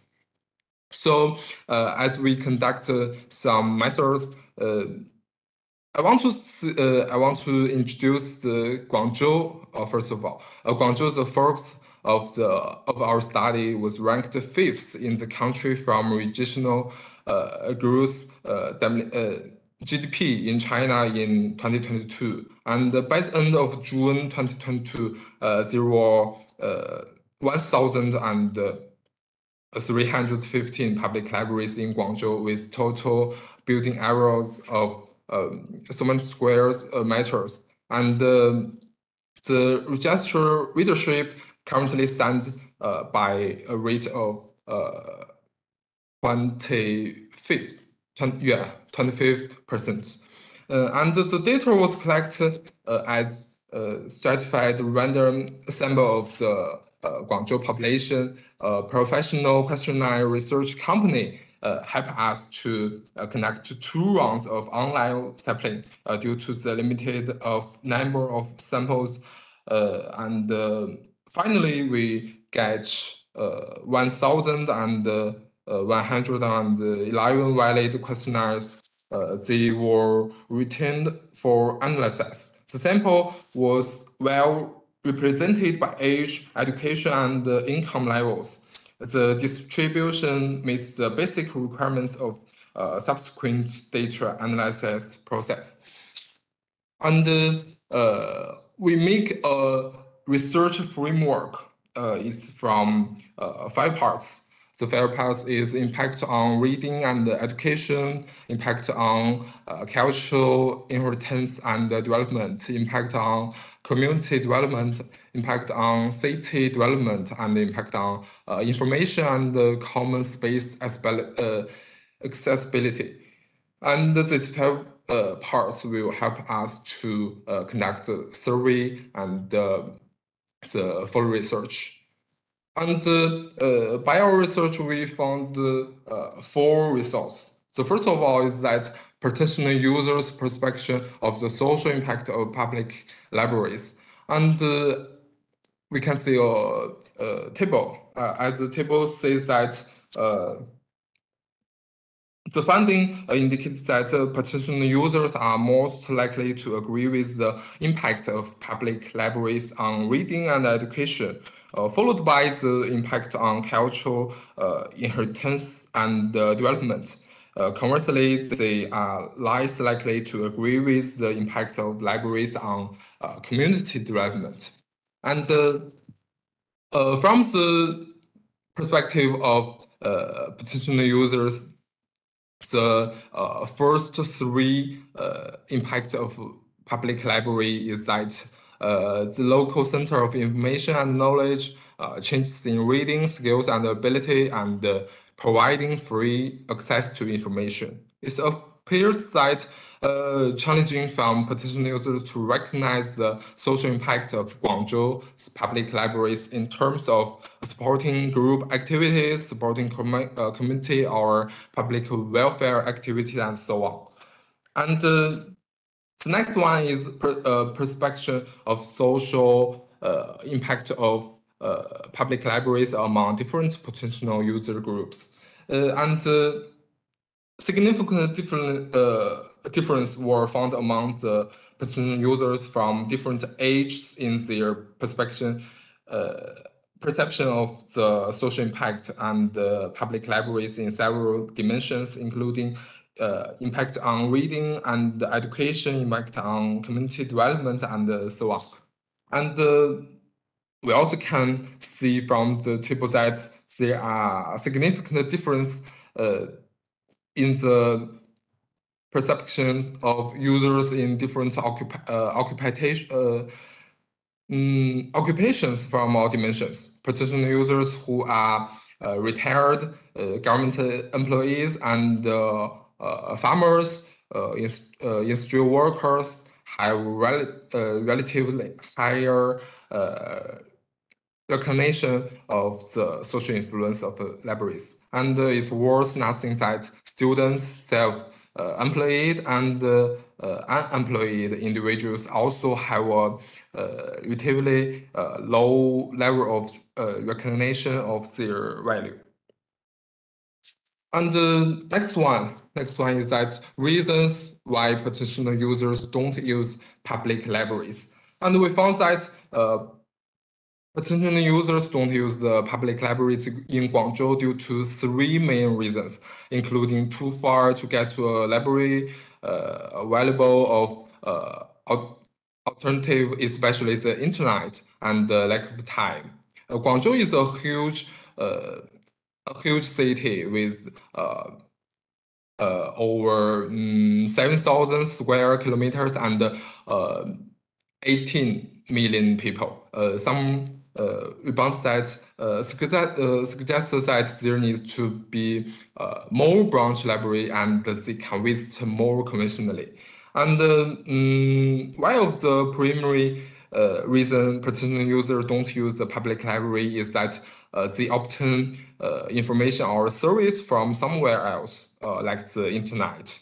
And we found that students have less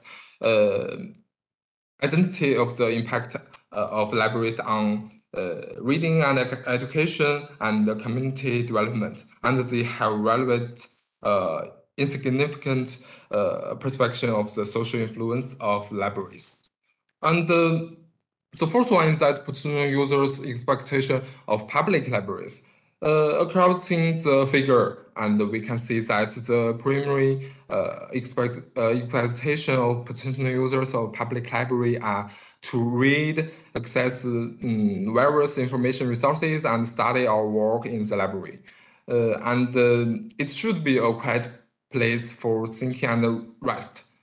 Some reader may tell us that. All of this suggests that potential users in Guangzhou still prefer traditional function of public libraries. And the next one is our discussion. And we want to see that potential users perceive public libraries' significant impact on education support and cultural transmission and dissemination while having a relatively insignificant impact on community development. And there are significant difference in the perception of public library impact on among potential users of different ages, education levels, and occupations. The study identified three main reasons why potential users don't use public libraries is that distance, access to the information from the internet, and the lack of time. And finally, potential users primarily expect to read in library spaces, use various information resources, and study or work in library spaces with a low percentage impact library service related to socialize and layer.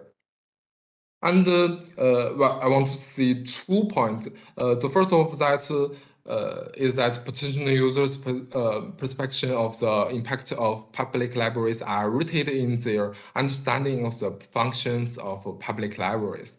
The research has shown that there is a gap between the perception of the public and librarians when it comes to libraries. And the second one is that it's important to prioritize library marketing as a means to enhance public perception of the social impact of public libraries. As we all know, there are so many institutions have conduct some activities like the IFLA International Marketing Award.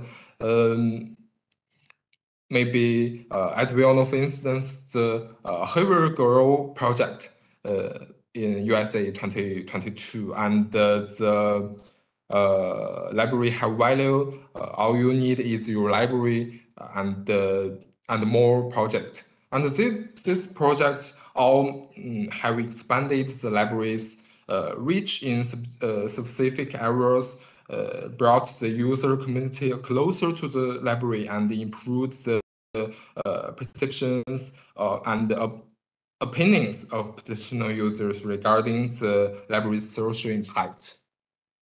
And finally, is our conclusion. And as we all know, evaluating the impact of public libraries from the perspective of potential users provides a unique and valuable perspective that complements that of current users.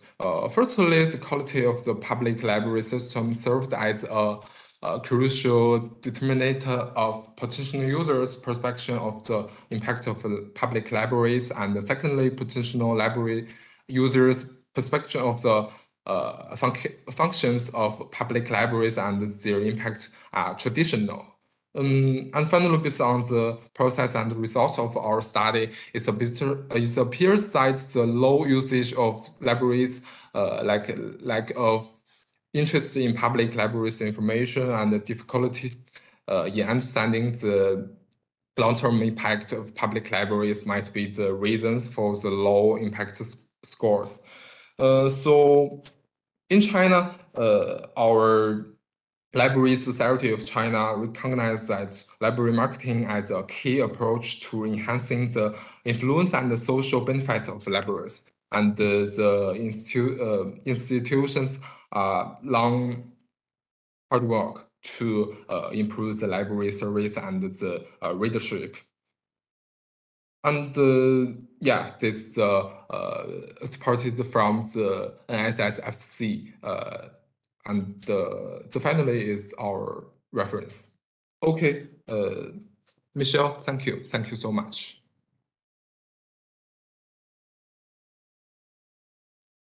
Thank you.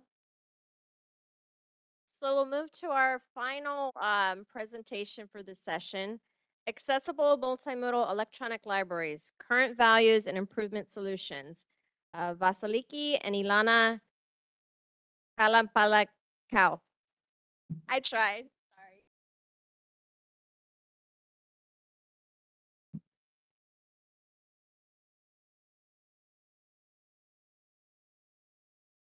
Right here. I will use this one. Yeah, no.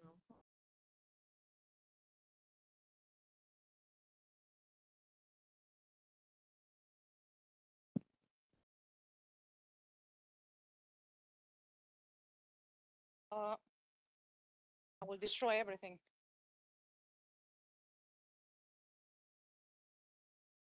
No.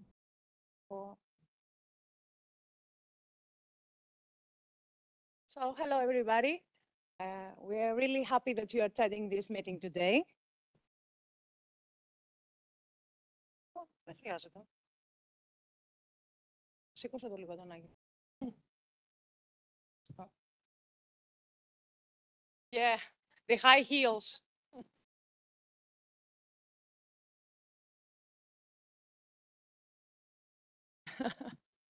Thank you. So once again, thank you so much for attending this last session. I'm Vicky, and with my sister Joanna, we'll try to give you an idea about the survey we're running the last 4 months. This survey is a combination of our professions. I'm a librarian, she's a teacher, so it's a survey on a survey. We tried to examine 25 Greek academic libraries and 8 professors. The first survey, we ran the first survey due the questionnaires, and the second survey from the professors due interviews. So I had the opportunity to attend a lot of meetings and sections this week, and it was really interesting. And I was attending a workshop yesterday. Marco from Finland was the coordinator, and we all agreed in that room that the equal access to information and the equal opportunities it's in the first on the list for a democracy, from a democratic union. So I feel that this is the survey is all about. So let's get started. According to the existing law, all universities must acquire accessibility units. This is what the law says, but we will see what happens in the Greek universities a little bit later in the next slides. The philosophy behind the idea is that there will be an overall upgrading of higher education institutions through the institutionalization of opportunities for all members of the academic community. This upgrade will affect the universities and the society with which it interacts an integral part. Let's see about the framework, the National Strategic Reference Framework. The role of higher education institutions is crucial for the non-discriminatory access of all students of equal education opportunities, regardless of social class, gender, race, ethnicity, or disability. It is therefore necessary for the institution to get a quality upgrade, get staffed with necessary personnel, get strengthened at the institutional of inclusion, and get provided with efficient services. What is the education and inclusion? I feel that this is the hot subject. The term educational inclusion is an exceptionally broad concept as it encompasses values and human rights, as well as a new pathway to an educational process that opens up for people with special education needs. The educational inclusion is part of the educational reform, and it's included in the axis of Ministry of Education. Who are those people and what are their needs? Printed disabled people. Disability is not just the birth of acquired physical restriction. It's, according to the United Nations, above all, a social treaty between the individual and his environment. Printed disabled people are those who do not have the ability to read from the form. They may be blind, have partial vision, have dyslexia, difficulty in the upper limbs from a quadriplegia or amputation. So, Anna will continue with the purpose.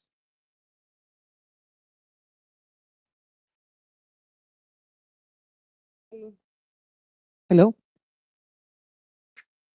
At this point, okay, we will refer to the first research. It was aimed by the teachers. Purposes of the research were to present the approach of education unit libraries to special categories of users, to approach the provision of efficient services and provision the material needed to meet their needs, to evaluate the quality control of services already provided, and to address the problems faced by workers in accessibility units for print disabled people, and to make the proposal to expansion and efficiency of the service provided. About sub-objective was an attempt to analyze teacher approaching and providing of specialized education services to print disabled peoples. And our sample was 8 high university teachers from 8 Greek universities, and we work with interviews and transcriptions of them. And now the results about our students. Most of time, students do not want to share the problem due to social stereotypes. They overestimate their powers and do not want to be treated separately. They're afraid the oral examination, and they're afraid that fellow students will be treated leniency. They consider oral examination more demanding of case of laboratory practice courses. About the teachers. Teachers try to approach students discreetly, sometimes to no avail. They are invited to provide special notes for print-disabled people, and also they're invited to record lectures and provide them to these users. Also, they are invited the shape of courses so that all students can attend them. Teachers try to make education process and the exams accurate. They are trying to have flexible for hybrid lessons and virtual realities. And they face the same problems as multimodal libraries concerning the provision of textbooks in electronic form to meet the needs of these Greek groups of students. And the next survey.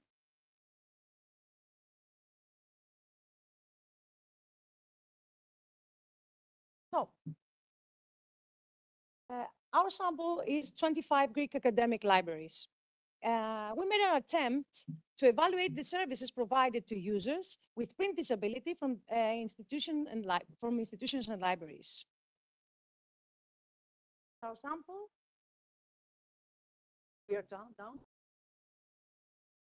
The Greek heritage.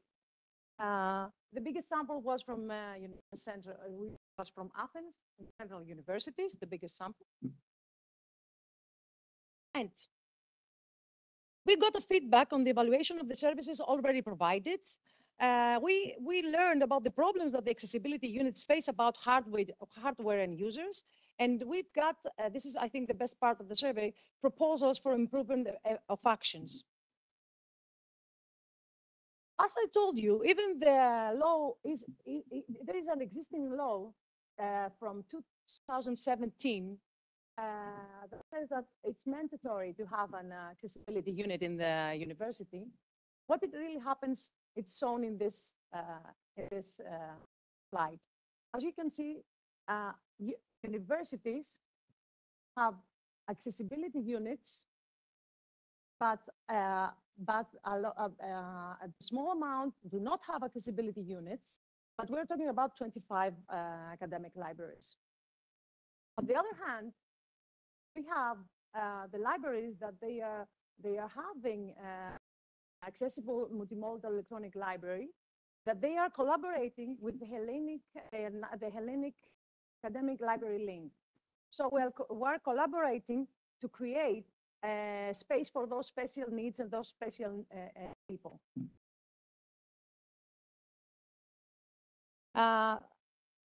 We see that 1 to 4 people are getting involved with the material conversion per university, and 2 universities mentioned that they are getting help from volunteers.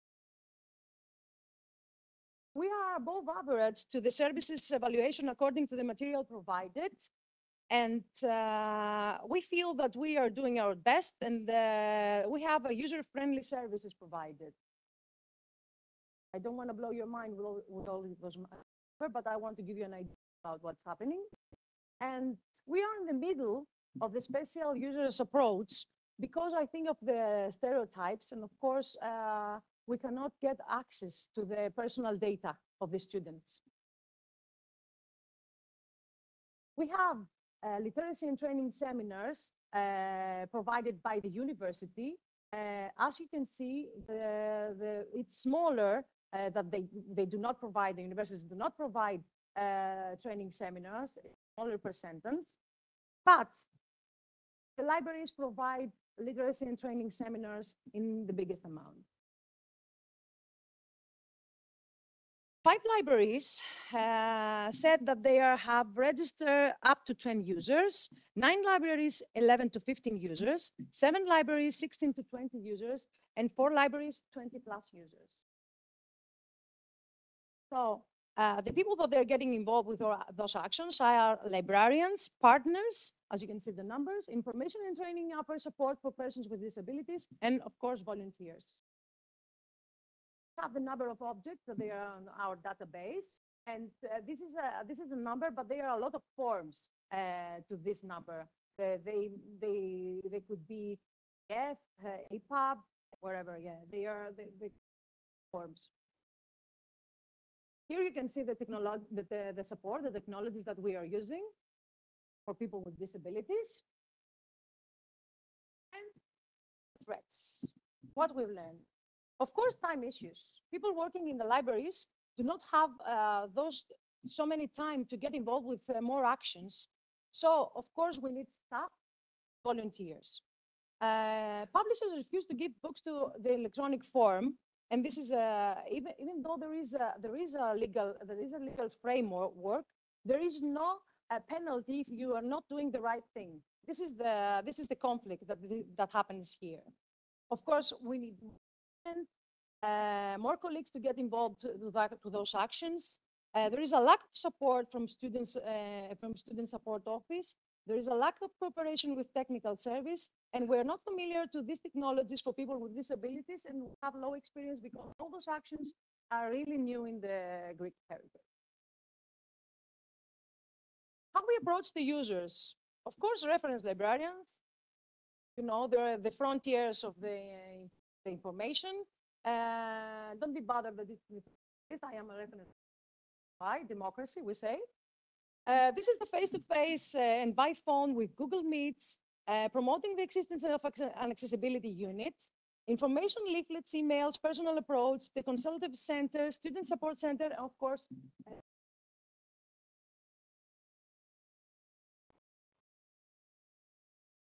we're gonna improve ourselves, and more people have spoken. And of course, we need technological equipment for people with both visual and motor disabilities, involve more staff members, the declaration of responsibility to specific librarians, relevant user training workshops, automation of accessible format conversion processes. Creating an essential framework for a librarian's protection vis-a-vis publishing house. Of course, we need to extend our programs to recruit more staff and more academic libraries to get involved with the actions. The collaboration is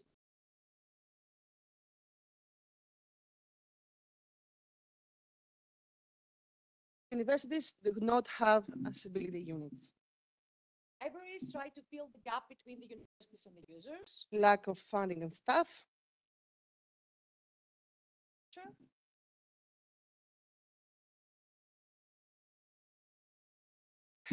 Libraries are helper integration and inclusion. And legal support framework. We need support framework. So, thank you for your attention. But with a heart. Feel free to ask any questions. Thank you very much.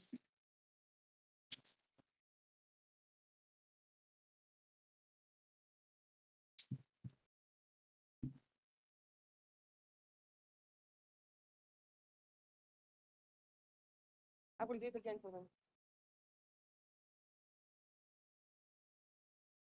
So are there any questions for any of our presenters for this session?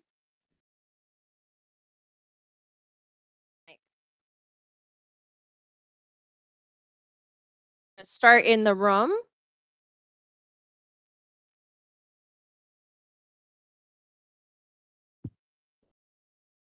Thank you very much for your presentation. The experiences are familiar to many librarians.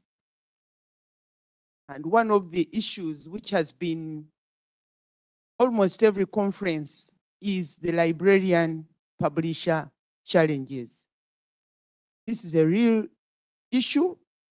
And I remember one time the Association of Commonwealth Universities used to organize sessions between librarians and publishers to try to address these issues.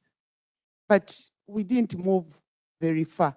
I don't know, I'm no longer a practicing librarian. I don't know whether these meetings are still being held, but I think we need to come up with some practical way of addressing this, because we keep meeting and lamenting.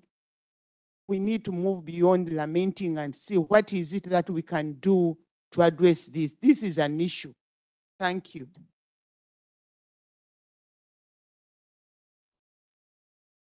We are at the same part. I totally agree. But as I told in my survey, there is a legal, but there is no penalty for them if they do not, giving the material. This is the conflict. We should address that thing. How we're gonna do? Which is gonna be the punishment if they don't give the material that those people need? Thank you so much. I see one more over here. And then if there's any questions for our online participants, you can place them in the chat. Thank you all for your presentations. They were eye-opening and informative. And my questions are around some of the, both the LGBTQ presentation. Okay. One regarding privacy. I mean, privacy is an issue for all of us. So did you get any insight about what the concerns were for that particular demographic in regard to, or I mean, that's not one particular, we're all kind of varied and diverse, but like, is it just the internet, is collection, data, are they adding pronouns or adding, gender differing pronouns to the data, to databases, or what are the particular privacy issues around that group? There are many. You hit on one, which is a big one with pronouns, but also within specifically public libraries and the names in the systems. A lot of libraries now have worked with their vendors to make that an option, and even in universities where you can specify the specific name and include or not include your pronouns. That's a big one. Also, I mentioned the spacing, which I think is a really unique, I hadn't even thought of that, but concerns with the spacing and even the structural, how a library is set up. And another piece is social media. I didn't talk about it in this presentation, but at the one at IFLA, we'll be talking about social media, because actually there's in our current research, what we found, LGBTQIA plus populations use social media quite often, and they feel it's a more safer space for them, quote unquote, but also it could work against them where there's outing. So independent upon your library, if you have or utilizing social media, even if it's a program and it's specific for that population, what does the flyer look like? What does it look like on, so that ties to like the marketing side, which is a whole other piece. But there's a lot of issues. I encourage you to look at the 2 publications we already have, or email me and I can give you more information. Thank you. And then the other question I have is in regard to the Gender Resource Center, which I find fascinating in Tokyo. Yeah. Yeah, thank you. So in regard to the audience, how do you get the word out about that? Who is it? Who are the users? Like, do you have youth coming in, young people, elders? How do you market? How do you advertise such a resource? And and again, is it a welcome? Like, I imagine it's a welcoming space, but are there conservative government or populations that are anti-gender resource center? Like, what is it like? What's the culture like, and who are your users, I guess?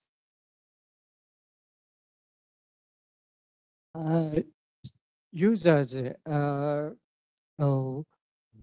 almost women, but little bit student and children, but now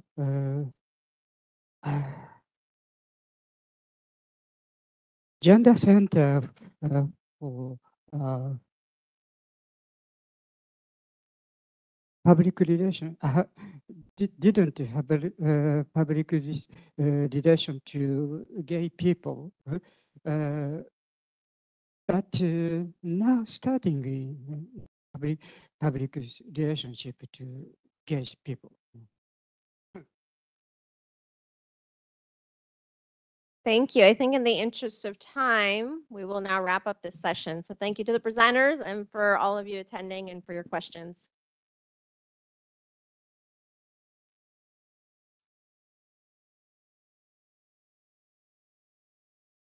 We continue with the next plenary session.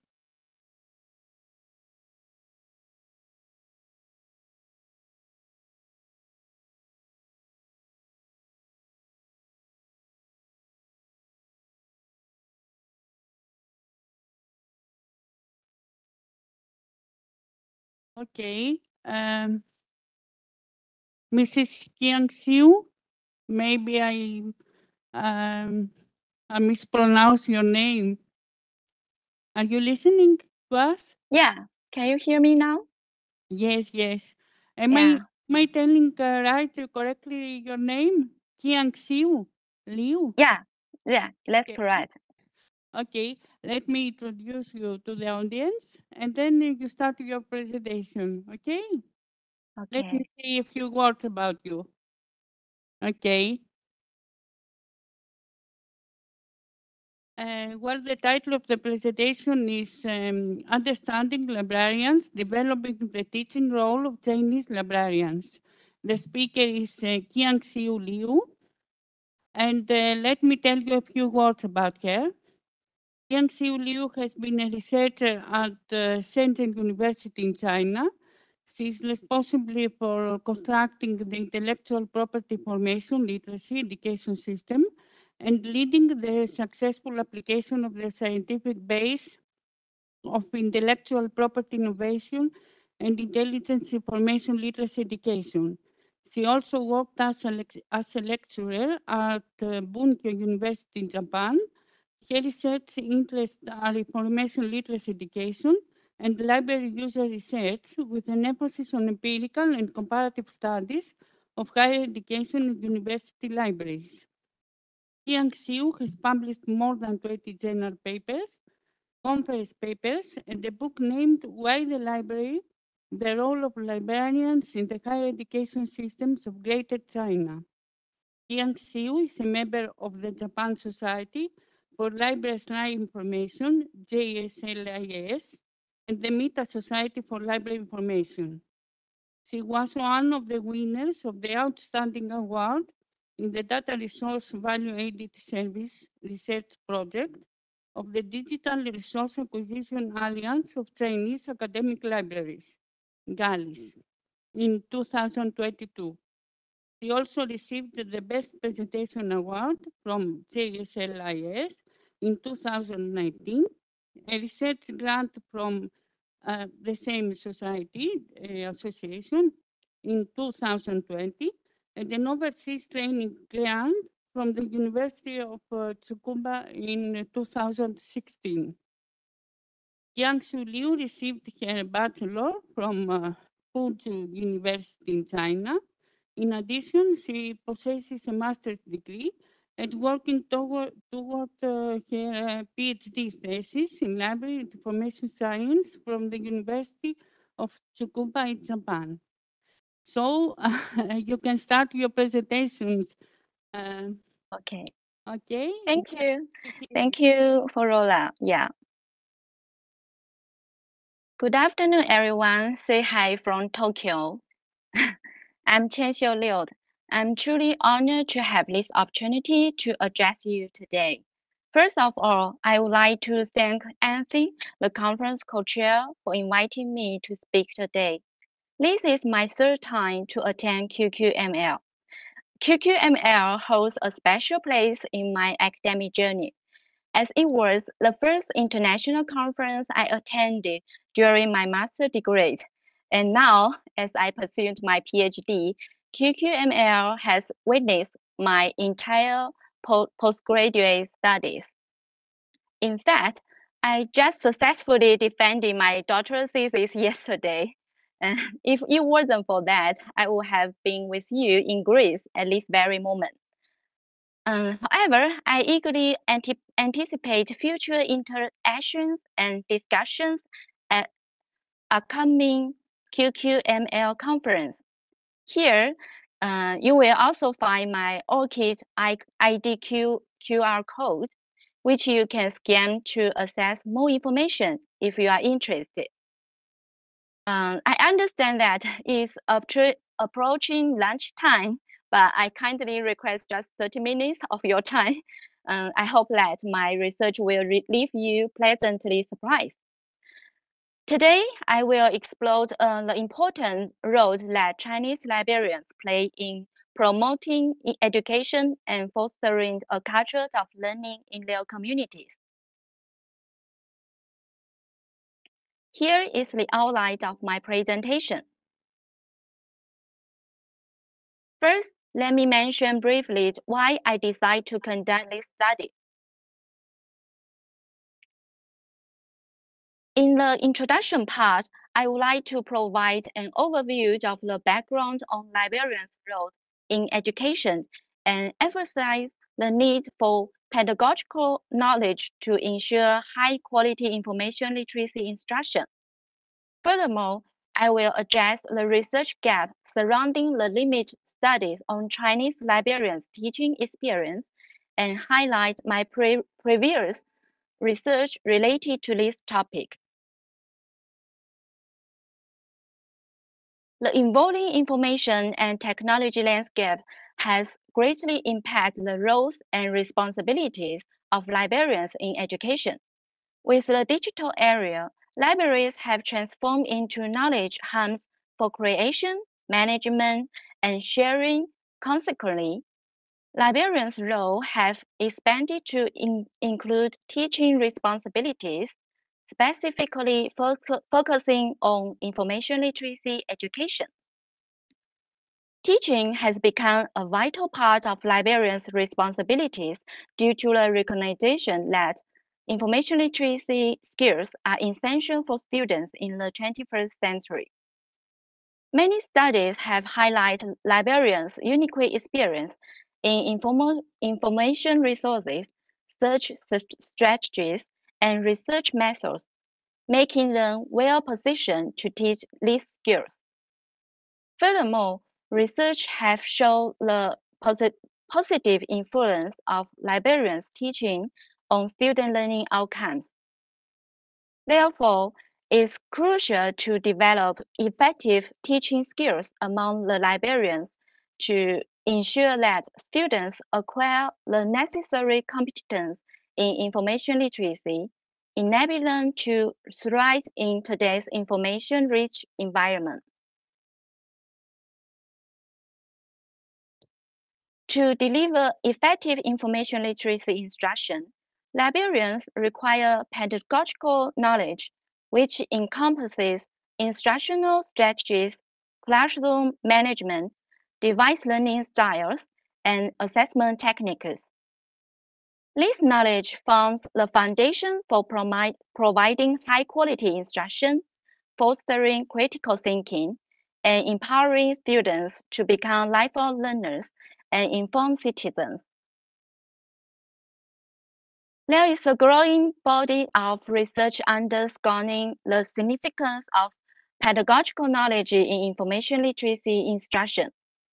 A study by Kudis 2019 emphasized the particular role of pedagogical knowledge in the design and implementation of effective information literacy programs. A subsequent study by Saunders 2021 anchored these sentiments, stressed the improvement of information literacy instructors, self-efficacy, and instructional quality through pedagogical training. There is quite a big research on how librarians across the globe view their roles in information literacy and teaching. In the US, Waters' study from 2008 found that librarians feel overwhelmed by the growing demands of information literacy instruction and recommend professional development programs to boost their teaching skills.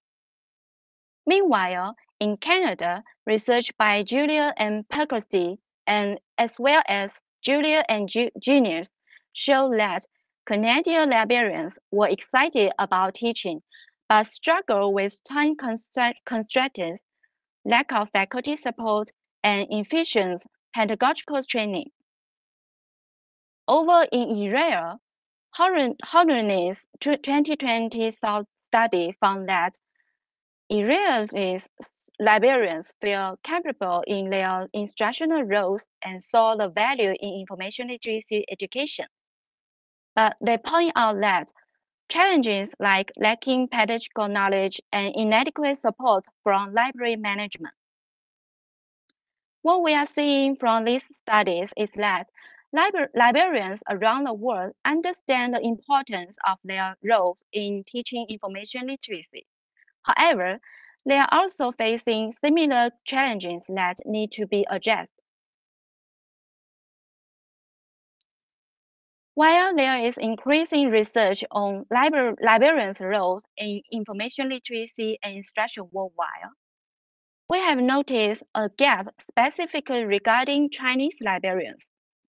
Existing studies indicate they face challenges like inadequate training and limited faculty support.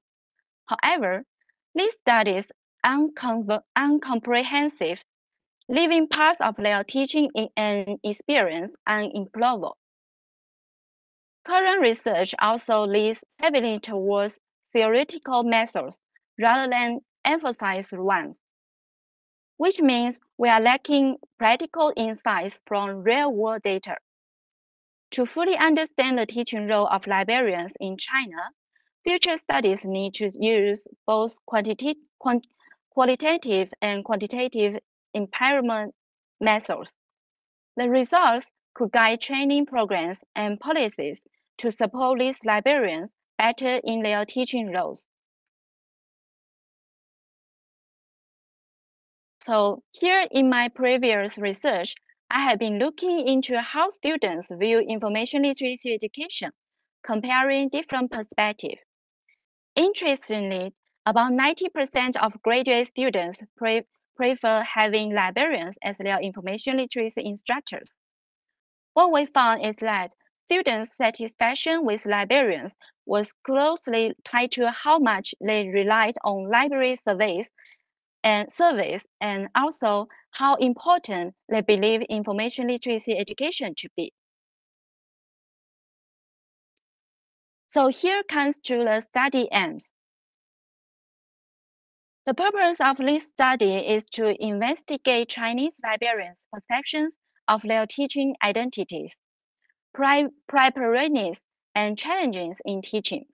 By exploring these aspects, the study aims to contribute valuable insights to the unique context of Chinese librarians and provide recommendations for enhancing their teaching effectiveness.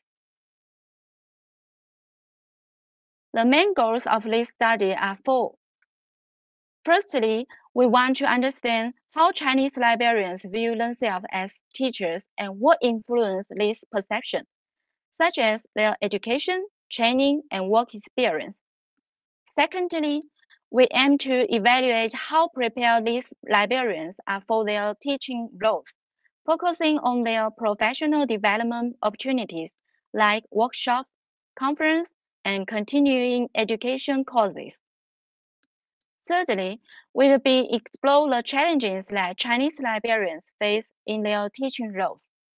Lastly, we want to find out what strategies and techniques Chinese librarians are using to enhancing their teaching skills, such as teamwork with colleagues, self-learning, and engagement with professional literature. Next, let's talk about the methodology. This study used a mixed methodology approach, blending both quantitative and qualitative research. On the quantitative side, we have distributed electric questionnaires to a specific group of 135 librarians. This group was chosen because they have particular experience and characteristics that are relevant to our research goals. The questionnaires are designed to gather a broad understanding of librarians' experience, viewing on their teaching roles, teaching expectations, and challenges. To dig deeper into the topics raised in the questionnaires, we are also conducting interviews with 10 librarians. These interviews allowed us to collect more detailed data, giving us a better look at the librarians' personal experience and perspectives. Now, I'd like to show you the results of our study. The table here provides a clear picture of librarians' profiles in terms of their work and teaching experience. Close to half of the librarians, around 49%, have more than a decade of work experience. About 90% are pretty new to the field, with less than 2 years of experience. Roughly 80% have between 6 to 10 years of experience, and around 50% have worked for 2 to 5 years. When it comes to teaching experience, things look a bit different. Over half of the librarians, 53%, have less than 2 years of teaching experience. Around 20% have 2 to 5 years. About 30% have 6 to 10 years, and almost 50% have more than 10 years of teaching experience. Next, let's take a look at the librarians' educational background and where they work. Over half of the librarians have a master's degree. About 21% hold an undergraduate grade, and close to 20% have received library technical training. Only a small percent, around 4%, have a doctorate degree. In terms of work setting, a majority of the librarians, around 55%, work in college or university libraries. About 28% are in school libraries, and nearly 9% work in public libraries. The remaining libraries are found in medical or other libraries. When it comes to their teaching responsibilities, most librarians, about 56%, handle short training sessions for groups. Around 30% have taught a one seminar course, and 22% have conducted a series of training sessions for the same group. Next, let's turn to how these librarians have been prepared for their teaching.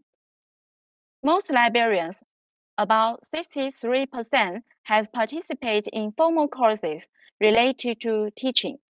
A similar percentage, around 62%, have learned by attending seminars or academic conferences. Another 64% have learned through reading professional research literature. Additionally, a bit over half, around 55% of the librarians, have received informal on-the-job training.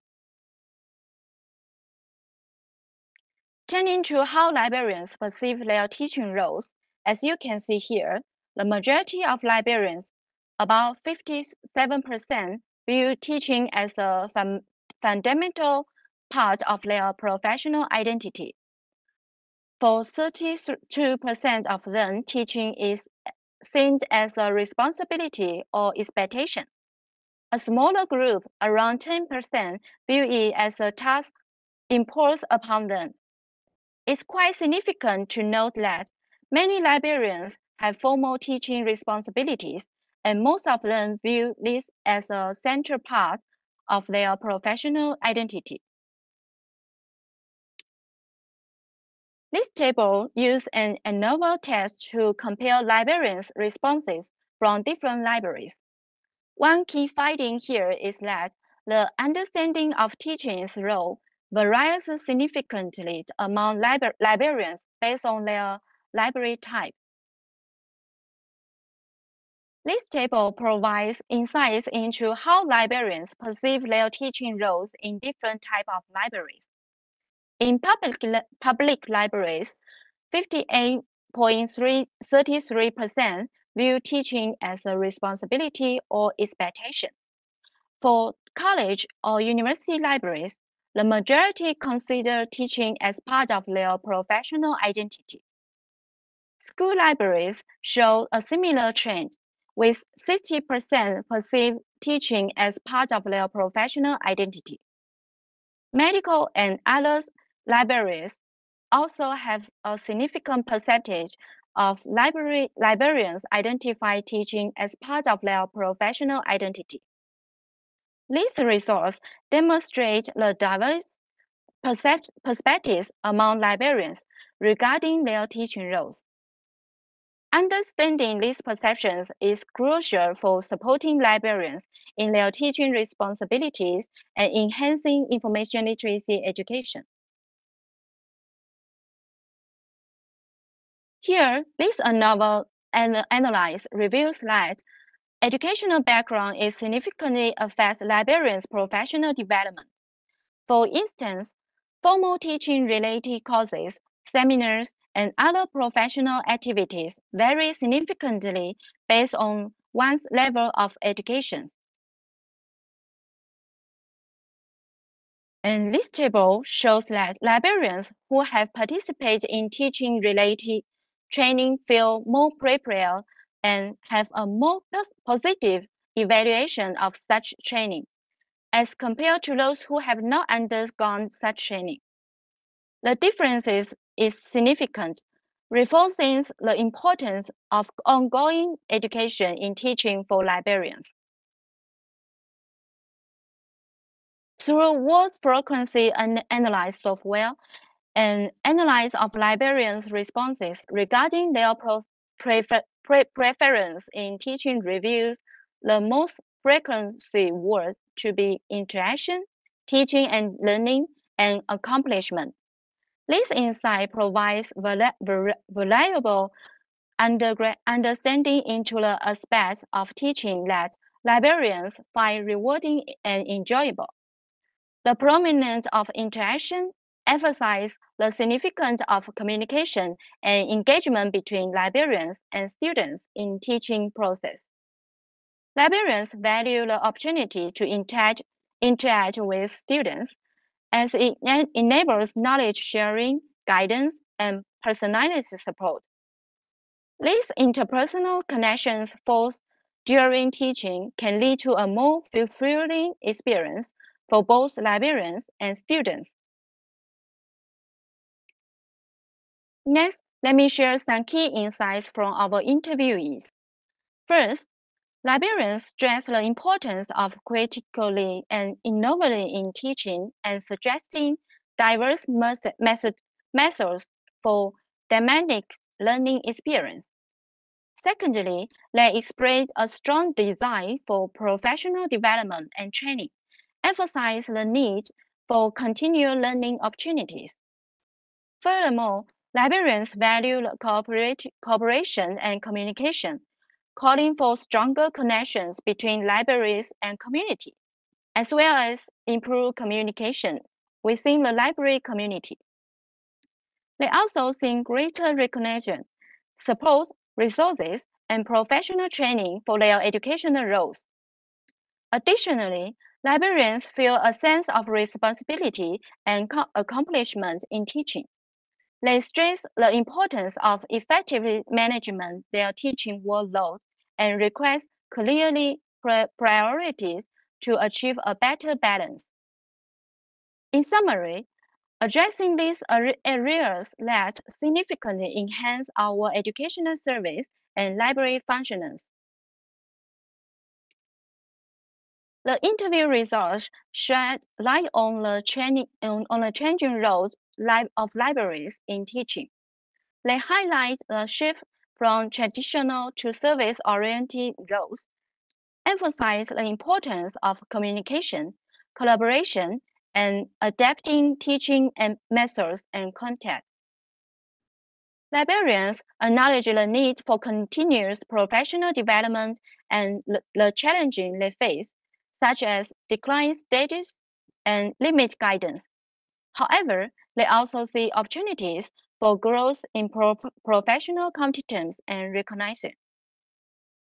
Adaptation and self-learning are essential, particularly when formal training is lacking. Overall, librarians must continually developing their skills, embrace device identities, and prioritize users' needs to effectively navigate the evolving landscape of teaching in librarianship. Here, librarians also face several challenges in their teaching roles. First, some librarians struggle with confidence and teaching skills, resulting in limited student interaction and difficulty in answering questions effectively. Secondly, creating engaging teaching materials and capturing students' interest pose a challenge for librarians. Thirdly, keeping up with changing knowledge and technology requires librarians to continuously update their skills and adapt to the new media trends. Fourthly, coordinating teaching responsibilities with routine library tasks presents time and energy management challenges. Lastly, librarians encounter difficulties in generating interest and recognition for their teaching roles, as well as obtaining significant resources and support. To address these challenges, librarians need to focus on professional growth, advocate for their teaching roles, enhance their teaching skills, create complete content, engage in continuous learning, and effectively managing their time. So here comes to the discussion. The study's findings align with previous research, emphasize the importance of information literacy in education and the role of librarians as educators. The identify challenges faced by Chinese librarians in their teaching roles, such as lack of pedagogical training and limited resources, are consistent with previous studies. The findings underscore the need for greater investment in professional development opportunities for librarians to enhance their teaching skills and confidence. Establishing standardized guidelines and curriculum for information literacy education can address the challenges and ensure consistency in teaching practice. The study highlights the significance of librarians' self-perceptions as teachers and their confidence in their instructional abilities. The findings emphasize the need for more research on Chinese librarians' teaching experience and skills to fill the current gap in the literature. The study's interpretation contribute to the development of effective information literacy education programs in China and informs the international content of information literacy education. What is interesting here is that in terms of the professional identity, the interviewee enjoys teaching, but sometimes they feel a division between teaching and regular library responsibilities. Factors influencing librarians' perception of their teaching role include the course nature, teaching format, changes in teaching space, and students' perception changes. The natures of elective versus mandatory courses affects both students' perceptions and librarians' self-perception. The transition from lecture-based to credit-based courses shift the teaching space from the library to the classroom, impacting the perception of the teaching role from both students and librarians. There are several implications for the teaching roles of Chinese librarians. Firstly, there is a need for ongoing professional development to continually enhancing librarians' teaching skills and knowledge.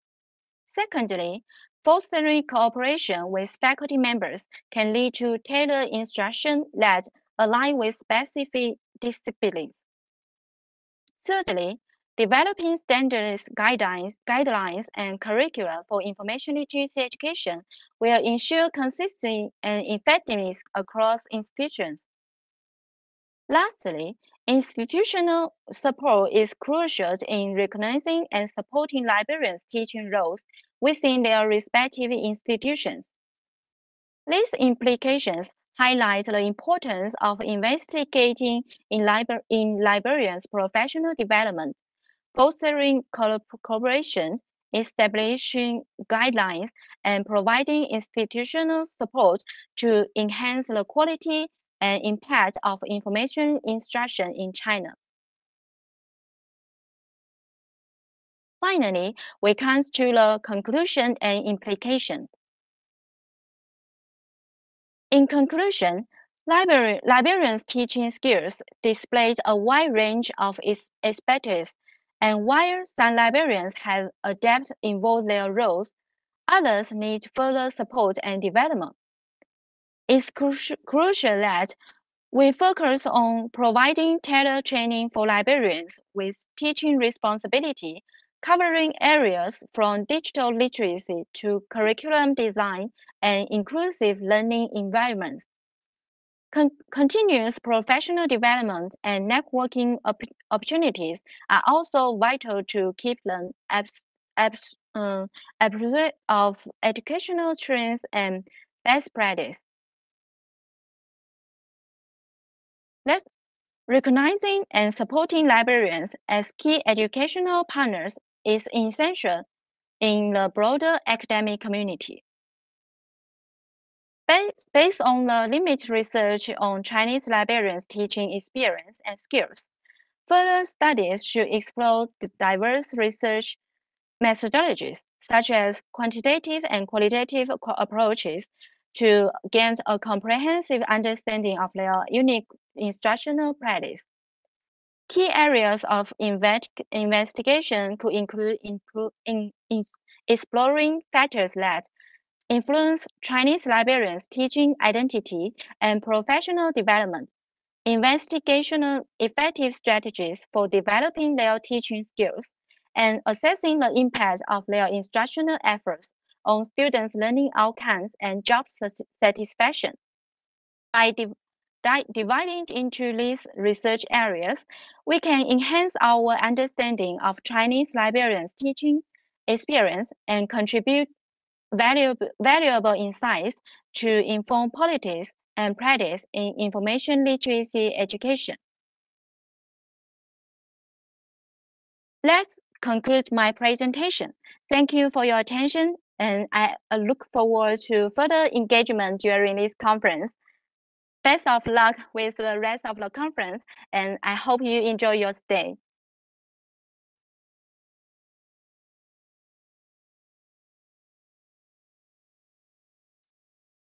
Thank you very much for your interesting presentation. It's true, the libraries are changing, and we are librarians, we have to follow these changes. And we have, of course, to develop new skills. Thank you, Jiangsu. I don't know Thank you. for questions. Are there any questions from the audience here or the distance participants?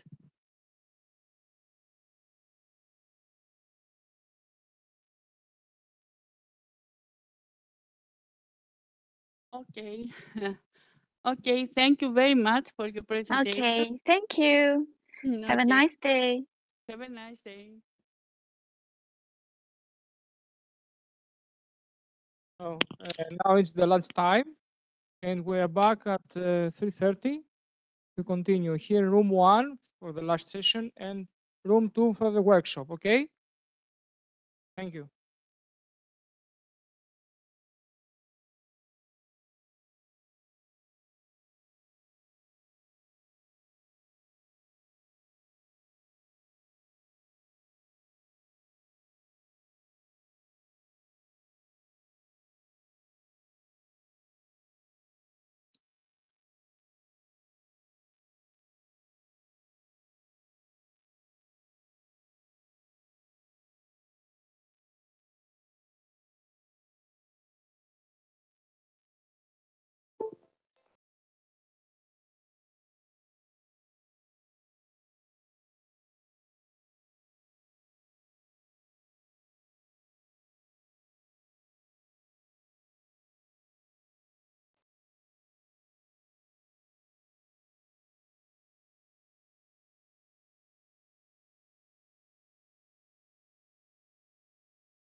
Раз, два, три, четыре.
Yes, it's here. It's online, yeah. 6, yes.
Thank you.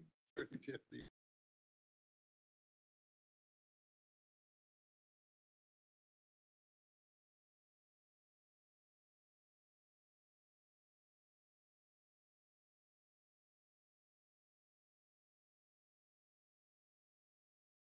you. And I will, yes, they can use that. Tell them, sure.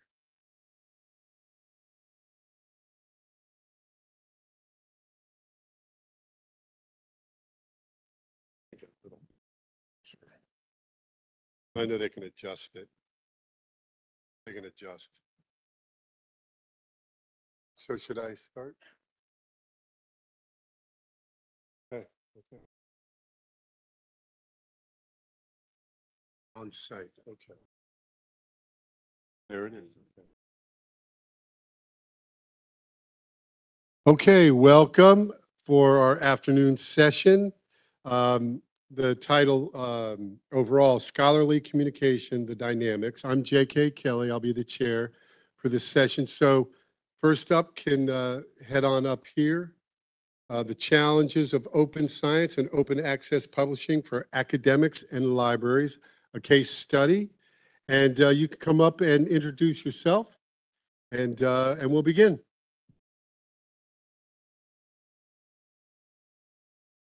Or this one maybe. Yeah. Okay. Thank you very much. Okay. Good afternoon, everyone.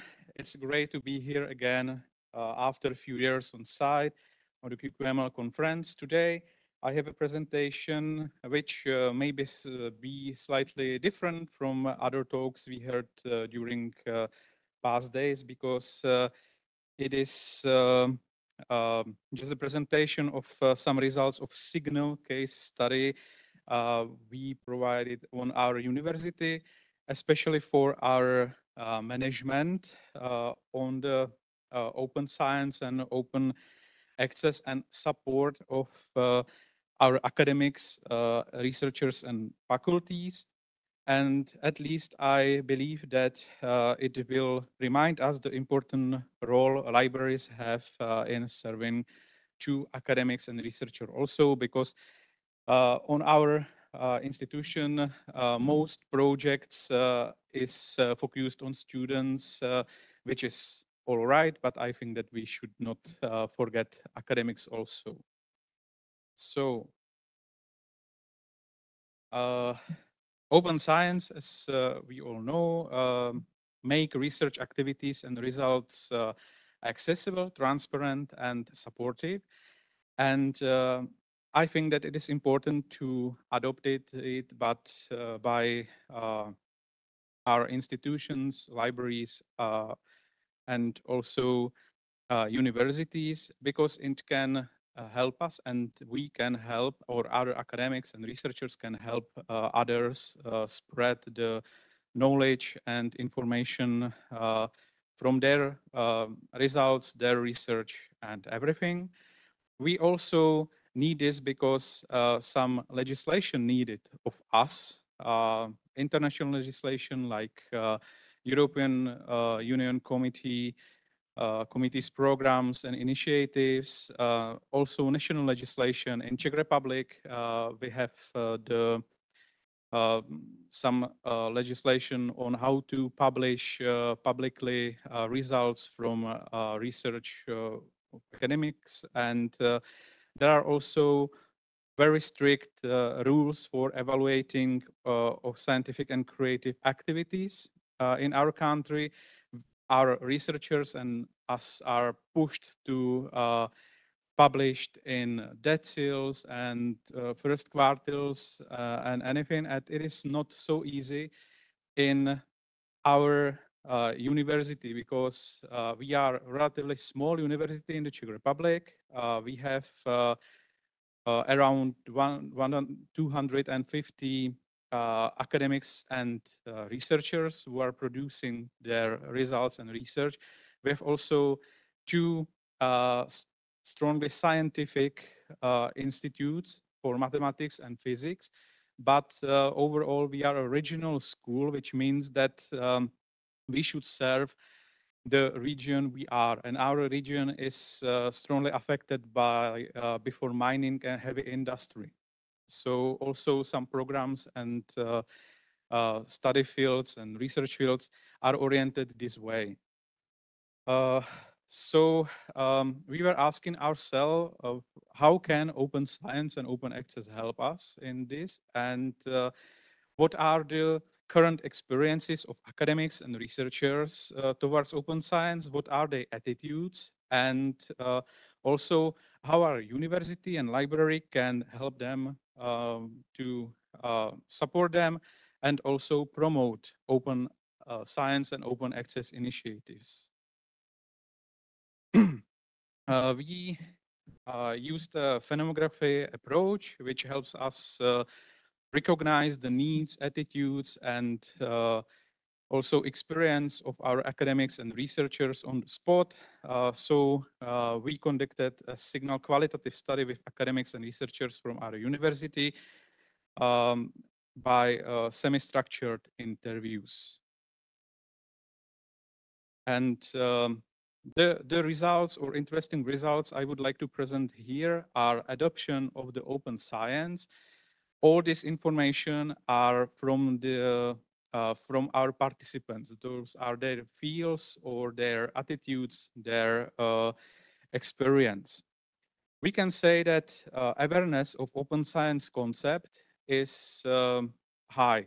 Almost all our respondents, and I think that even in this qualitative study, we don't want to generalize it, but I think that all of us, or all of our researchers know what is open science, but they see only practical implications. Open access publication, maybe open data and open software.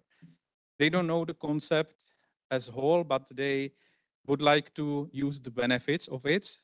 It means to take results from other people, data from other people, but they have slightly problem with participation and contribution from themselves because it can be caused by fears, and I will not overrate the word panic because they really panicking from publicating in predatory journals and also about some copyright issues. And it is underlined by some ideas of our previous management who told that every journal with article processing charge is a predatory journal. Yeah, so this sphere is all around our researcher and academics. And it has also some ethical implications.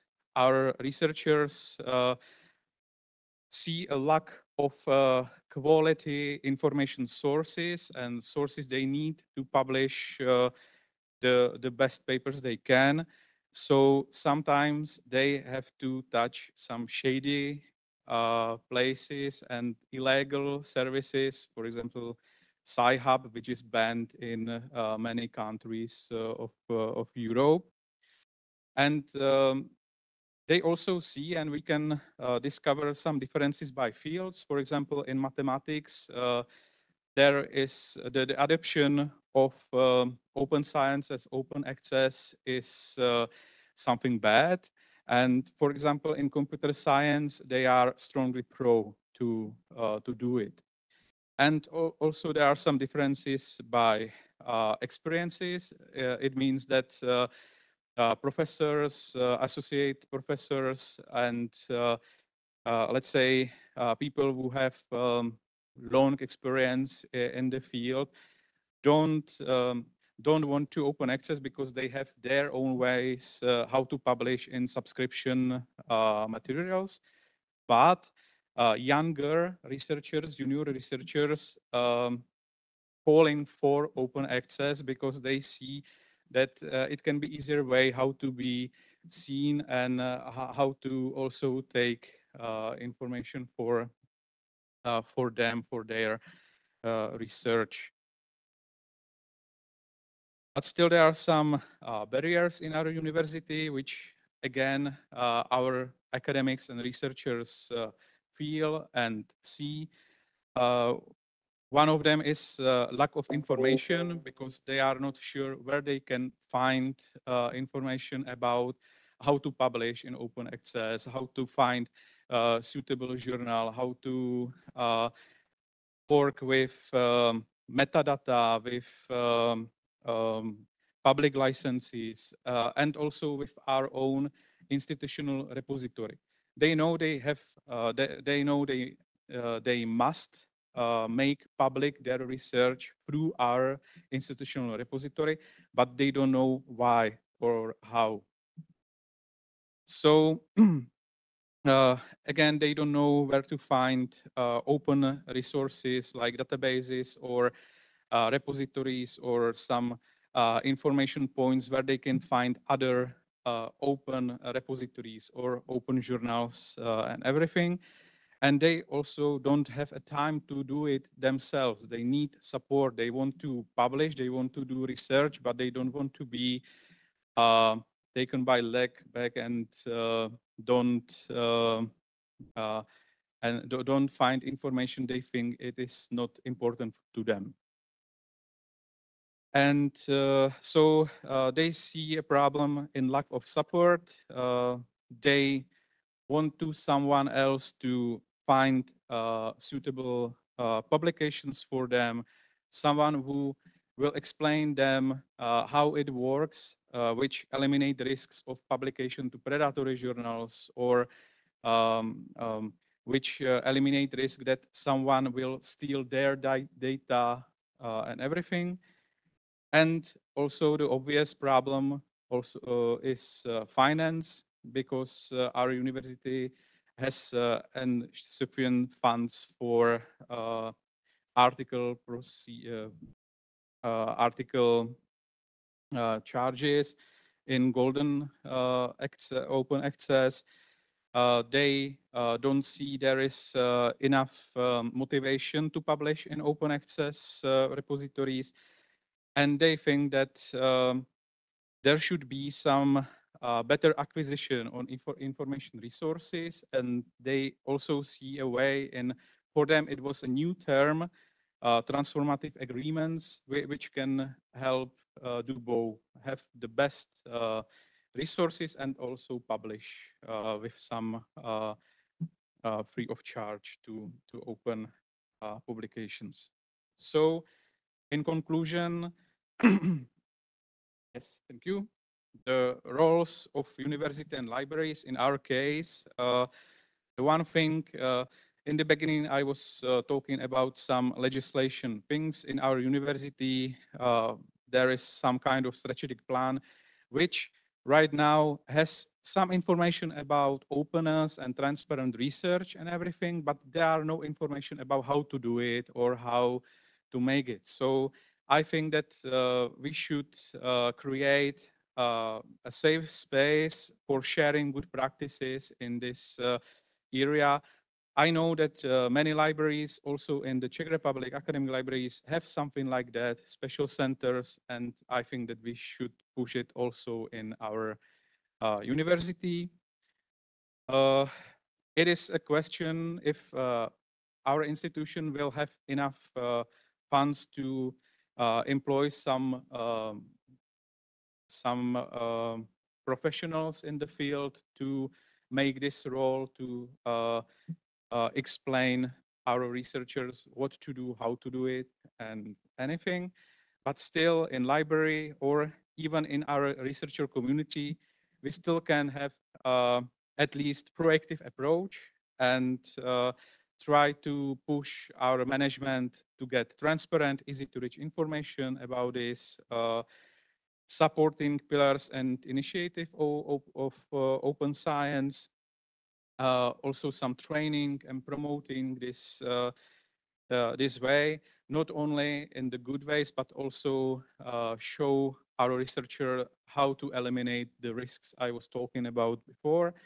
And I think that from this signal research, we can say that in library, we should look on a new way of acquisition policy of information resources into the direction of transformative agreements. So thank you very much for your attention.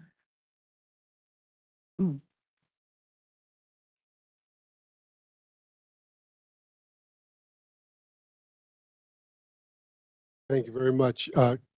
What's your name? Yeah, my name is Kamil Matula. Thank you. Camille. Thank you very much, Camille. And while we're setting up the next one, are you setting up? Right now, we're at the end, questions. And I do have a question while we're getting the next one going. So, so the next one is open access to important and reliable information, provides fairness to users, Tatiana, and that's virtual. And I just wanted to ask, and we can talk more about it, but it seems like that's a balance between open access and the compensation for creators who spend the time to whatever they're creating that they need. It's a balance between those two. So something to think about when, but we're about to do the virtual, right? All right, we'll talk, Camille. Thank you. Okay, Tatiana, can you hear me? You can share your screen. Yes, yes, I'm here. Okay. This is my presentation. Perfect.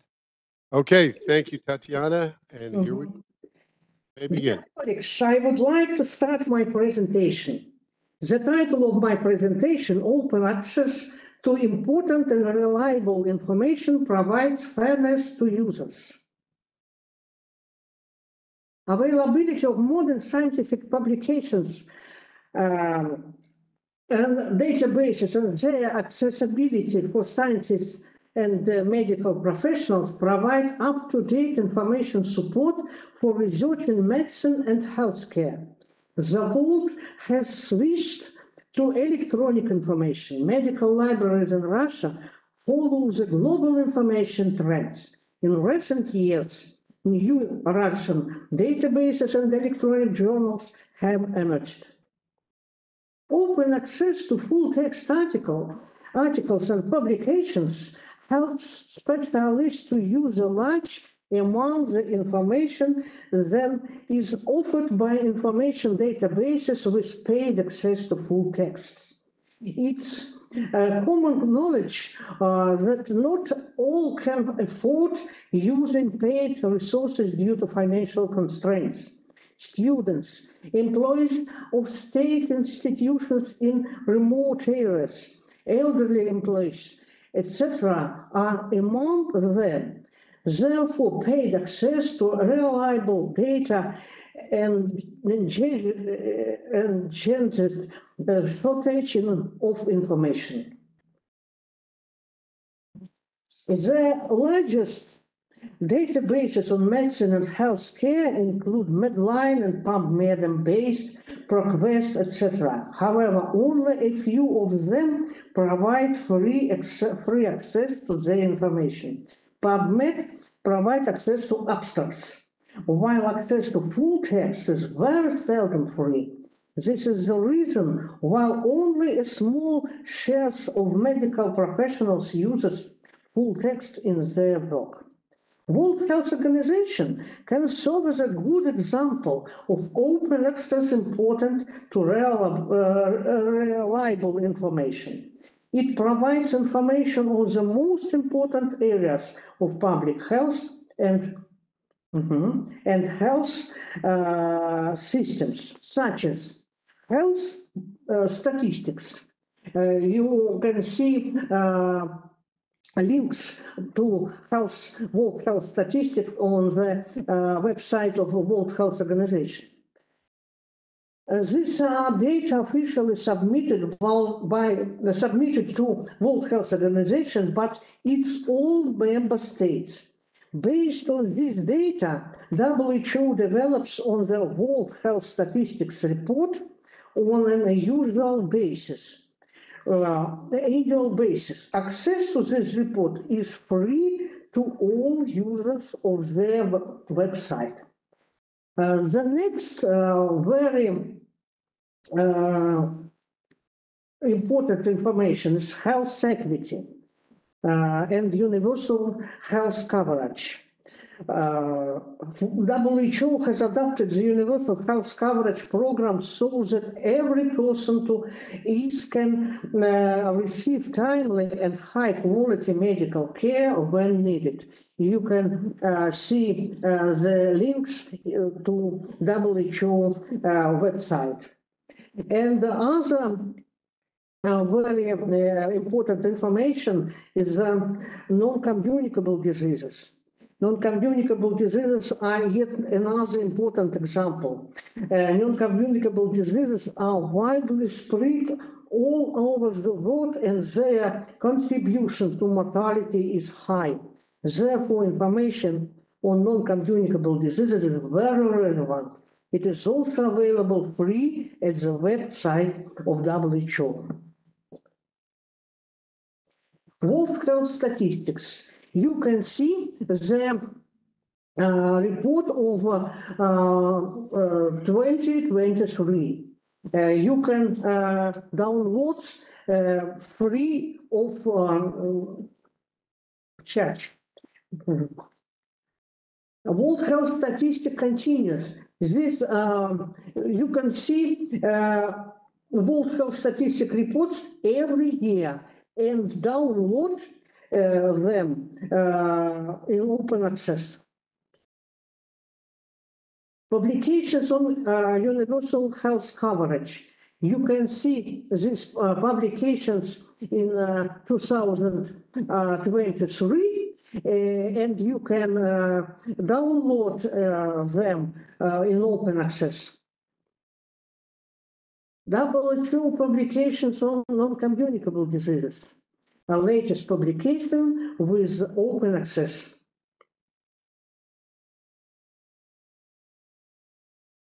The second important area of information support is provision of information in different language, so that representatives of different countries speaking different languages can use them. There are 6 official languages in WHO organization. Almost most of the information is available in English only, yet some important materials are translated into other official languages as well. Science Russian language is one of the 6 official languages. Some publications are translated into Russian as well. Moreover, Science 2012, several rounds of the project aim of translating WHO publications into Russian have been implemented. The project is funded by the Russian Federation. Documents to be translated are selected by the Ministry of Health of the Russian Federation based on the needs of the country. Supporting official translation into Russian, the ministry is charged by availability of clinical and organizational publications for a wide Russian-speaking audience rather than only basic WHO documents such as resolution, global reports, etc. You can see WHO publications on statistics. More of them were translated into Russian by Russian projects. WHO publications on nutrition in Russian, some of them is translated by Russian project. And WHO publication on universal health coverage in Russian.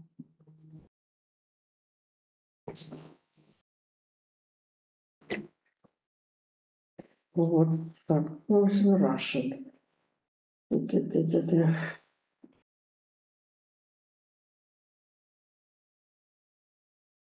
In order to present WHO information in the language of different countries, in 1990s, WHO documentation centers were established in the World Health Organization European region. The World Health Documentation Center, based on the Central Public Health Research Institute of the Ministry of Health of the Russian Federation, was established in 1994 by the order of the Ministry of Health. The purpose of the WHO Documentation Center is to disseminate information provided by the WHO and WHO Regional Office for Europe as widely as possible within Russian Federation. Our website was introduced in January 2004. Ever since, we have been posting WHO publications with links to websites of World Health Organization and WHO Regional Office for Europe. We make sure to keep track of all WHO publications translated into Russian to upload them. This is a site of WHO Documentation Center in Russian. This is site of WHO Documentation Center in English. You can see that main publications, the thematic of WHO publications. We can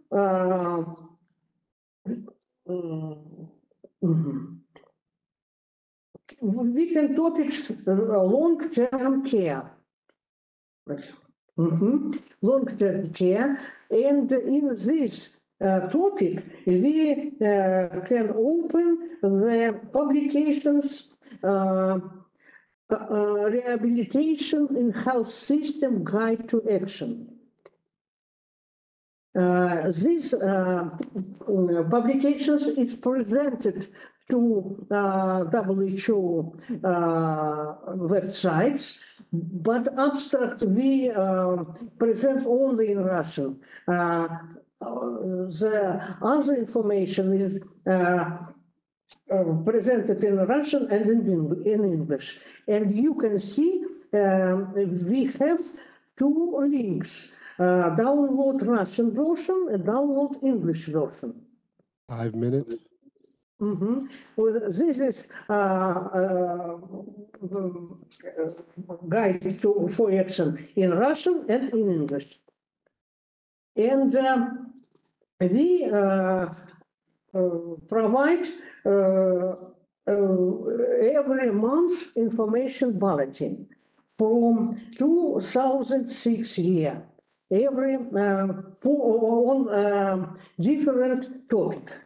We can see information bulletin in 2023. We provide information bulletin on World Health Day. World Health Day information bulletin. Сейчас.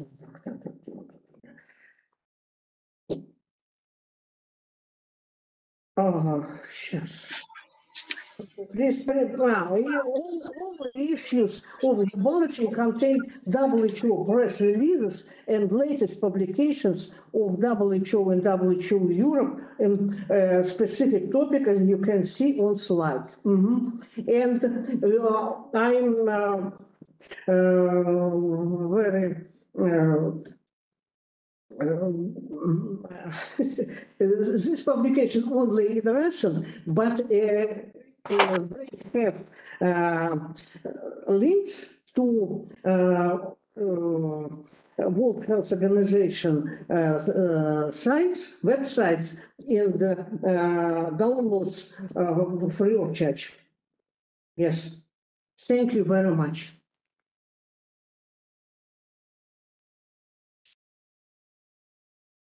Thank you very much, Tatiana.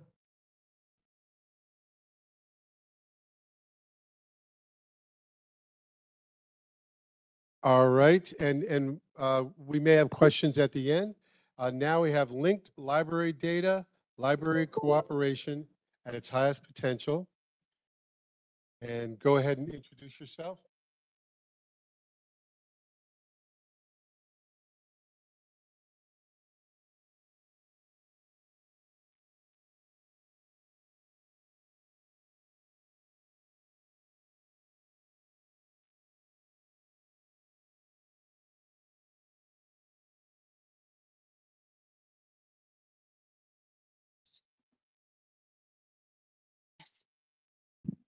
Okay, thank you.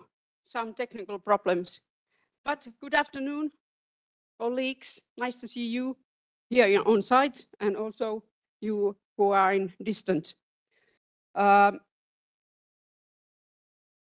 checked this my presentation last night and I found out that it is too comprehensive.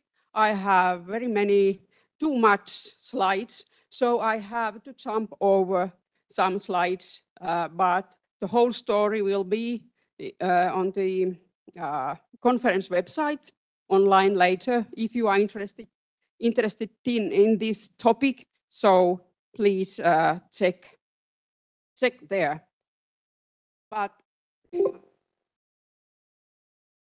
yes, my name is Kaisa Hypeen. I come from Turku City Library.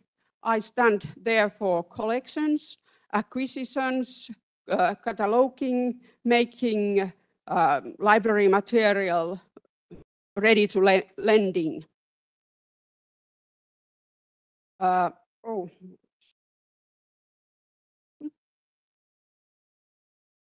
Yes, we have, this is the map of Finland and of these cooperative bodies. This is how we have organized the library cooperation in Finland. We have 26 cooperative bodies, of which Vaski is one. Vaski is the cooperative system of southwestern Finland, and Turku is leading this work. And the most important thing we have in common is the common database.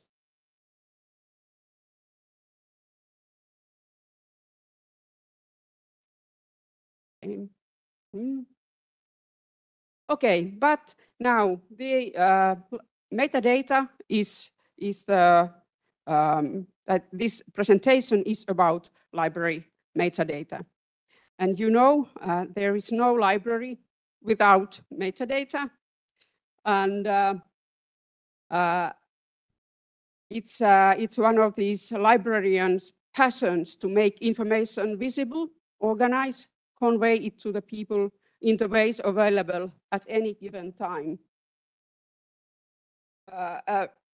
Usually, metadata is spoken by catalogers and experts, but because of its profound nature of library work, I think other librarians should we should concern us about it. Without metadata, we couldn't know what works are included in the collection. We couldn't do any information search. We couldn't find our material. Our customers couldn't use library independently. So it's very important, as you all know. The making of metadata has varied during the years. And it has been depending on technologies and methods which librarians could use. When I came to Turku City Library 35 years, we had these typewriters and we made these index cards, believe or not, but it was so. Catalogers were isolated. They were doing, in every library there was a cataloger who made these cards for customers. And here are some examples of these. These were very sophisticated and full of information, these cards. And it almost required to be a professional to be able to interpret all the information that is in these cards. And here are some examples of even older cards. But in the early 1990s, first library databases were established also in Finnish public libraries. And then the big movement or big change began. We all know MARC, the data storing format, which has been used by the libraries since 1960s. And in its time, it was a pioneer, and the format has been updated over the years. But in today's connected online world, it has become too old-fashioned, and we should move on. At the first, when these databases were taken to use, every library, every municipality library established their own database. And then they were gradually combined into larger entities. So, for example, this Vaski library's database is consisting about 35 separate databases. And with this combining and having these common databases, also cataloging work can be shared.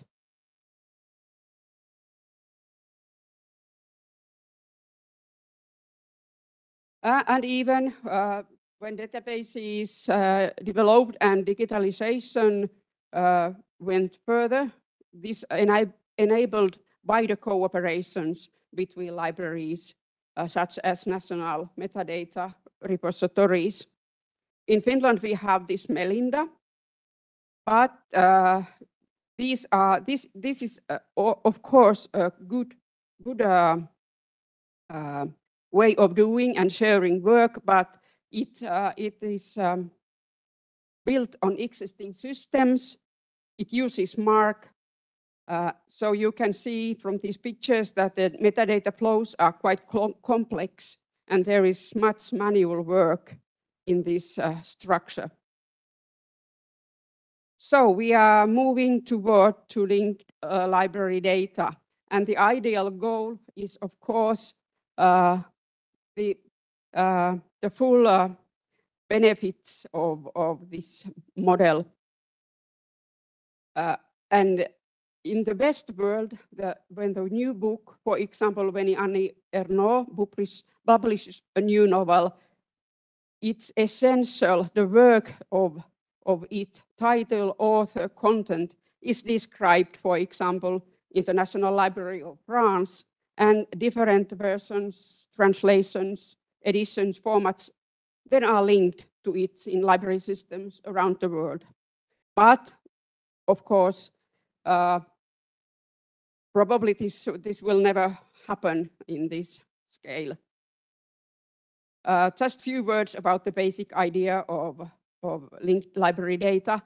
I also already mentioned the essence, the fundamental of each work. And then there is expressions, for example, translations which are linked to work, manifestations, different editions, then linked to expressions and so on. So this makes possible to reduce work, the cataloging work.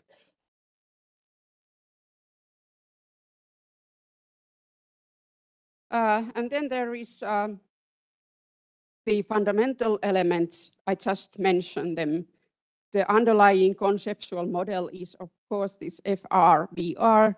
RDA stands for New Standard for Cataloging, and then there is a BibFrame, which will replace MARC, the format. Progress has been quite slow because the new format has been quite unstable, so library systems haven't been able to be developed. And as you know, changes in database and metadata have wide-ranging effects on all work done in the library. And when we think about metadata globally, there must be discussions and prepare changes and to have consensus. And of course, there are many actors in metadata ecosystem, and they have their own goals. But something is happening anyway, and this quickly few words about public libraries in Finland. How are we preparing ourselves to this new model? National Library of Finland published this metadata vision 3 years ago, and in it defined the targets and the way to product metadata, ideal production. And of course, in National Library, there have been over 10 years already work they have prepared. They have built the basis to this new model. But what about the public libraries? There was established a project towards the metadata vision, and the main idea was to clarify how public libraries could implement the vision, the National Library metadata vision, in their own operations in the coming years. Project ended on April, but the follow-up project is already running. We met almost all libraries that maintain database.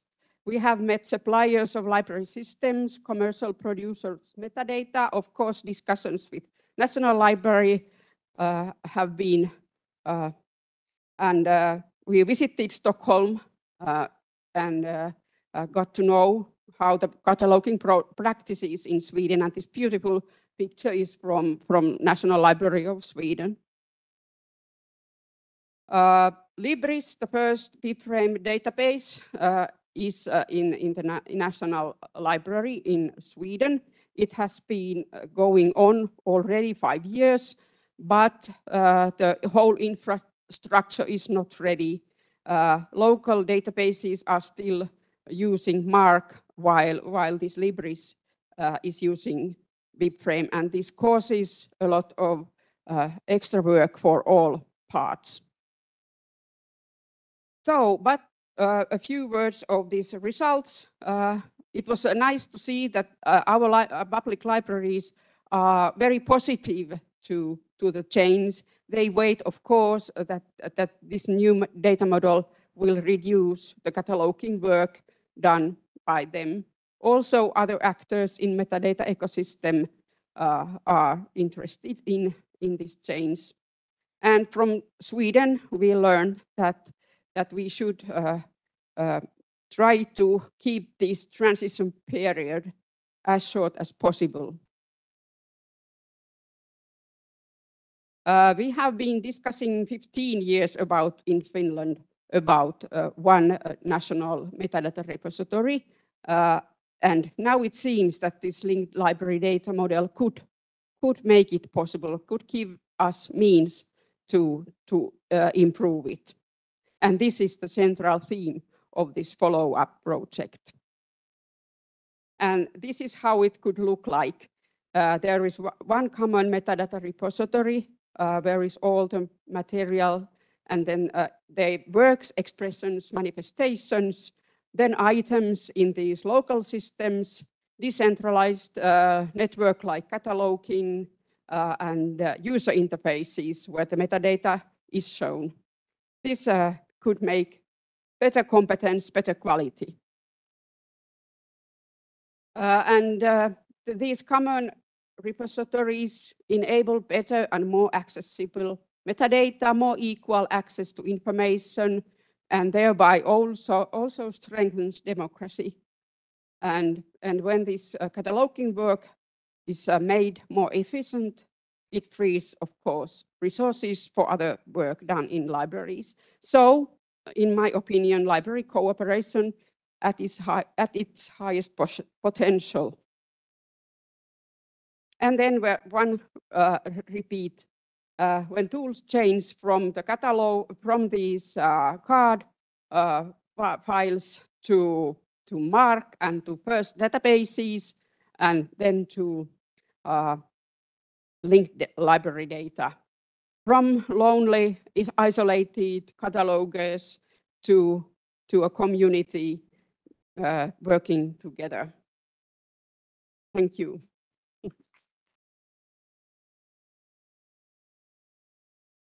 Thank you, Kaisa.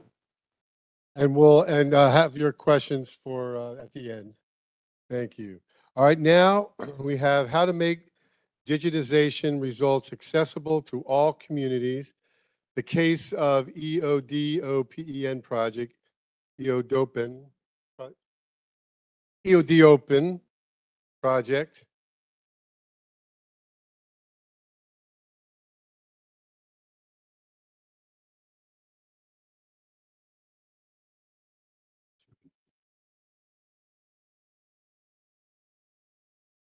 It's okay? Yes, it's okay.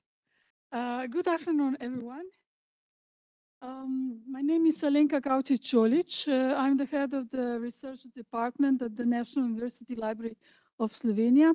And this paper is will be jointly presented with my colleague Andrea Hari, coming also from the same department.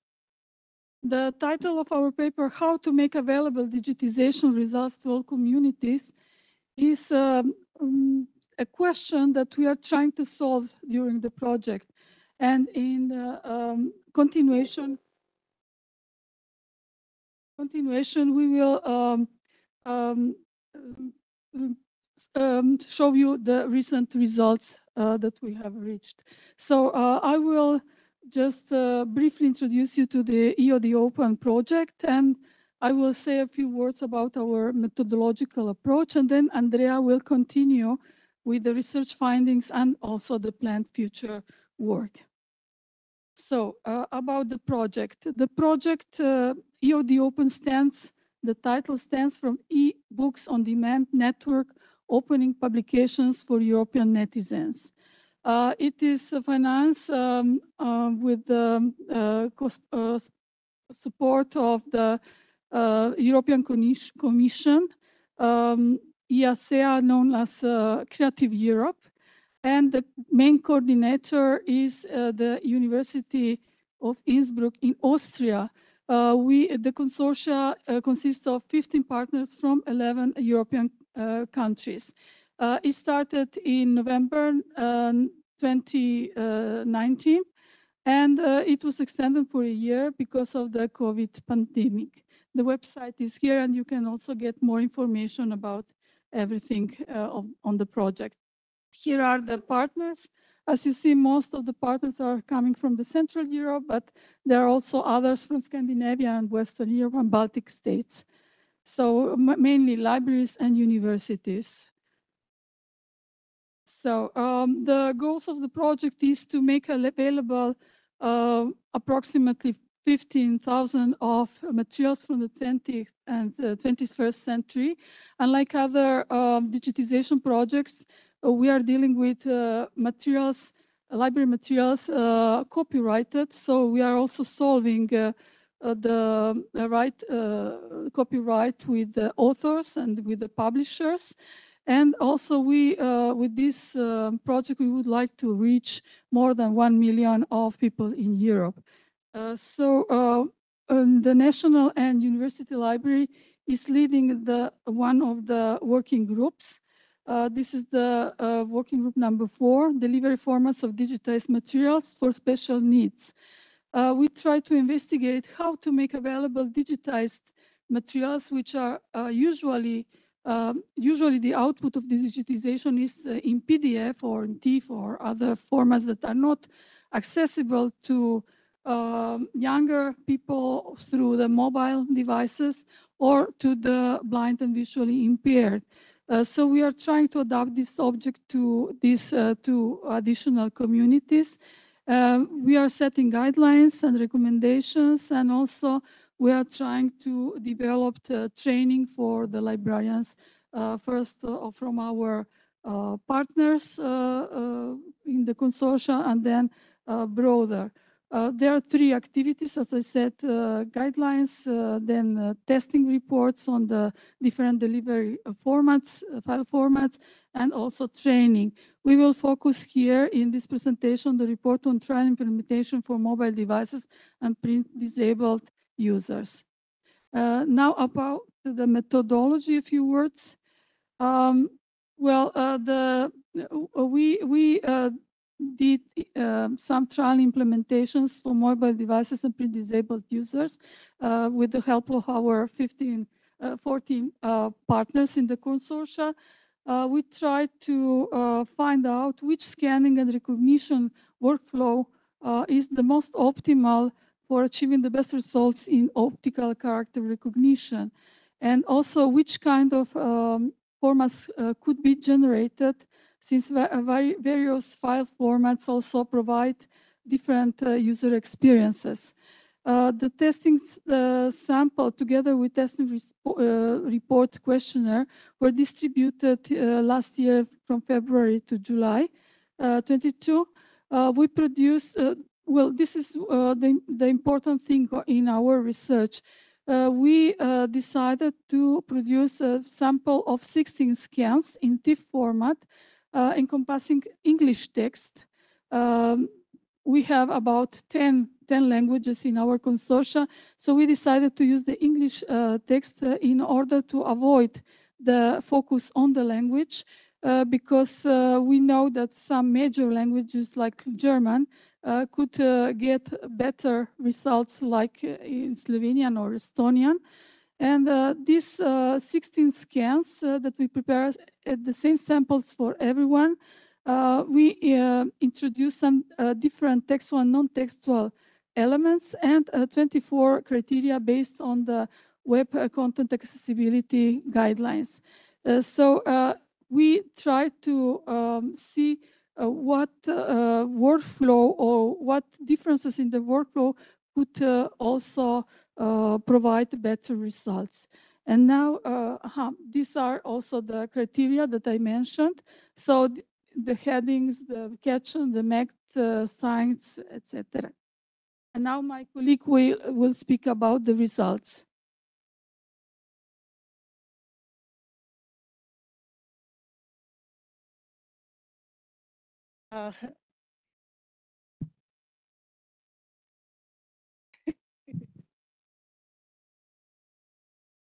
Okay, yeah.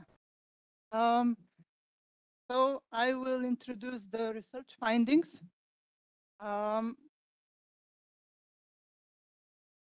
So from 15 partner institutions, we got the results from 13 partner institutions, and they provided us with 23 testing results.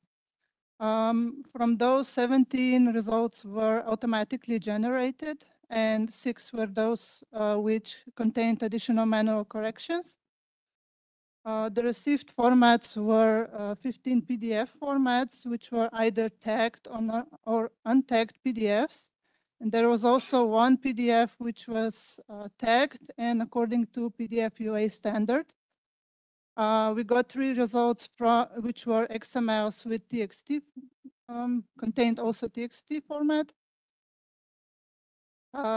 There were 2 EPUB formats, 2 rich text format, and 1 .6 format from Microsoft Office Word. For automatically generated results, the partners mostly used AB FineReader.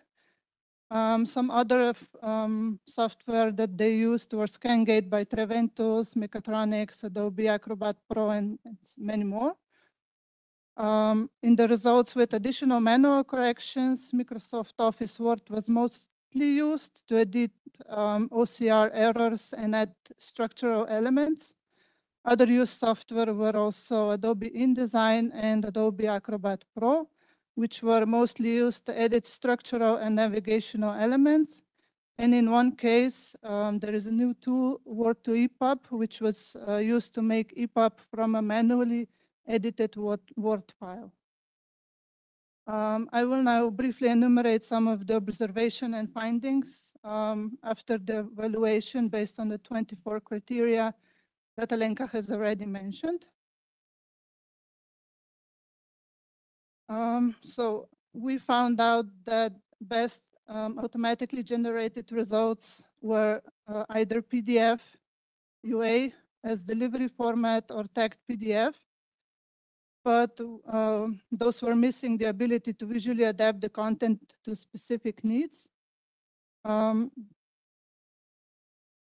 the alt text criterion caused the most problems because this is an element that currently still requires human input. Then different scans cause problems for some partners. Either the system did not, their own system did not accept scans of different sizes, or due to different systems for monographs and newspapers the partners were using, some partners solved this problem by importing each scan separately. The results were also influenced by the complexity of the structure of the elements of the scans. Scans with simple one-column structure have fewer errors than those with complex structure, for example, multiple columns or other elements which were on the page. Also in complex structure scans, the order of the text was often a problem. We also found no links between format versions or standards except for PDF UA. Page rotation gave better OCR results already. Okay. Okay, then I will try to speed up and go to the most important part. Also, as you can see, the rest of the conclusions that we came to, and also none of the partners produce audiobooks, so we could not evaluate this aspect. So according to the test findings, we proposed the following solutions for mobile devices. The biggest problem with mobile devices is because they have the small screens, which non-responsive delivery file formats are not recommended.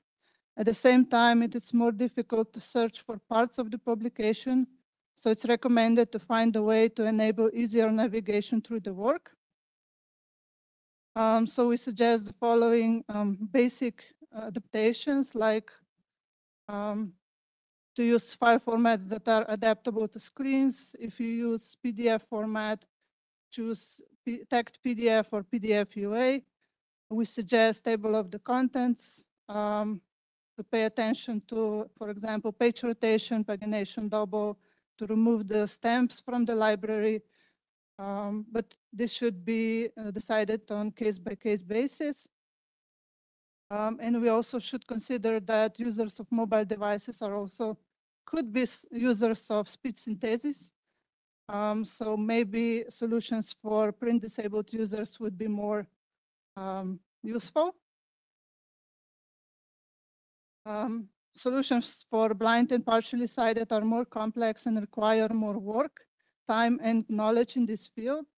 It is important not only to have access to the publications, but also to use the assistive technology, and through this achieve a fluid flow of the text, and no matter if the content has a complex structure. So here are some examples what we suggest.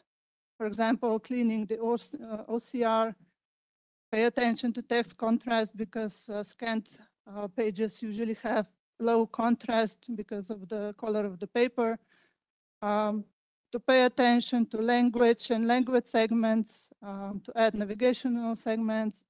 Most importantly, to add descriptions for visual elements, fixed structure of tables. Most important part in tables is the header, so table cells and table rows. The biggest problem was the mathematical expressions, so pay attention to use MathML or LaTeX format. For blind, we suggest using formats that do not have visual elements, but fixed only to the text, so the TXT or variations of Microsoft Word documents. And for visually impaired, they still can see the content, so maybe Microsoft Word documents, EPUB, HTML, MOBI, and so on, because those formats give the users different, they're adaptable and can change the actual visual appearance of the document. Also, if cannot do it anyway, if you have to use PDF format as well as the first one, use tagged PDF or PDF UA. And in this case, we suggest a lot of testing either yourself or with, yes, with a group of users with special needs. And last slide, the future work. Once the testing we presented, it was quite quick because don't have enough time to do it more in detail. We started another testing which focuses on conversion services. These services enable changing delivery formats, for example, from PDF to .6 or to .6 to MP3 format. So after we will finish this evaluation, we will also write and share the report on project's website. And as Alenka already mentioned, we last activity is to prepare training material and courses for librarians and other cultural heritage institution workers who deal with digitization with focus on delivery formats suitable for previously mentioned end users. So. Thank you very much. Thank you. All right, next up, we have scheduled 2 more sessions, and they're both virtual. Big data, re-energizing librarianship, impact on librarians is coming up. Yes. Good afternoon, everyone. Hello, Alice. Are you hearing me? Yes, can hear Are you. you hearing me? Yes, you are you can. hearing me. Yes, yes. Okay. Yes, yes. Okay. Okay, Alice, Sorry. now you can share your screen. Okay, I'm trying to do so.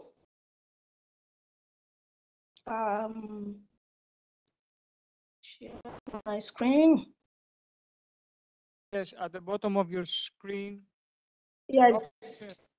Sure, yeah.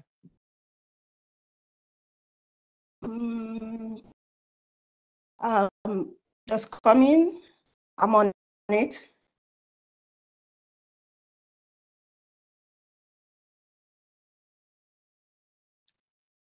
Let me be introducing myself as I'm doing that. I'm Alice Bamibola from University of Ibadan, Nigeria. My title of this presentation is Big Data, Re-energizing Librarianship, Impact on Librarians. And by the way of outline, I'm going to talk on what and why big data. Big data in libraries, librarians' role of big data. Sorry, Alice, can you hear me? Impact on librarians. Yeah. Alice, can you I'm hear hearing me? you. Okay. Yes. Is it possible for you to share your screen and to see your slides? I'm trying to do that. My phone. At the bottom of your screen, there is an option. Yes, I saw it. Yeah. Okay. Push the. I know the function. I'm trying to call it up, but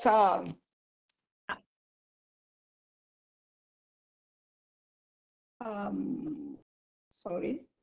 I sent my slide to Ansi in the morning, if she can share from your end, if it's possible. Share content. Yes. Sorry. Allow. Sorry, I'm still on it. Just a moment. Okay. My laptop is not working, so I'm just using phone. That's why I'm having problem a little bit.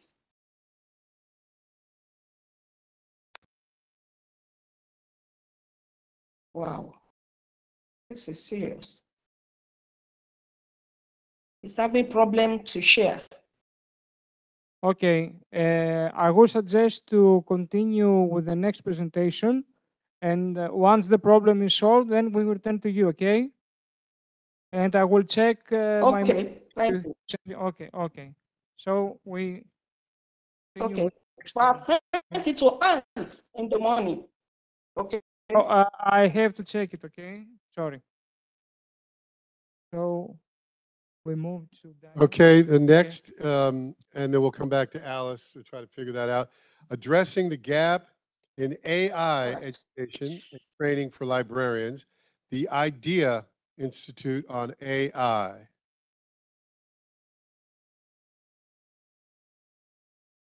Okay. Hello, everyone. Can you see my screen? Yes. Yes. Okay. Perfect. Okay. So let me go to first slide.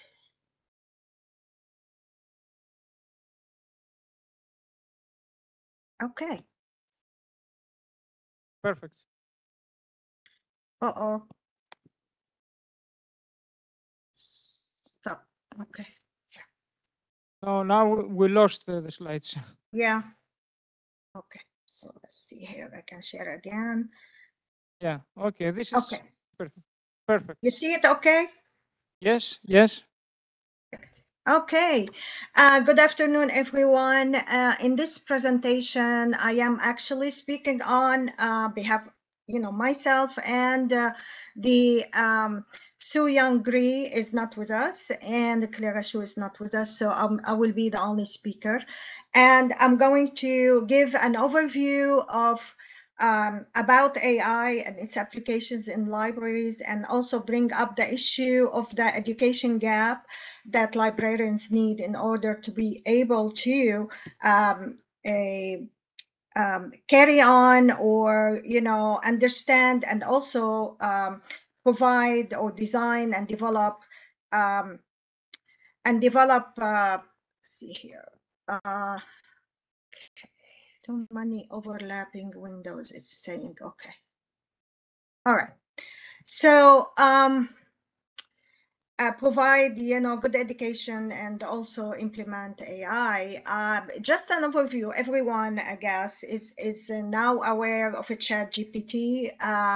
It's a large language model that's available through OpenAI. And actually, it took everyone by surprise at the end of November 2022 when it was released. And I am at the University of Tennessee, and many higher education institutions like universities and so forth, also schools, public libraries, and other libraries, they're trying to find ways to deal with ChatGPT because every library, every information environment has issues with it. So, and these issues may vary. So some of the examples, I guess, I don't want to repeat the literature, but some of the examples of applying AI in libraries have been conversational assistants or digital assistants, such as Amazon's Alexa.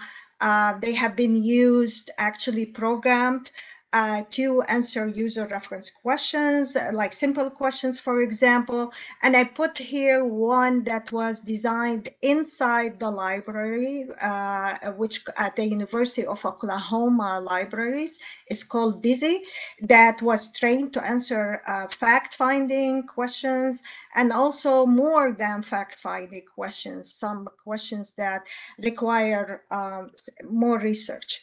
Other things we've seen for sure with AI, machine learning, and text mining that have been actually employed in different libraries. For example, at the University of North Carolina, Chapel Hill libraries in the US, they actually employed ML, machine learning, and text mining of big data to identify racist language in legal documents. That's just an example, and there are many like those. Like Library of Congress also has lots of projects. There are many projects, related to this area. We also see robots are being used in different libraries.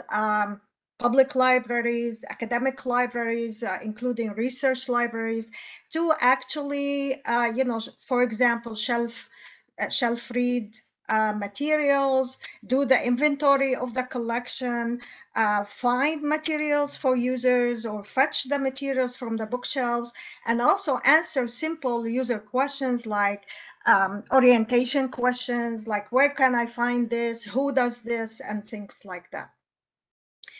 The most common ones that are being used now in libraries, I could speak, about the United States, and I'm sure in other countries as well, are chatbots.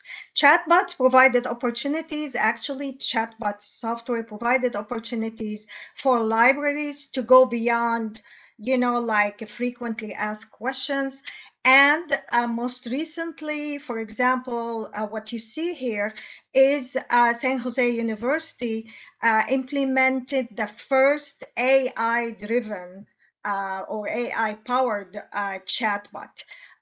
So these chatbots are becoming more sophisticated, smarter. They learn by experience through trial and error.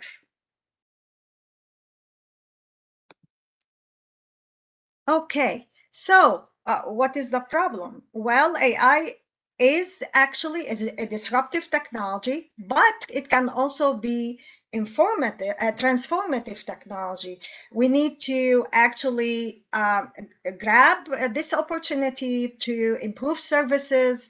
But first, before we do that, and think about or try to implement, AI, or even, expand the implementation of AI, what is the education that's provided for staff and others in libraries?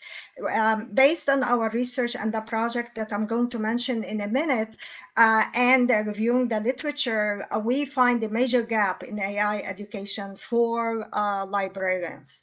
And this gap actually, there are, for example, professional associations that have started providing events, different events, and there are library schools that also have 1 or 2 courses or even more programs more courses or curricula that are targeting education. Most of these either are available for, for librarians, for example, at one shot, like, one session, 1 hour, and things like that, or half a day workshop, or courses that take a long time to complete, or courses that are maybe 6 weeks, but they are very technical in nature, which means from AI and computer science perspectives. So at that time in 2020, AI was the #1 hot trend in our field, in library and information science, according to American Library Association. So myself, Sue, and Clara, I'm not going to say how we, thought about this, because that's a story by itself.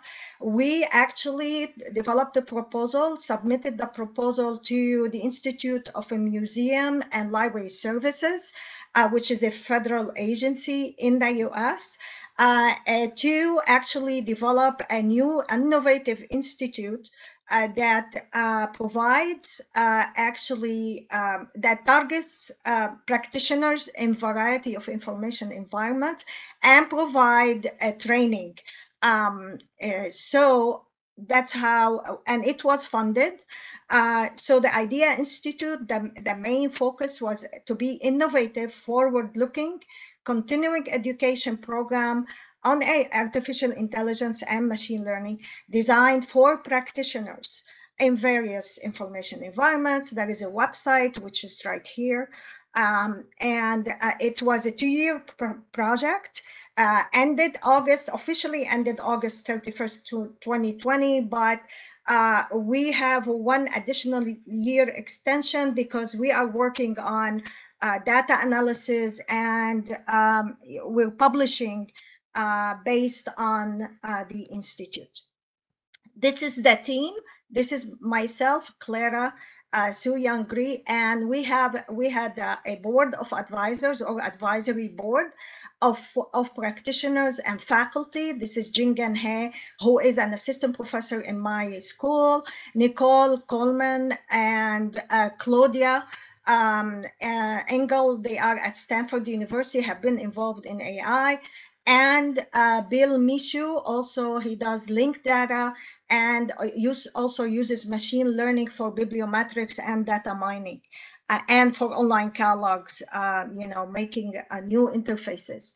The curriculum, most of the curricula, when you look at courses in different information science programs, they are more technical in nature. So what we wanted to provide something that's practical. So we covered 4 specific aspects: conceptual aspect, technical aspect, the social aspect, which is social implications, and the applied aspect in the Institute. So some of that we developed a curriculum for 2 things: for onboarding, which is a program before the Institute began, which was 6 weeks, and also developed a program or curriculum for the 1-week intensive program. And the curriculum topics were, diverse, actually focusing on different areas of AI and machine learning issues and so forth. So for example, from the conceptual aspect, we covered the user experience / HCI development lifecycle, which also applies to project development lifecycle. We talked about human AI interaction, with how to make, for example, any design, including AI projects, human-centered. We covered AI challenges and opportunities, and different areas: Python for machine learning coding. We covered how to program digital assistants from the theoretical perspective and application perspective. We covered bias, like algorithmic bias, other ethical concerns, data harvesting, data sets, cleaning up data sets, where to find the data, and other things like, for example, how do we use AI for online catalogs or integrated or discovery interfaces 4 to minutes. enhance information? 4 Excuse minutes. me? 4 minutes. Oh, yes. So the structure of the IDEA Institute, as I mentioned, we did a virtual session open to the public, and we had many attending from overseas. We called, we gathered, we provided call for applications, we did the onboarding, and we had many attending in year 1 and year 2, despite the COVID. So it was very successful. And we did lots of assessment before, during, and after 6 months. So I'm going to share some of the preliminary findings. In general, the fellows or the participants were very pleased with what they have learned, and they shared what they have learned and made them feel more confident, actually, after the Institute, about what they have learned.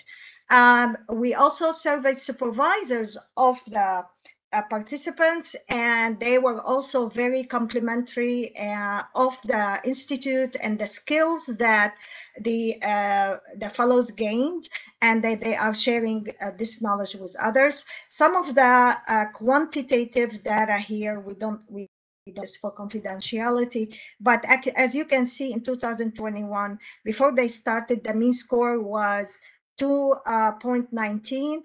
After they left, after 6 months, it was 4.0. So we actually build community of practice. We're still in touch with all the fellows. We send email, we tell them about events, they tell us about things, they ask us questions.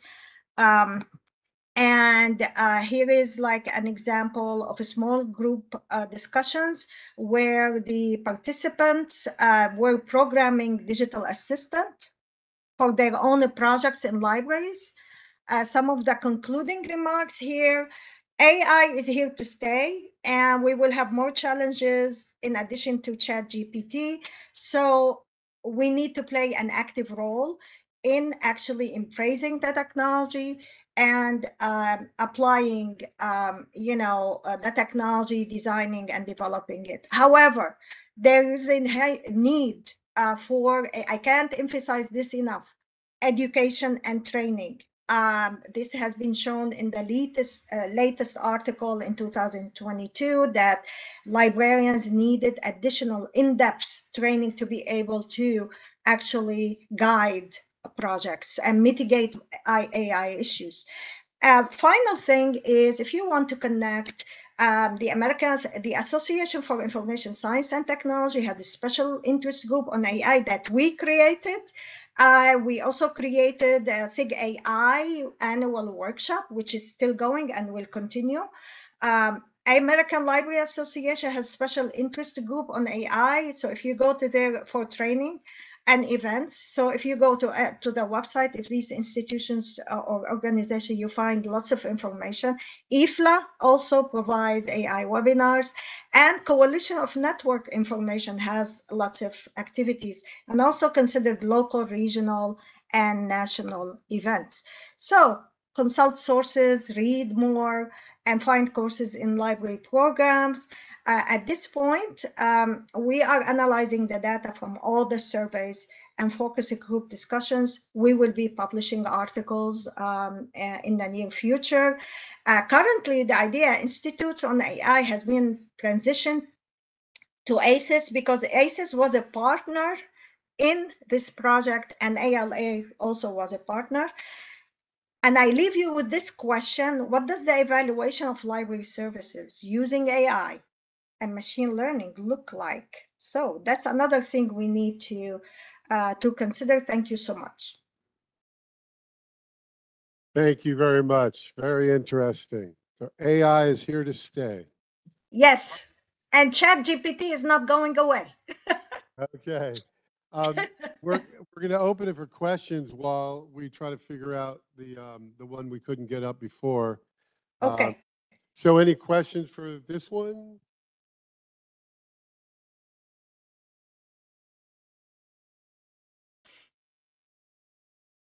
anyone online asking? Okay, you got it? Okay. So we can, okay, thank you very much. And now we're going to go to Alice. Can you hear us, Alice?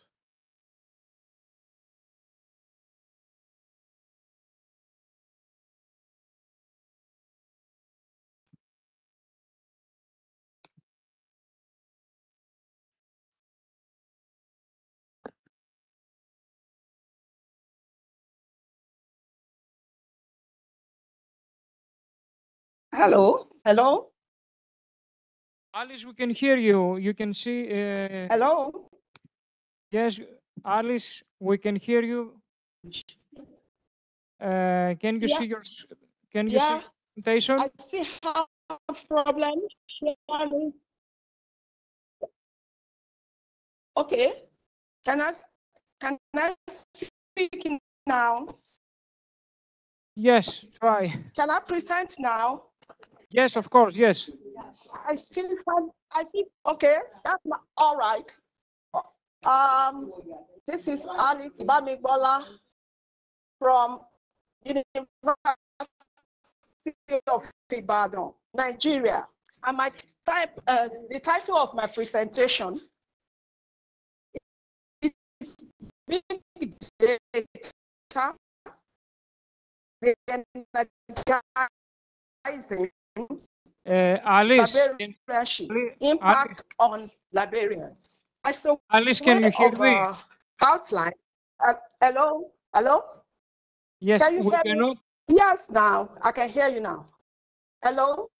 Yes, Okay. but we cannot hear you very I'm well. going to look at. You're not hearing me very well, okay? What about now? Just try again. Can you hear me now? No, no, we cannot hear you. Hello? We cannot All hear you right. very well. So I would I'm suggest, going to look at. You still cannot hear me.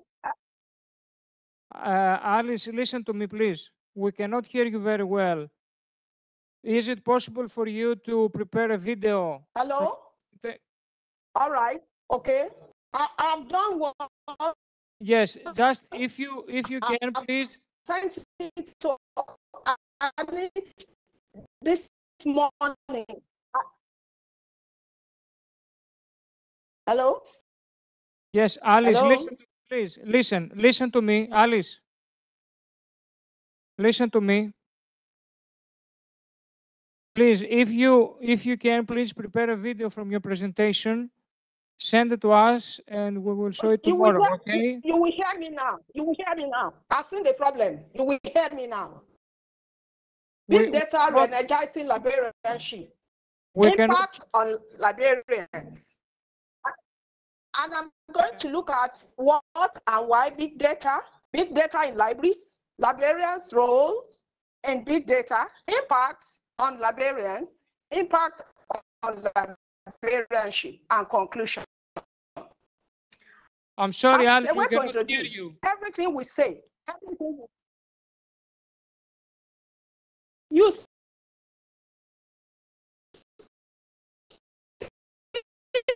can hear me now. Hello? Everything we say, everything we do, everything we observe is data. The inception, friends, in data, all we have been discussing about, all we have observed.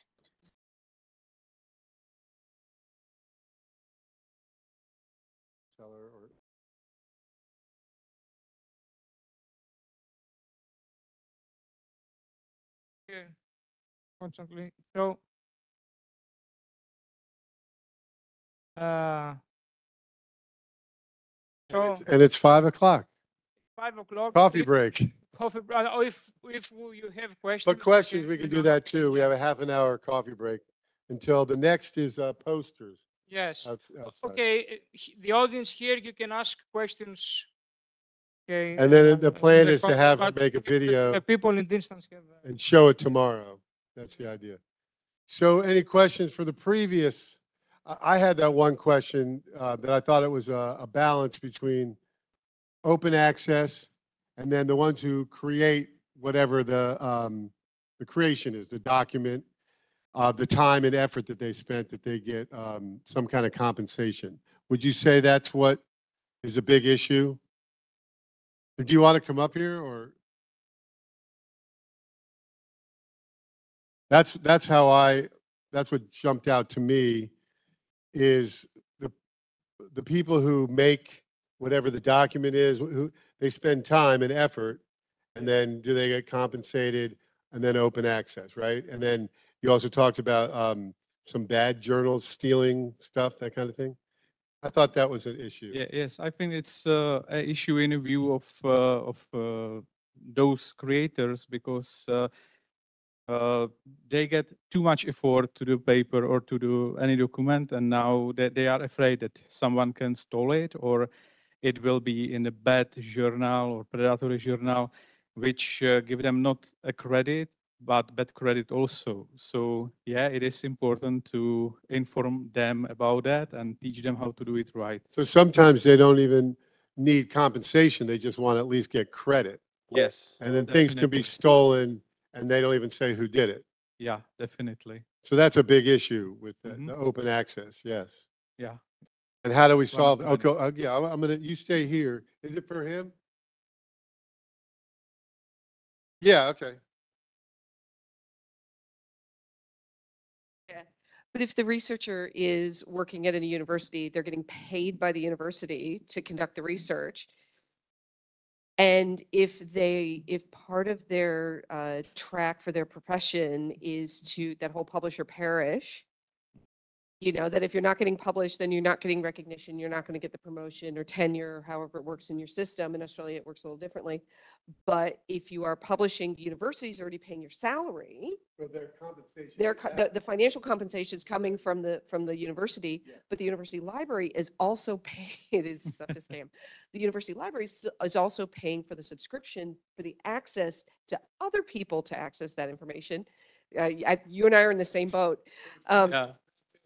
It's already built in, and they get the recognition from the, you know, their publications being used by their peers and that thing. But if we get those transformative agreements in place, which is what we're working on in Australia, then we take away those author pay, because that's often the case too, is the author has to pay to get into the journal.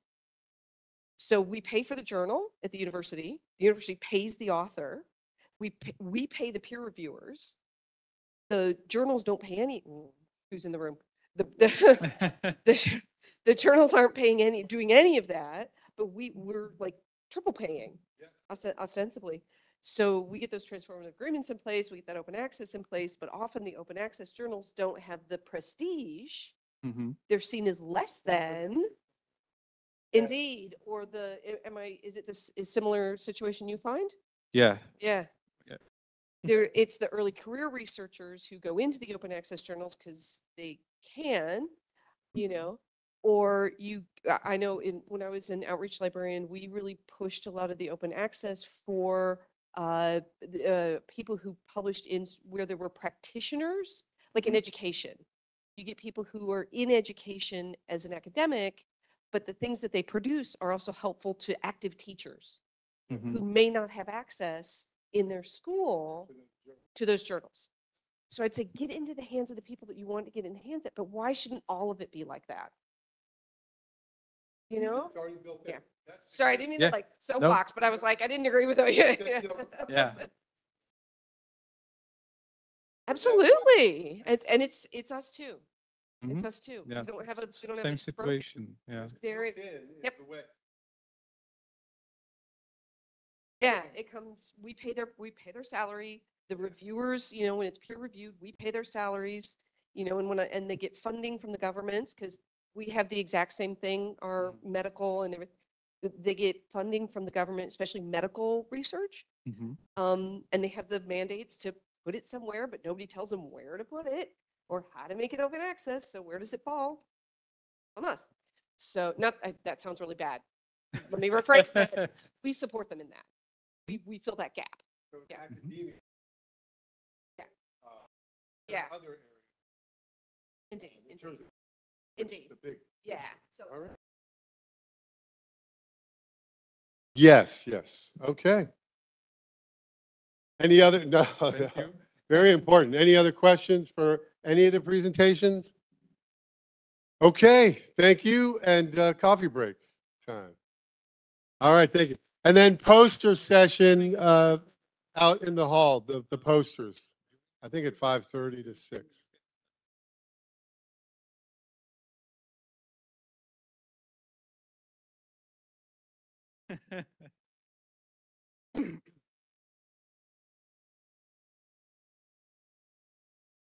Ce Antonio mi tam pustit?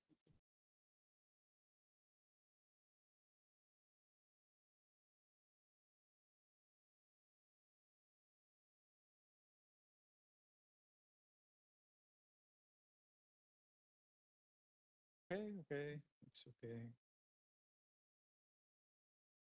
Okay.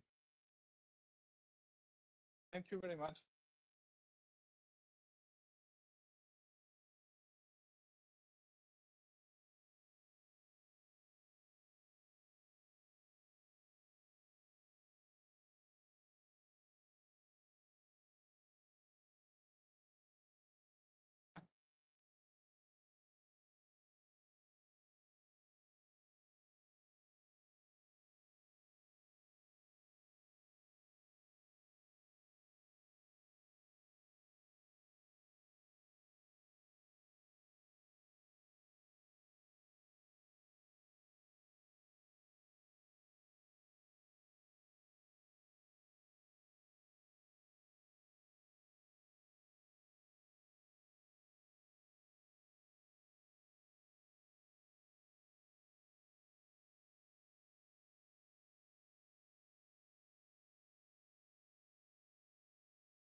Ada.